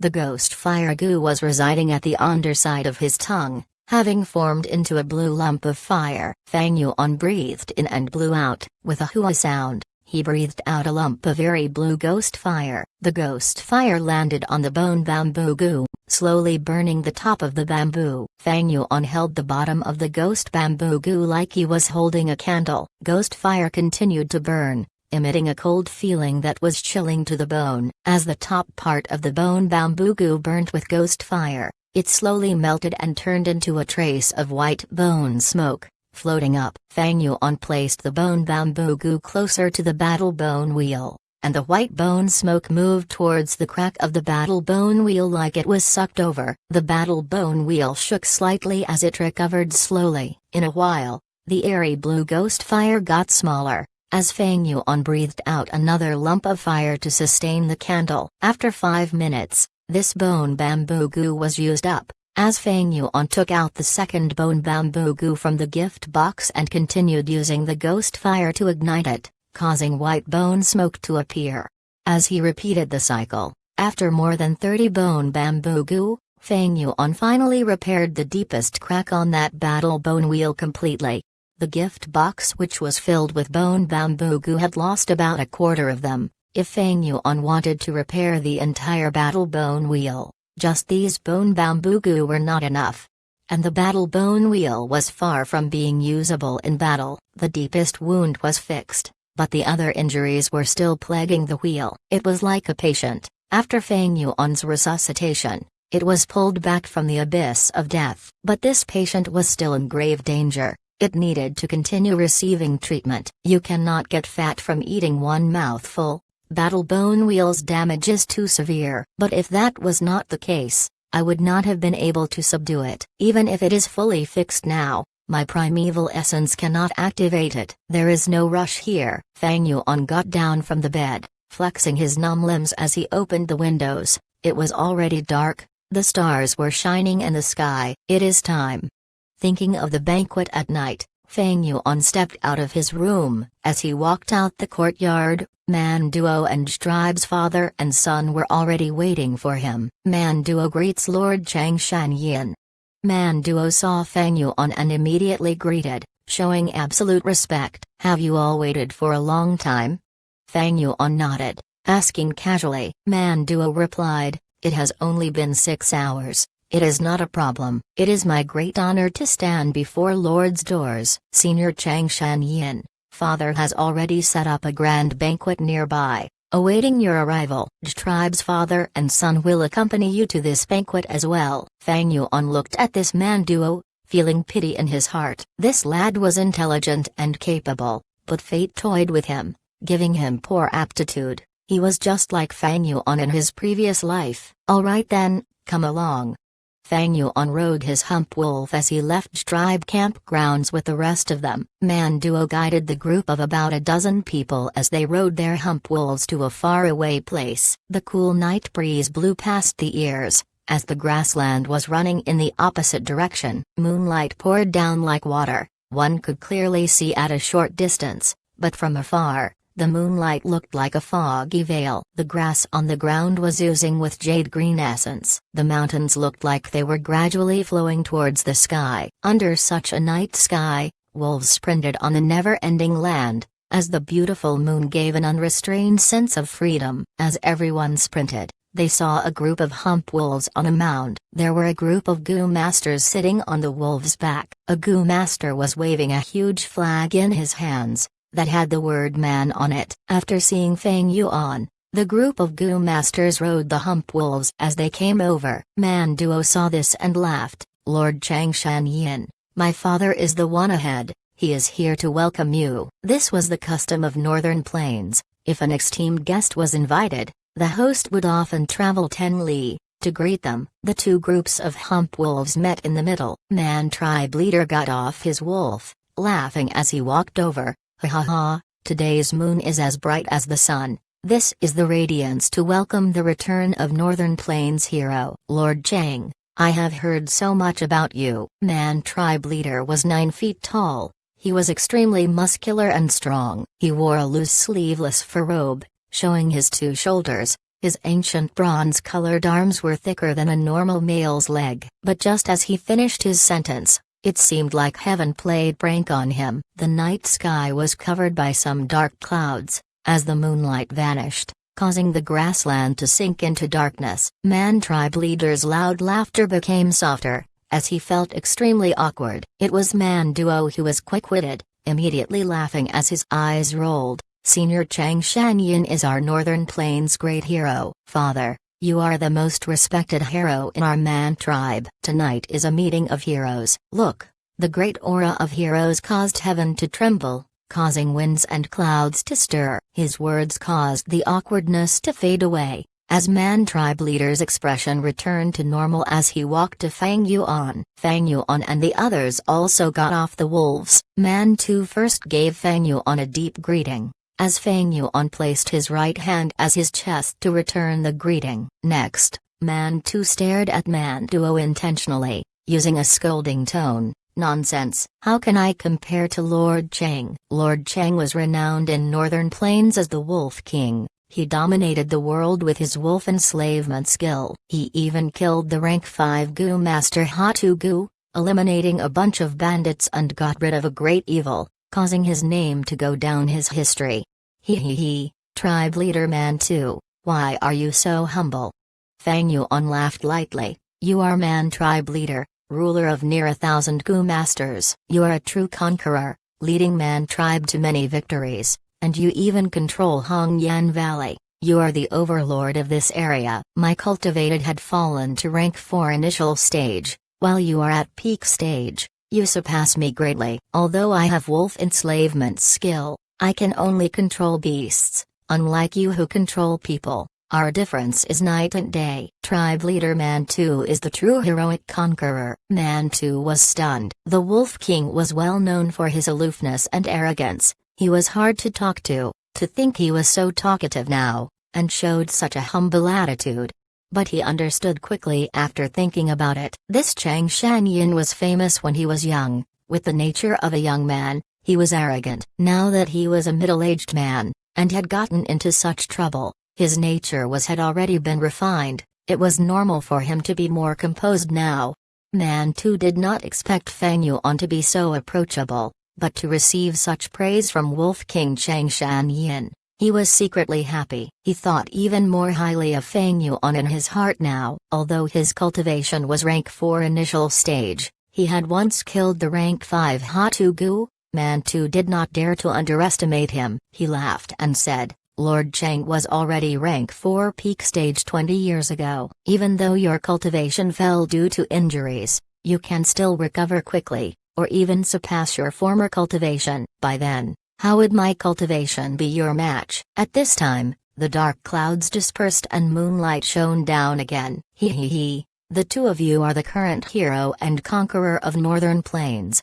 The tribe leader spoke at inappropriate timing. The most valuable thing is that the meeting of Tiger and Wolf did not lead to a fight, but instead you appreciate each other. We are lucky to witness this. This is truly seeing the moon after the clouds part. Such words made everyone laugh. Ha ha ha, Brotherj, your words describe the scenery perfectly. Quick, the banquet has already been prepared. It is just nearby.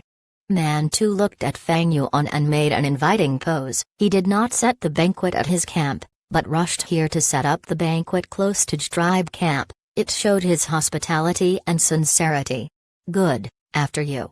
Fang Yuan laughed and agreed, but his heart tightened. The dark clouds came and left quickly. It was a peculiar sight. Most likely, Gu masters were on the move. It has not been a month since he buried fixed immortal travel Gu. The immortal Gu aura has not faded yet. Hopefully a Gu immortal does not find it. Chapter 446, Soul Path Gu Immortal Gui Huang. In the night sky, the moon shone brightly. A large group of dark clouds moved quickly despite looking slow. It moved above Fang Yuan and Gang's head, 5,000 li towards the south, towards the sky of an unnamed little hill.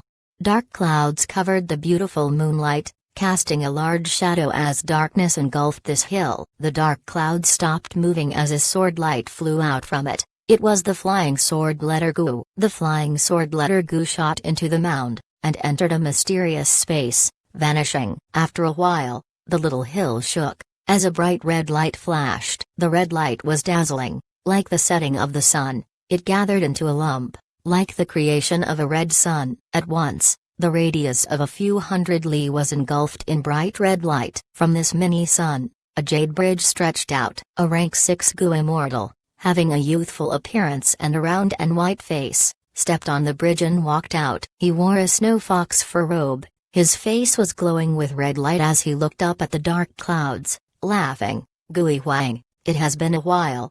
Kek kek kek. Accompanying the terrible sounding laughter, a person emerged from the dark clouds. He gave off the strong aura of a rank 6 Gu immortal. It was Gui Huang. Gui Huang quickly descended. Just as he was about to land on the ground, a large pair of greenish-black bat wings appeared behind his back. The bat wings flapped as he remained in the air, looking at the rank 6 Gu immortal on the bridge. Loner Hongyu, these are the lava bats I promised you, a total of 3,500,000. Take a look.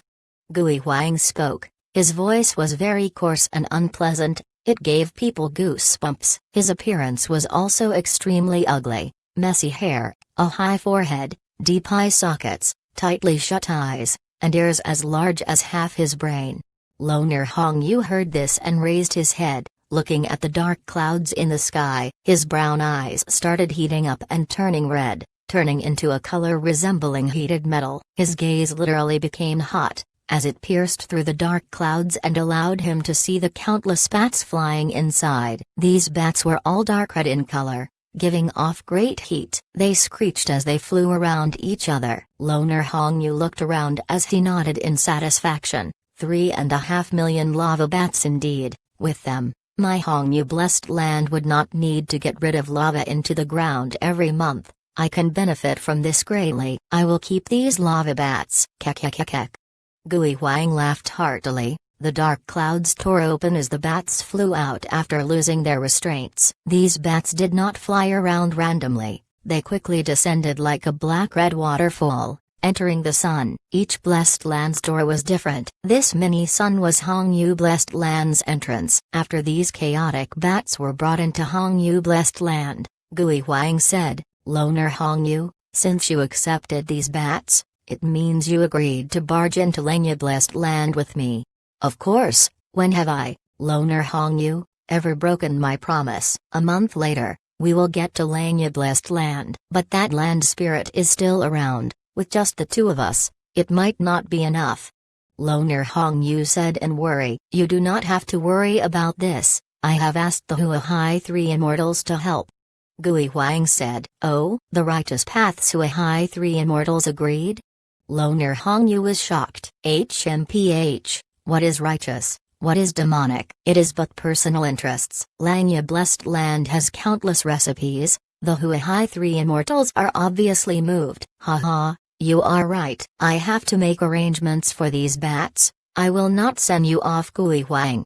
Loner Hong Yu said. Gui Huang snorted as his bat wings flapped, bringing his body into the dark clouds as quickly as lightning. Dark clouds moved, flying towards the north, covering the moon in its path. As it entered Poison Grassland's sky, the cloud stopped. Gui Huang stopped and showed some confusion. What's going on? There is the aura of an immortal Gu. He showed a look of disbelief as he landed. The place he was standing at was the location where Fang Yuan and Jiao first met. Although the immortal Gu's aura is already extremely weak, it is a real immortal Gu. Strange, there is the aura of an immortal Gu, but no Gu immortal's aura. Is this a wild immortal Gu? No, that's not right. This is man-made. That means a mortal obtained an immortal Gu? Gui Huang thought about this and felt great excitement. 50 years had already passed since he rose to Gu immortal realm, yet he still had no immortal Gu, forced to use rank 5 Gu worms only. Immortal Gu were extremely rare. Many Gu immortal live their entire life without having a single one. Don't tell me, after working hard for half my life, my luck is finally here? An immortal Gu's allure was overwhelming. Gui Huang's heart was palpitating.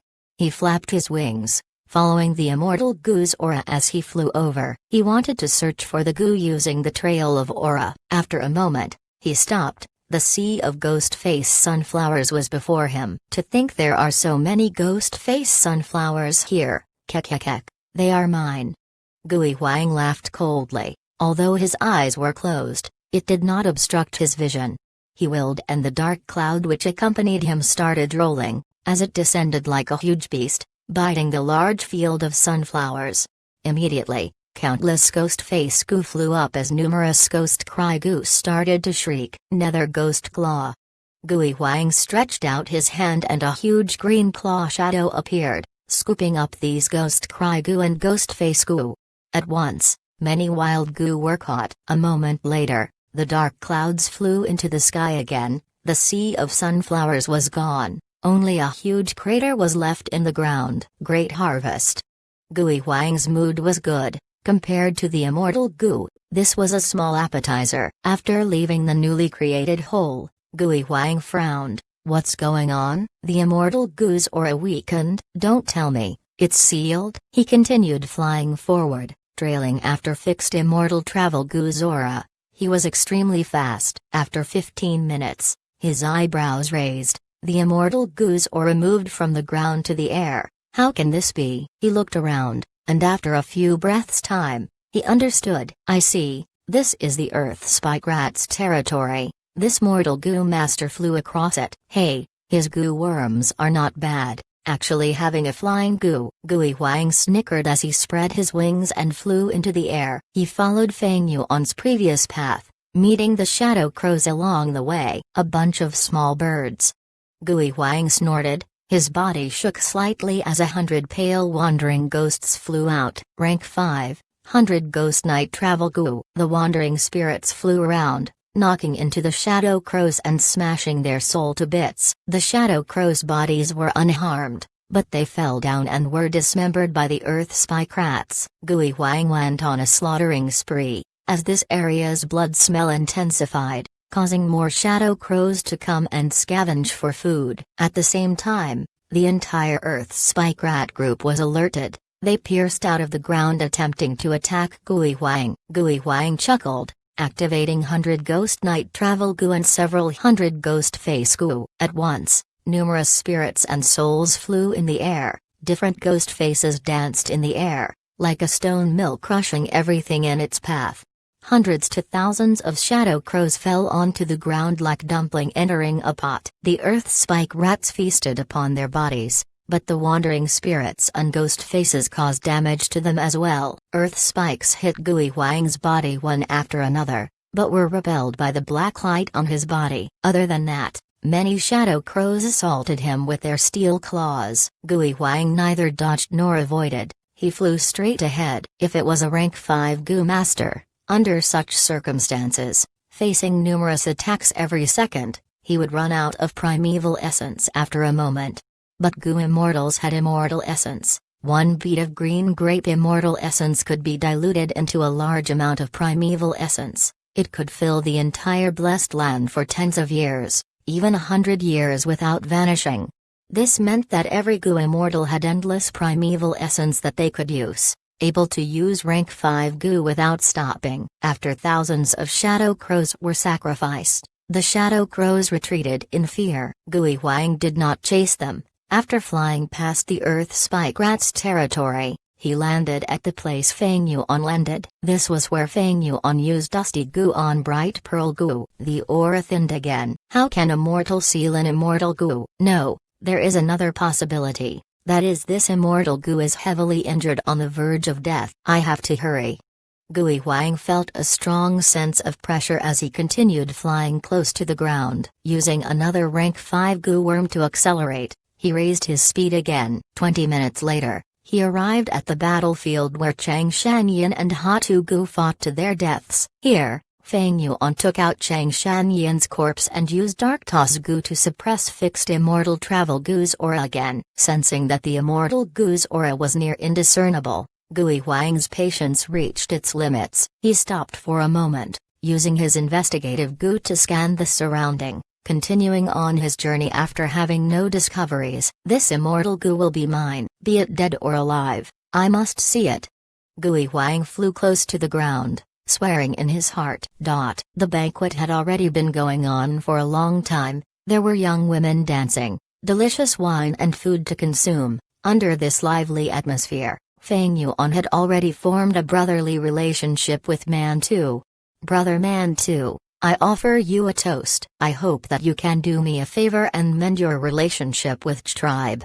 Fang Yuan raised his wine cup and drank. Mantu showed a look of difficulty. After drinking the wine in his cup, he said, I would not dare to refuse Brother Chang's wine, but Hongyan Valley is a small place. We Man tribe expanded quickly and now our numbers are huge. If we have to provide for another Man tribe, I'm afraid. Moreover, tribe went back on their words. The promised wedding was delayed and even fell through. We are truly angry and disappointed. Mantu sounded angry, but he already had a scheme in his heart. He wanted to absorb tribe, but he could not find an excuse. At the same time, old tribe leader was a rank 4 Goo master. With him still around, Man tribe could not take them down easily. Thus, when Manduo proposed the wedding, he agreed immediately. Next, with news of Jiao's death from tribe, Mantu did not believe. In his opinion, this was an excuse of tribe after they realized Mantu's intention of devouring them. Chapter 447, Hints and Clues. Goo. Speaking about tribe, the lively banquet atmosphere turned cold. Old tribe leader quickly stood up and gave an explanation. Zhuang stood at one side, looking at his father. He felt bitter and pained. His sister was dead. His father was grieving. He wished none of this was real. But now, he had to explain to outsiders, proving to them that his daughter was truly dead. This was such a painful torture. While Mantu listened to their explanations, he refused to accept it. Chang Shanyin was a righteous hero, and also the genius Goo master that Chang tribe nurtured back in the day. After he killed Hatu Goo and the bandits, he was praised by the people, and with his great reputation, he was known by almost everyone in Northern Plains.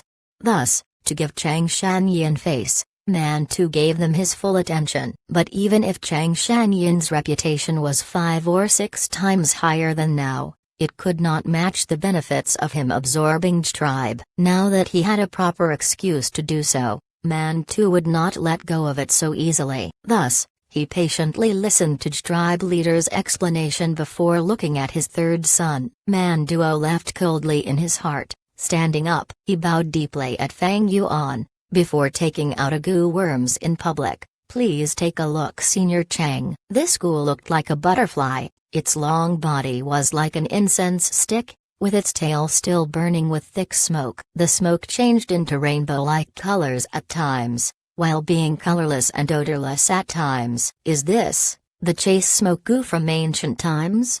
Fang Yuan's gaze shone. Manduo was stunned. Using a tone of admiration, Senior is absolutely right. This junior is in awe of senior's knowledge. I obtained this goo by chance. As long as one is stained by this smoke, it would not dissipate for months. It is perfect for finding someone's traces.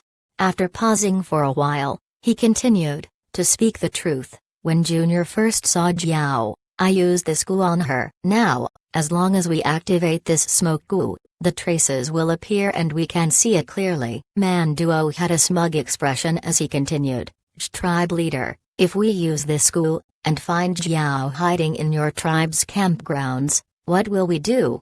He wanted to devour tribe. He obviously had plans. This chase smoke goo was suggested by Manduo. To think that it would actually be used like this, facing Manduo's threat, tribe father and son relaxed in their heart. This chase smoke goo was good. Once it was used, the truth of their words would be attested to without doubt. But Feng Yuan's heart jumped. This chase smoke goo could stain people who got close to it. He had once been in close proximity with Jiao, and even hugged her. With this smoke, wouldn't he be exposed? What now? Feng Yuan did not expect this. His heart was sinking. The goo worm set on him was Chang Shanyin's enslavement path goo worms. It was good at huge battles, but had little use for personal fights. At this banquet, he was only rank 4 initial stage. But Man tribe and tribe leader had higher cultivation. There were even several elders and guards with rank 3 cultivation. Even if he brought the wolves over, 2 to 3,000 ordinary wolves could not turn this situation around. At once, Feng Yuan's mind worked at lightning speed. All sorts of possibilities appeared as they sparked like flint. Soon after, he laughed heartily. This is great. With the chase smoke goo to certify, the truth will be out. Junior, quickly use it. He wanted to stall for time or reject the use of it, but that was impossible. Firstly, he as an outsider rejecting the use of chase smoke goo was very strange. It was almost admitting his guilt. Secondly, be it Man tribe or tribe, they both wanted to use chase smoke goo to confirm some details. There was no way to change their minds now. Thirdly, chase smoke goo was in the hands of someone else. Even if Feng Yuan objected to it, could he stop Man tribe from using it? Thus, Feng Yuan took the initiative to urge him, giving them an impression of being open and fearless. Hearing Feng Yuan's words, Man too was overjoyed. Since brother Chang Shanyin has said it, son, use it. But Manduo was not happy. He observed the people's expressions, and realized that Man tribe father and son were looking forward to this. Is Jiao really dead? Manduo controlled his uneasiness and willed, activating this chase smoke goo. At once, the colorless and odorless smoke appeared in the air, turning black.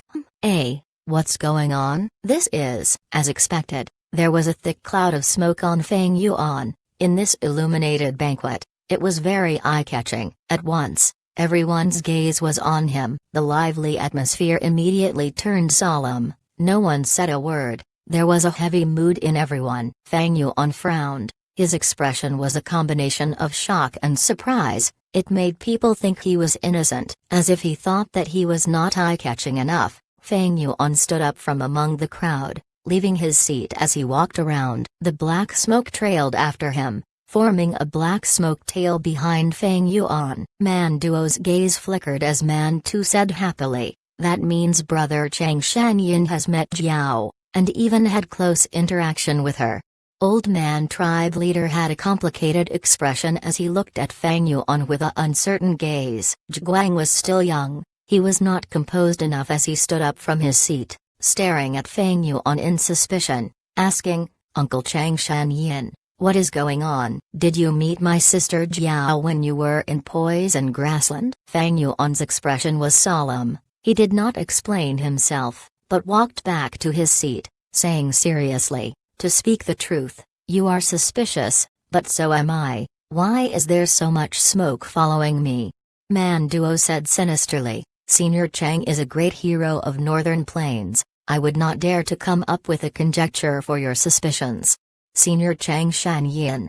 Zhiguang could not hold it any longer. He stared at Feng Yuan with a flickering gaze. Feng Yuan heard him and looked at Zhiguang in the eye with no guilt, then turning to old tribe leader, Brother You know my character. I swear in the name of the Wolf King, I did not meet your daughter in Poison Grassland. The tribe leader placed his right hand at his chest, making a great gesture with a solemn expression. Brother Chang Shan-yin, we hit it off so well when we first met. I believe your words.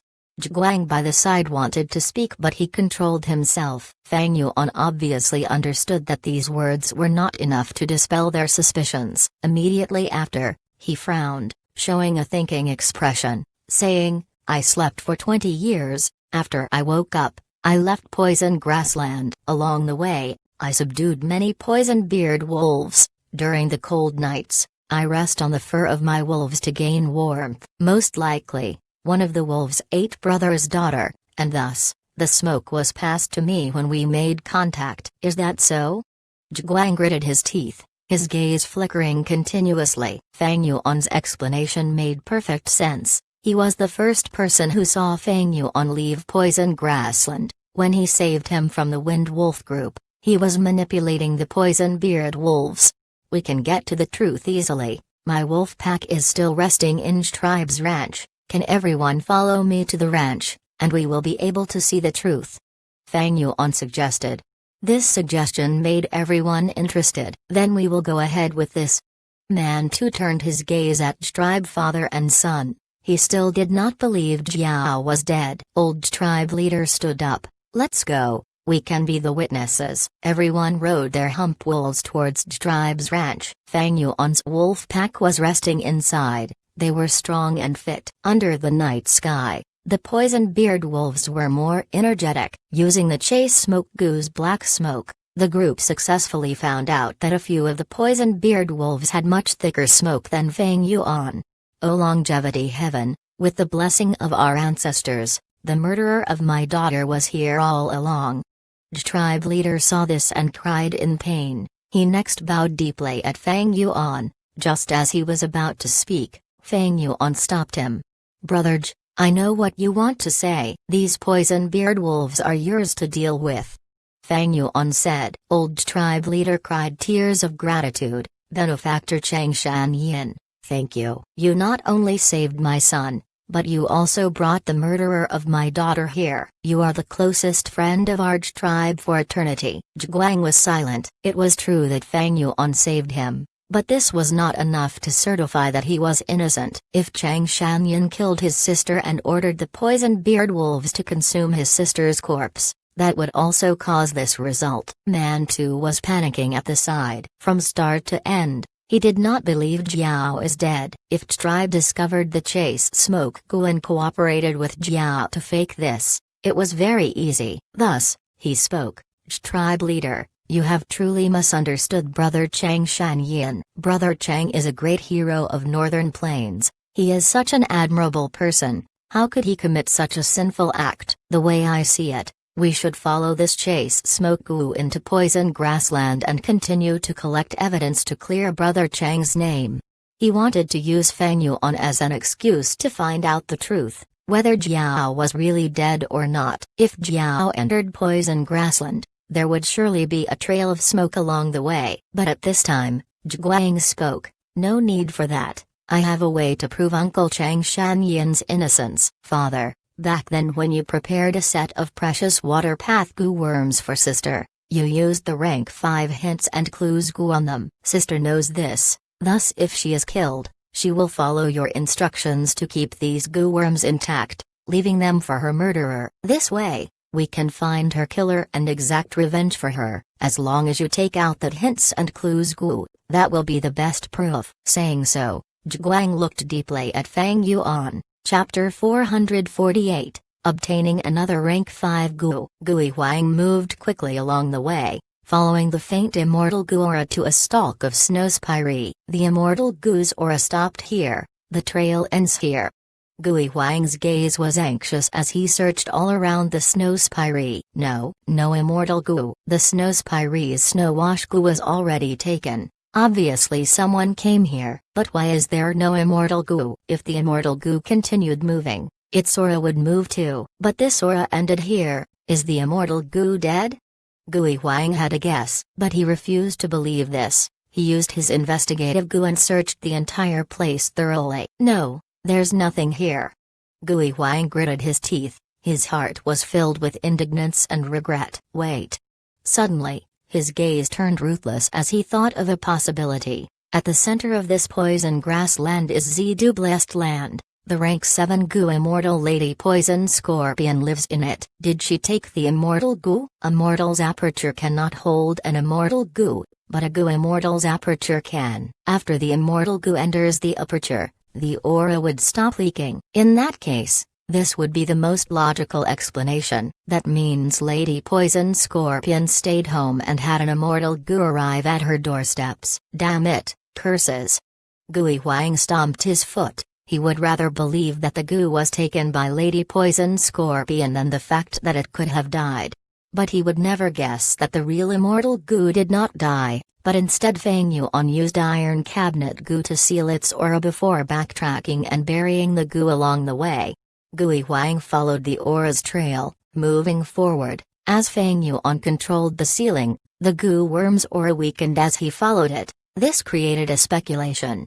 Gui Huang wanted to chase after the goo. He would never have guessed that along the way, the fixed immortal travel goo was buried somewhere. When he thought of Lady Poison Scorpion, jealousy and hatred forced his speculations to hit a dead end. Lady Poison Scorpion is a rank 7 goo immortal. She is very strong. I can gather the Huahai 3 immortals and Loner Hongyu to attack Langya Blessed Land. That is because of the promised benefits. I do not have the bargaining chips to get them to attack Zidu Blessed Land as well. This is so hateful. If I came 10 days ago, the immortal goo might have been mine. Looking at the time, Zidu Blessed Land is about to open its doors and expel the poisonous gas inside. I am not her match. I should leave now.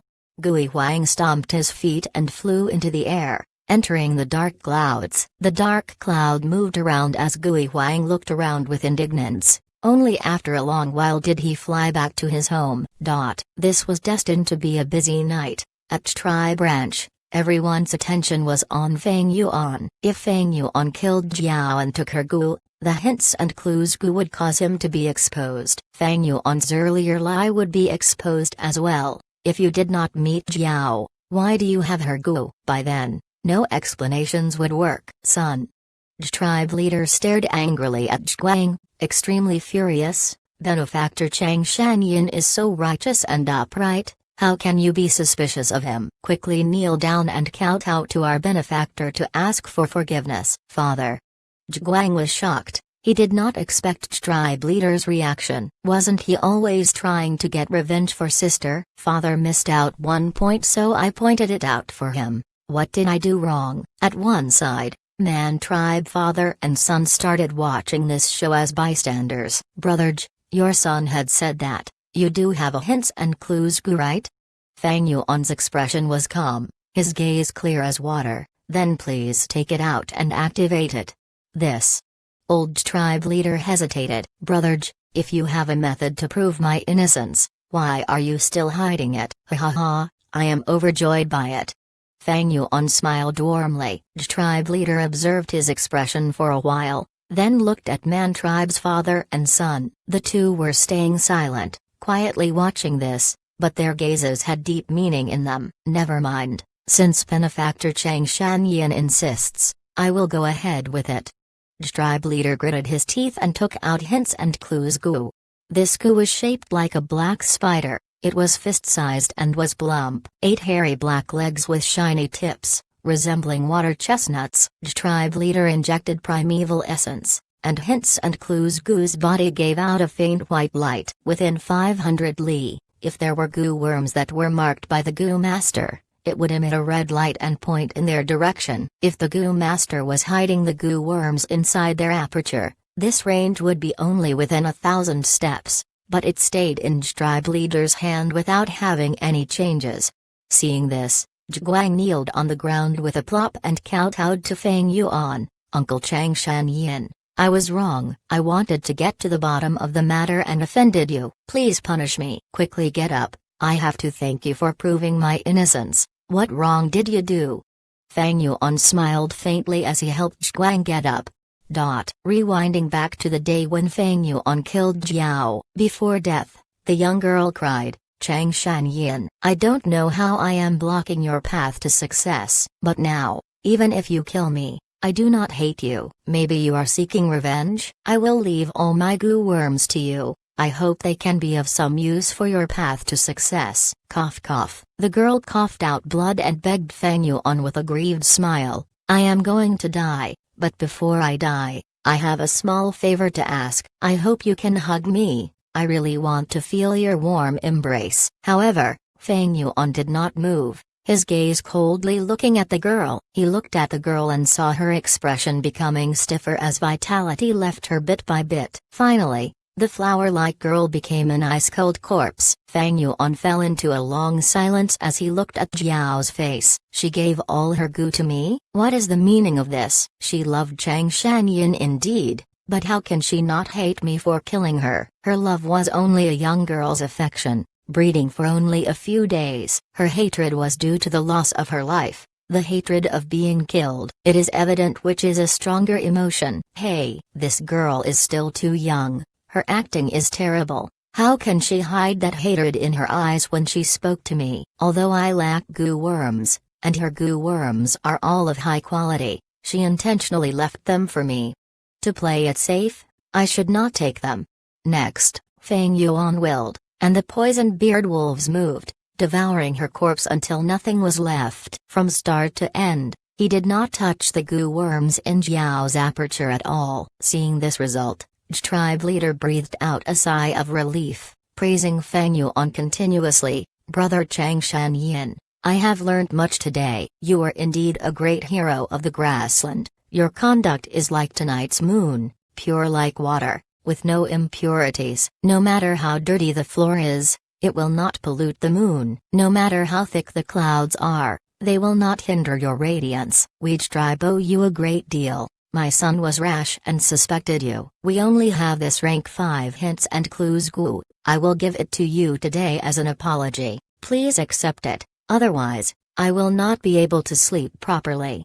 Rank 5 goo was hard to come by, but under everyone's gaze, tribe leader handed it over to Feng Yuan. Feng Yuan rejected it for a few times, but tribe leader was very insistent. He had no choice but to accept it. Just like this, Feng Yuan obtained his second rank 5 goo in Northern Plains. Next, everyone continued the banquet until late into the night. As they parted happily under the moon, Mantu invited Feng Yuan earnestly to be a guest as his tribe. But Feng Yuan said that he was going to leave not long later, to join the heroes' assembly. But before leaving, he would go visit Man tribe first. Looking at Feng Yuan and tribe's father and son leave on their hump wolves, Mantu's smile vanished and his expression turned ugly. It seems this Jiao is dead without doubt. Mantu's tone was gloomy. Father, no need to fret. Manduo at the side snickered. This tribe wants to make use of Hongyan Valley. He has to beg us. They have nowhere to run. Listening to his son's words, Mantu's expression relaxed. He patted Manduo's shoulders. You are right, I was too obsessed with it. These years, Man tribe had been expanding. You have contributed greatly to it. But you are only C grade in aptitude. Your talent is insufficient. When father retires, and your elder brother takes charge of Man tribe, you have to assist him well. Yes, father, do not worry. Manduo replied curtly and positively, but he was snorting in his heart. He was also his father's son. Why can't he compete for the leader's role? Why must he give it to his brother? Because of aptitude, he cannot become the tribe leader? No. If elder brother ascended to the position of tribe leader, he will kill me. Sigh, what a pity. I wanted to marry Jiao to make tribe part of my force, with this relationship tying us together. But heaven played a joke on me. Jiao actually died. Unfilial son, kneel down. Once they got into the secret room, with only the two of them left, tribe leader's expression sank as he screamed at Zhuang. Father. Zhuang was shocked. He did not understand why his father was so furious, but he subconsciously kneeled down first. Father, I am your son, you can scold or beat me, as long as your anger fades. But I have a request. I hope that father can tell me why you are so furious. After you calm down, I will change and no longer make you angry. Zhiguang said. The tribe leader laughed coldly, standing before Zhiguang and pointing at his nose. I know you feel very indignant. Let father tell you the reason, to let you know the immense danger we were in tonight. Did you really think Manduo proposed to your sister because of her good looks? Zhiguang was stunned. Was that not the case? Jiao was the beauty of our tribe. So many youngsters were chasing after her. Bullshit. The tribe leader howled.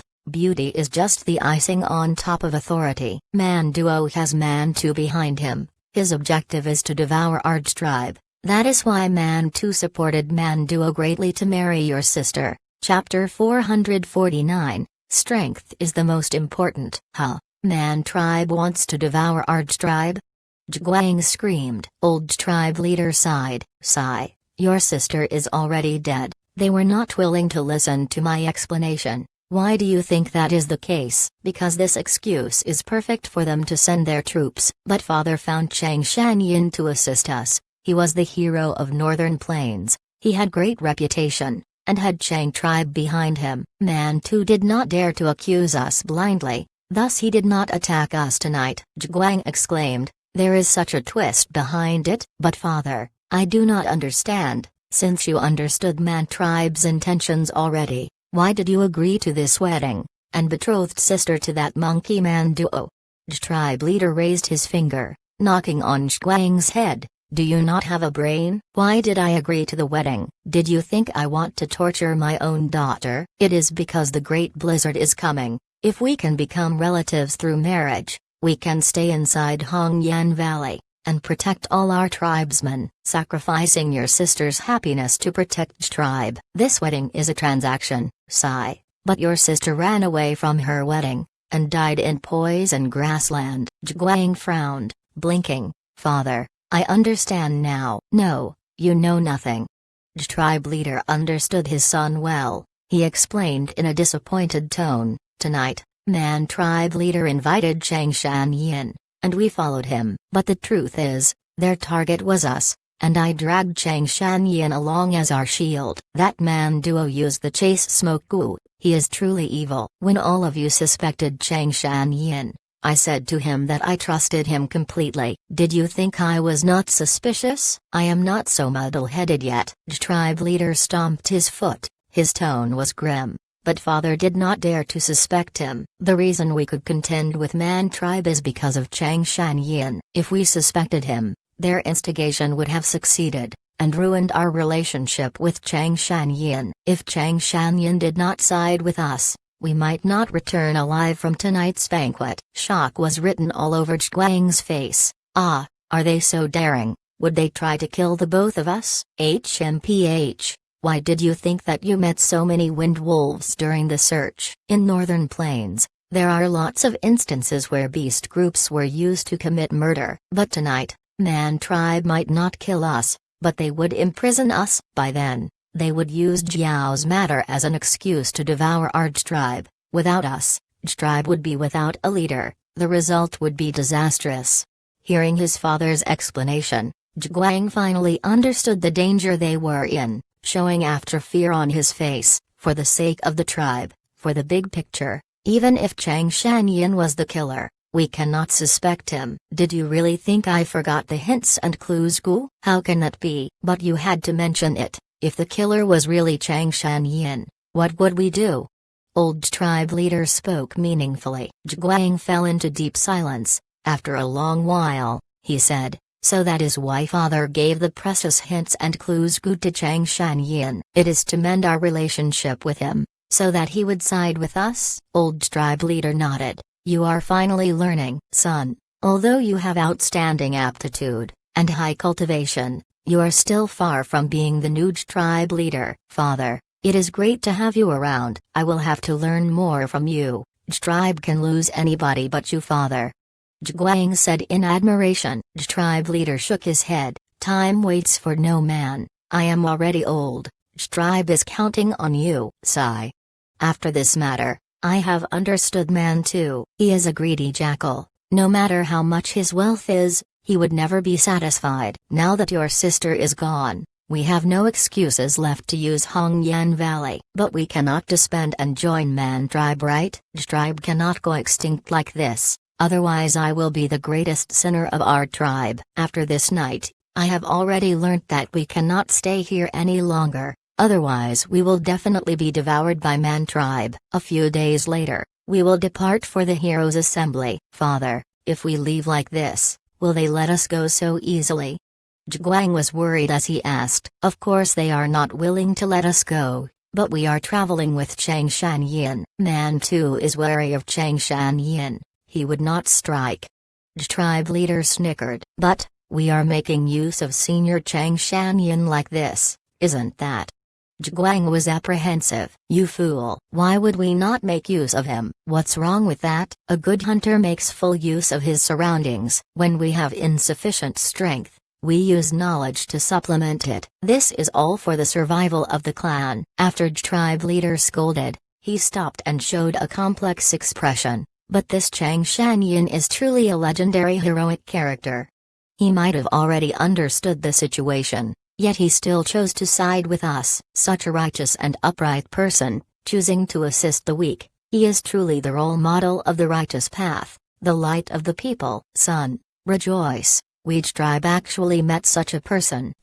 Time passed quickly, a few days went by. Inside the room, Feng Yuan held his bone bamboo gu as the ghost fire burnt it completely, breathing out heavily. This is the final bone bamboo gu.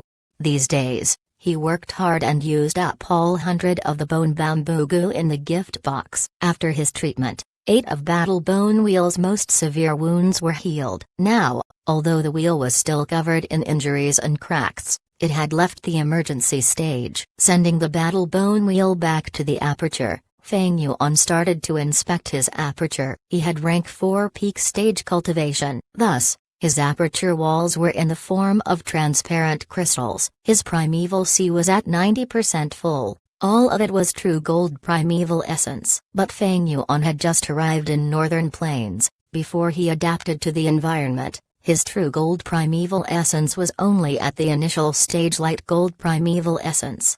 Thus, Feng Yuan's cultivation was not progressing. Using light gold primeval essence, I cannot break through the aperture walls and become a rank 5 gu master. To accelerate my adaptation, there are ways to do so. Most commonly, it is to use the third watch gu, to accelerate my own time. But that way, the gu master's lifespan will also be shortened proportionally. Such a measure that pursued quick success was not acceptable to Feng Yuan. It was not because he treasured his lifespan, but because of spring-autumn cicada. If Feng Yuan used third watch gu on himself, the river of time on him will flow 3 times faster. That way, the spring-autumn cicada's recovery will also be 3 times as fast. Other than his vital gu and fixed immortal travel gu in Poison Grassland, Feng Yuan still had multiple gu worms. Among them were 2 rank 5 gu from Northern Plains. One was Battle Bone Wheel. It was recovering and could not be used in the meantime. The other was Hints and Clues gu.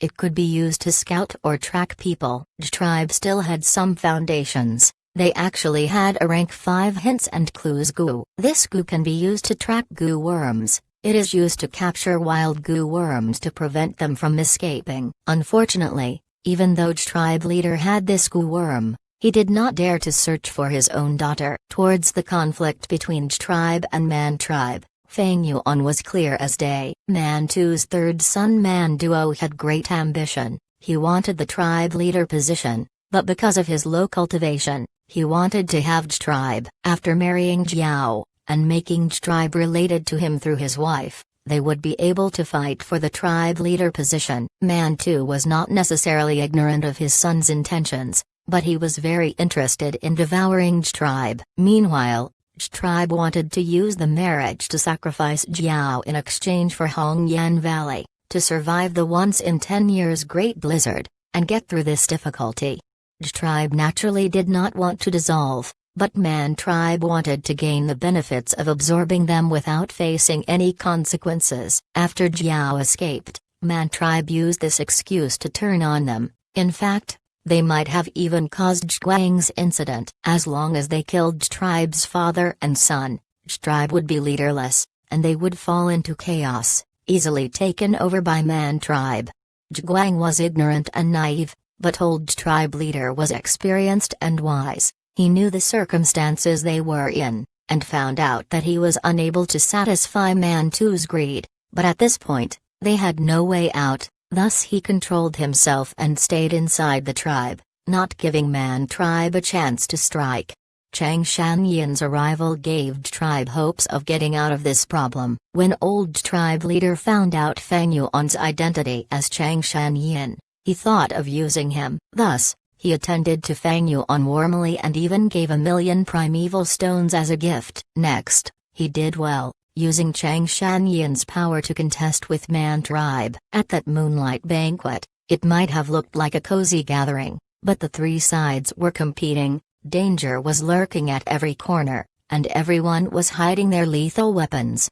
The result was, Man Tribe suffered a setback. Not only did they fail to deal with Tribe, they even lost the excuse that they had, Jiao. But they did not lose, they were still the strongest among the three. Tribe used Chang Shanyan, making use of his reputation to protect their tribe, surviving this crisis. Even though they succeeded, they were still at the weaker position. As for Fang Yuan, he pretended to be ignorant, using the two sides and their conflict to achieve his goal of spreading his name, while benefiting from their competition and strengthening himself.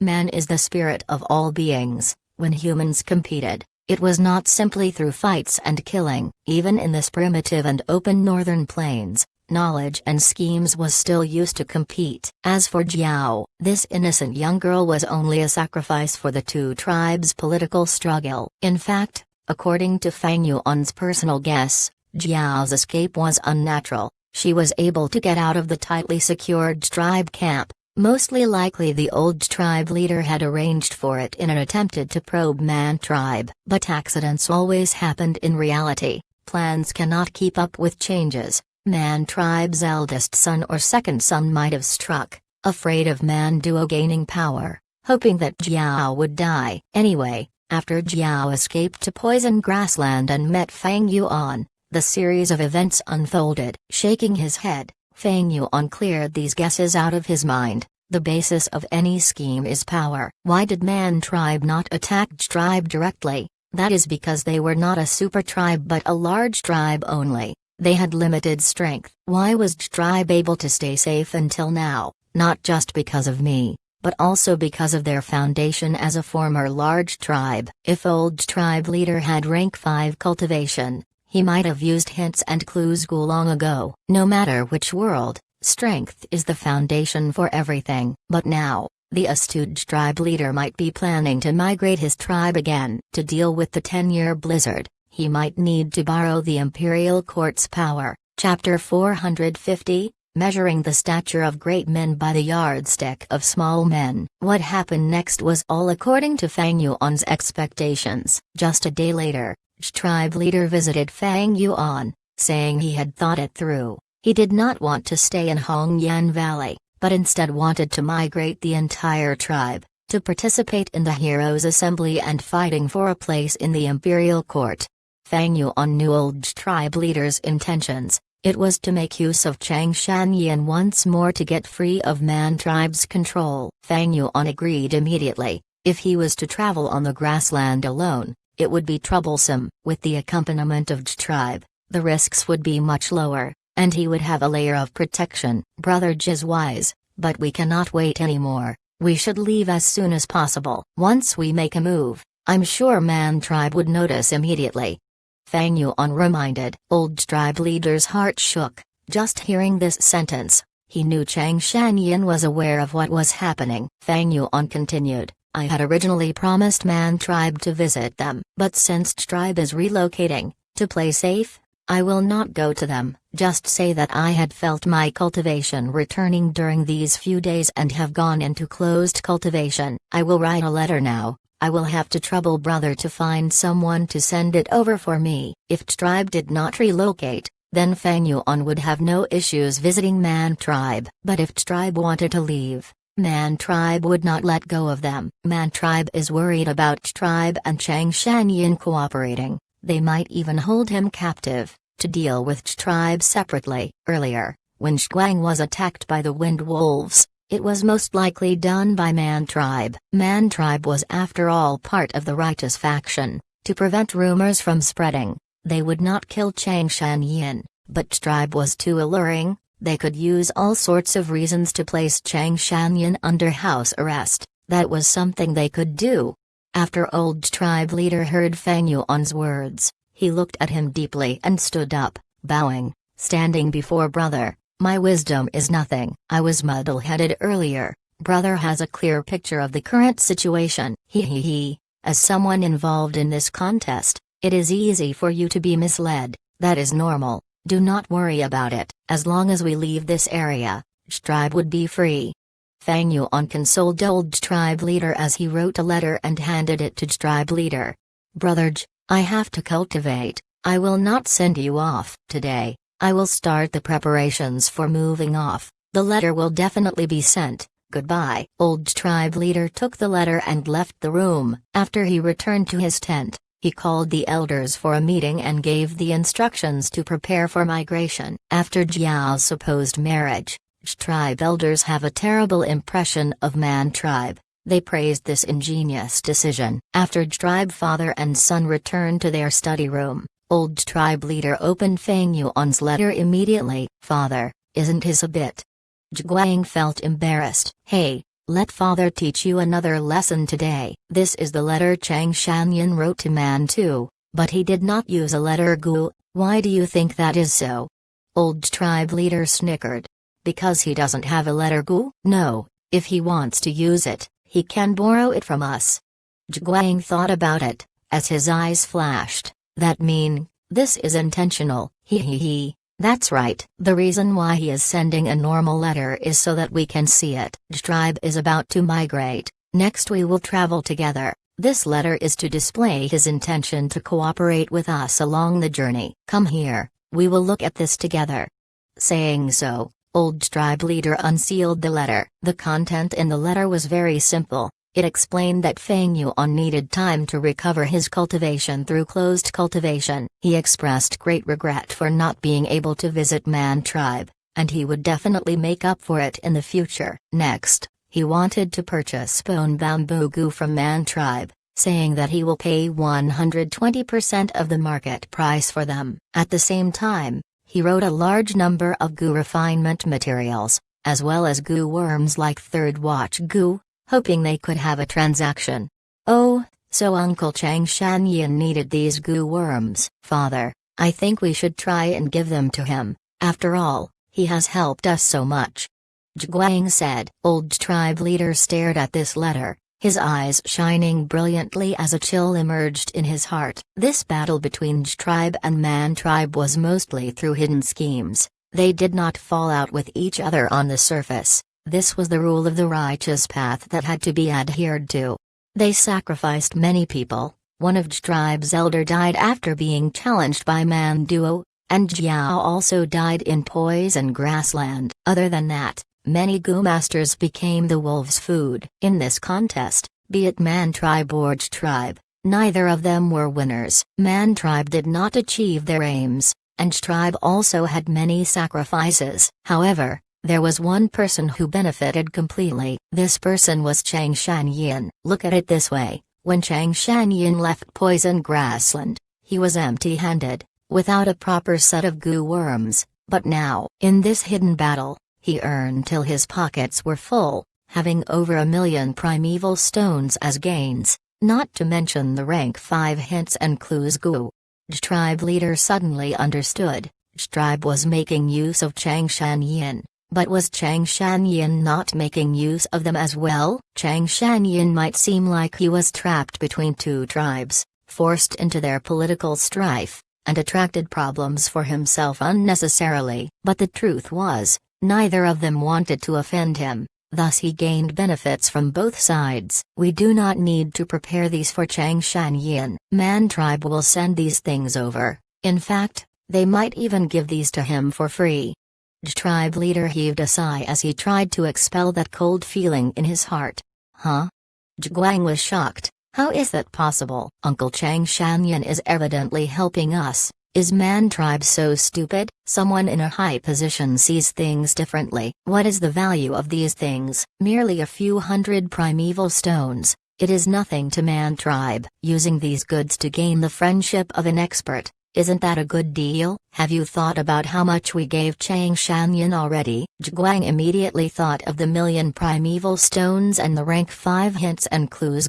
Tribe leader sighed deeply. There was another meaning to this, but it was still too early for Guang to comprehend. Why did Chang Shanyan want to deal with Man Tribe? He was not making a deal. He was establishing a relationship with them. Using this, Chang Shanyan expressed to Man Tribe that although he went back on his word and did not visit Man Tribe, he was not their enemy despite being at Tribe. He did not want to be enemies with Man Tribe, in fact he wanted to be friends, thus, they could undergo transactions. Man too was not a fool, he would understand what Chang Shanyan was trying to express in his letter, his goodwill. If Man Tribe rejected this deal, that would be rejecting Fang Yuan's kindness. If they sold the goods according to their price, this would show an indifferent attitude. If they gifted the goods to Fang Yuan, that would mean Man Tribe was accepting this kindness, and was willing to be friends with Chang Shanyan. This deal was not important, the underlying meaning was. Such a hidden and implicit communication method was something the righteous path higher-ups often did. Tribe leader suddenly had a flash of inspiration, thinking, this Chang Shanyan, the reason why he is helping Tribe might not be due to his righteous nature, but because he can have the greatest benefits by siding with us. Man Tribe was huge and powerful. Having a Chang Shanyan was only adding icing on the cake. But Tribe was weak. With Chang Shanyan, it was simply a great asset as he had the ability to stabilize the power balance between the two. With this thought, old Tribe leader shuddered. The coldness in his heart became thicker, almost freezing his bones. The old Tribe leader subconsciously rejected this thought. If Chang Shanyan is such a scheming person despite being a hero of this magnitude, would there still be righteousness and light in this world? I am simply measuring the stature of great men by the yardstick of small men. 3 days later, Man Tribe's father and son stood on the mound, watching Tribe leave towards the south. Lord Father. There is something I don't understand, I would like to ask Father. Man Duo asked. Speak. You gave the things mentioned in the letter to Chang Shanyan for free. I understand the meaning of that. But why did you also give Tribe 1,500 tons of provisions? Not only is our prey escaping, we even have to supply them. This. Man Duo felt indignant. Man 2's expression was solemn, looking at the leaving Tribe. He said, Man Hao, explain. Elder Man Hao, who was standing at the side, laughed as he explained. No need to worry, third young master. Lord Tribe leader had planned this long ago. Tribe is dreaming if they want to leave so easily. There are a large number of wolf Lorgu inside the provisions. At the same time, we have tribesmen ahead, with 3 myriad wolf groups waiting in ambush for them. So that's it. Man Duo understood at once. Father is wise. Once Tribe is unable to resist the wolf pack, our tribe will move out and save them, assimilating them using this chance. In future, if anyone suspects us, Father can use this 1,500 tons of provisions to show his sincerity and magnanimity. It will shut those suspicious people up. But, towards the end, Man Duo was hesitant. Man Hao sighed, saying, but this way, Tribe would suffer great losses, and the gains of our tribe from taking over Tribe would be far less. In fact, we might even have to invest an amount of resources to take care of the injured. But Man Duo shook his head. Man Hao's concerns were not the same as him. Tribe has that Chang Shanyan. He is hailed as the Wolf King. Can these wolves stop him? Man 2 started frowning. Man Duo expressed his own worry. He had such thoughts as well. But Tribe left too quickly. Man Tribe was part of the righteous path. They could not act recklessly. In this short period, they could only gather 3 myriad wolf groups. If Tribe survives this assault, Man tribe can only watch them leave. But if they suffer great losses during the process, Man tribe would have the excuse to send reinforcements. The greatest uncertainty in this plan was Chang Shanyin. Don't worry, third young master. Although this Chang Shanyin is known as the Wolf King, that is over 20 years ago. His current cultivation is only rank 4 initial stage, and during the banquet, we checked secretly. His soul is no longer 1,000-man soul but has dropped to 100-man soul. Man Hao spoke with disdain. Even if he is the Wolf King, he is only a weak and barely surviving old Wolf King. Moreover, what trump cards does he have? Only 1,000 wind wolves and 1,000 poison-beard wolves, and 1,000 water wolves. Against 3 10,000 wolf groups, what can his wolves do? The way I see it, his reputation will be ruined soon enough. We can prepare to devour tribe already. Man Duo did not rebuke him, but said, hopefully so.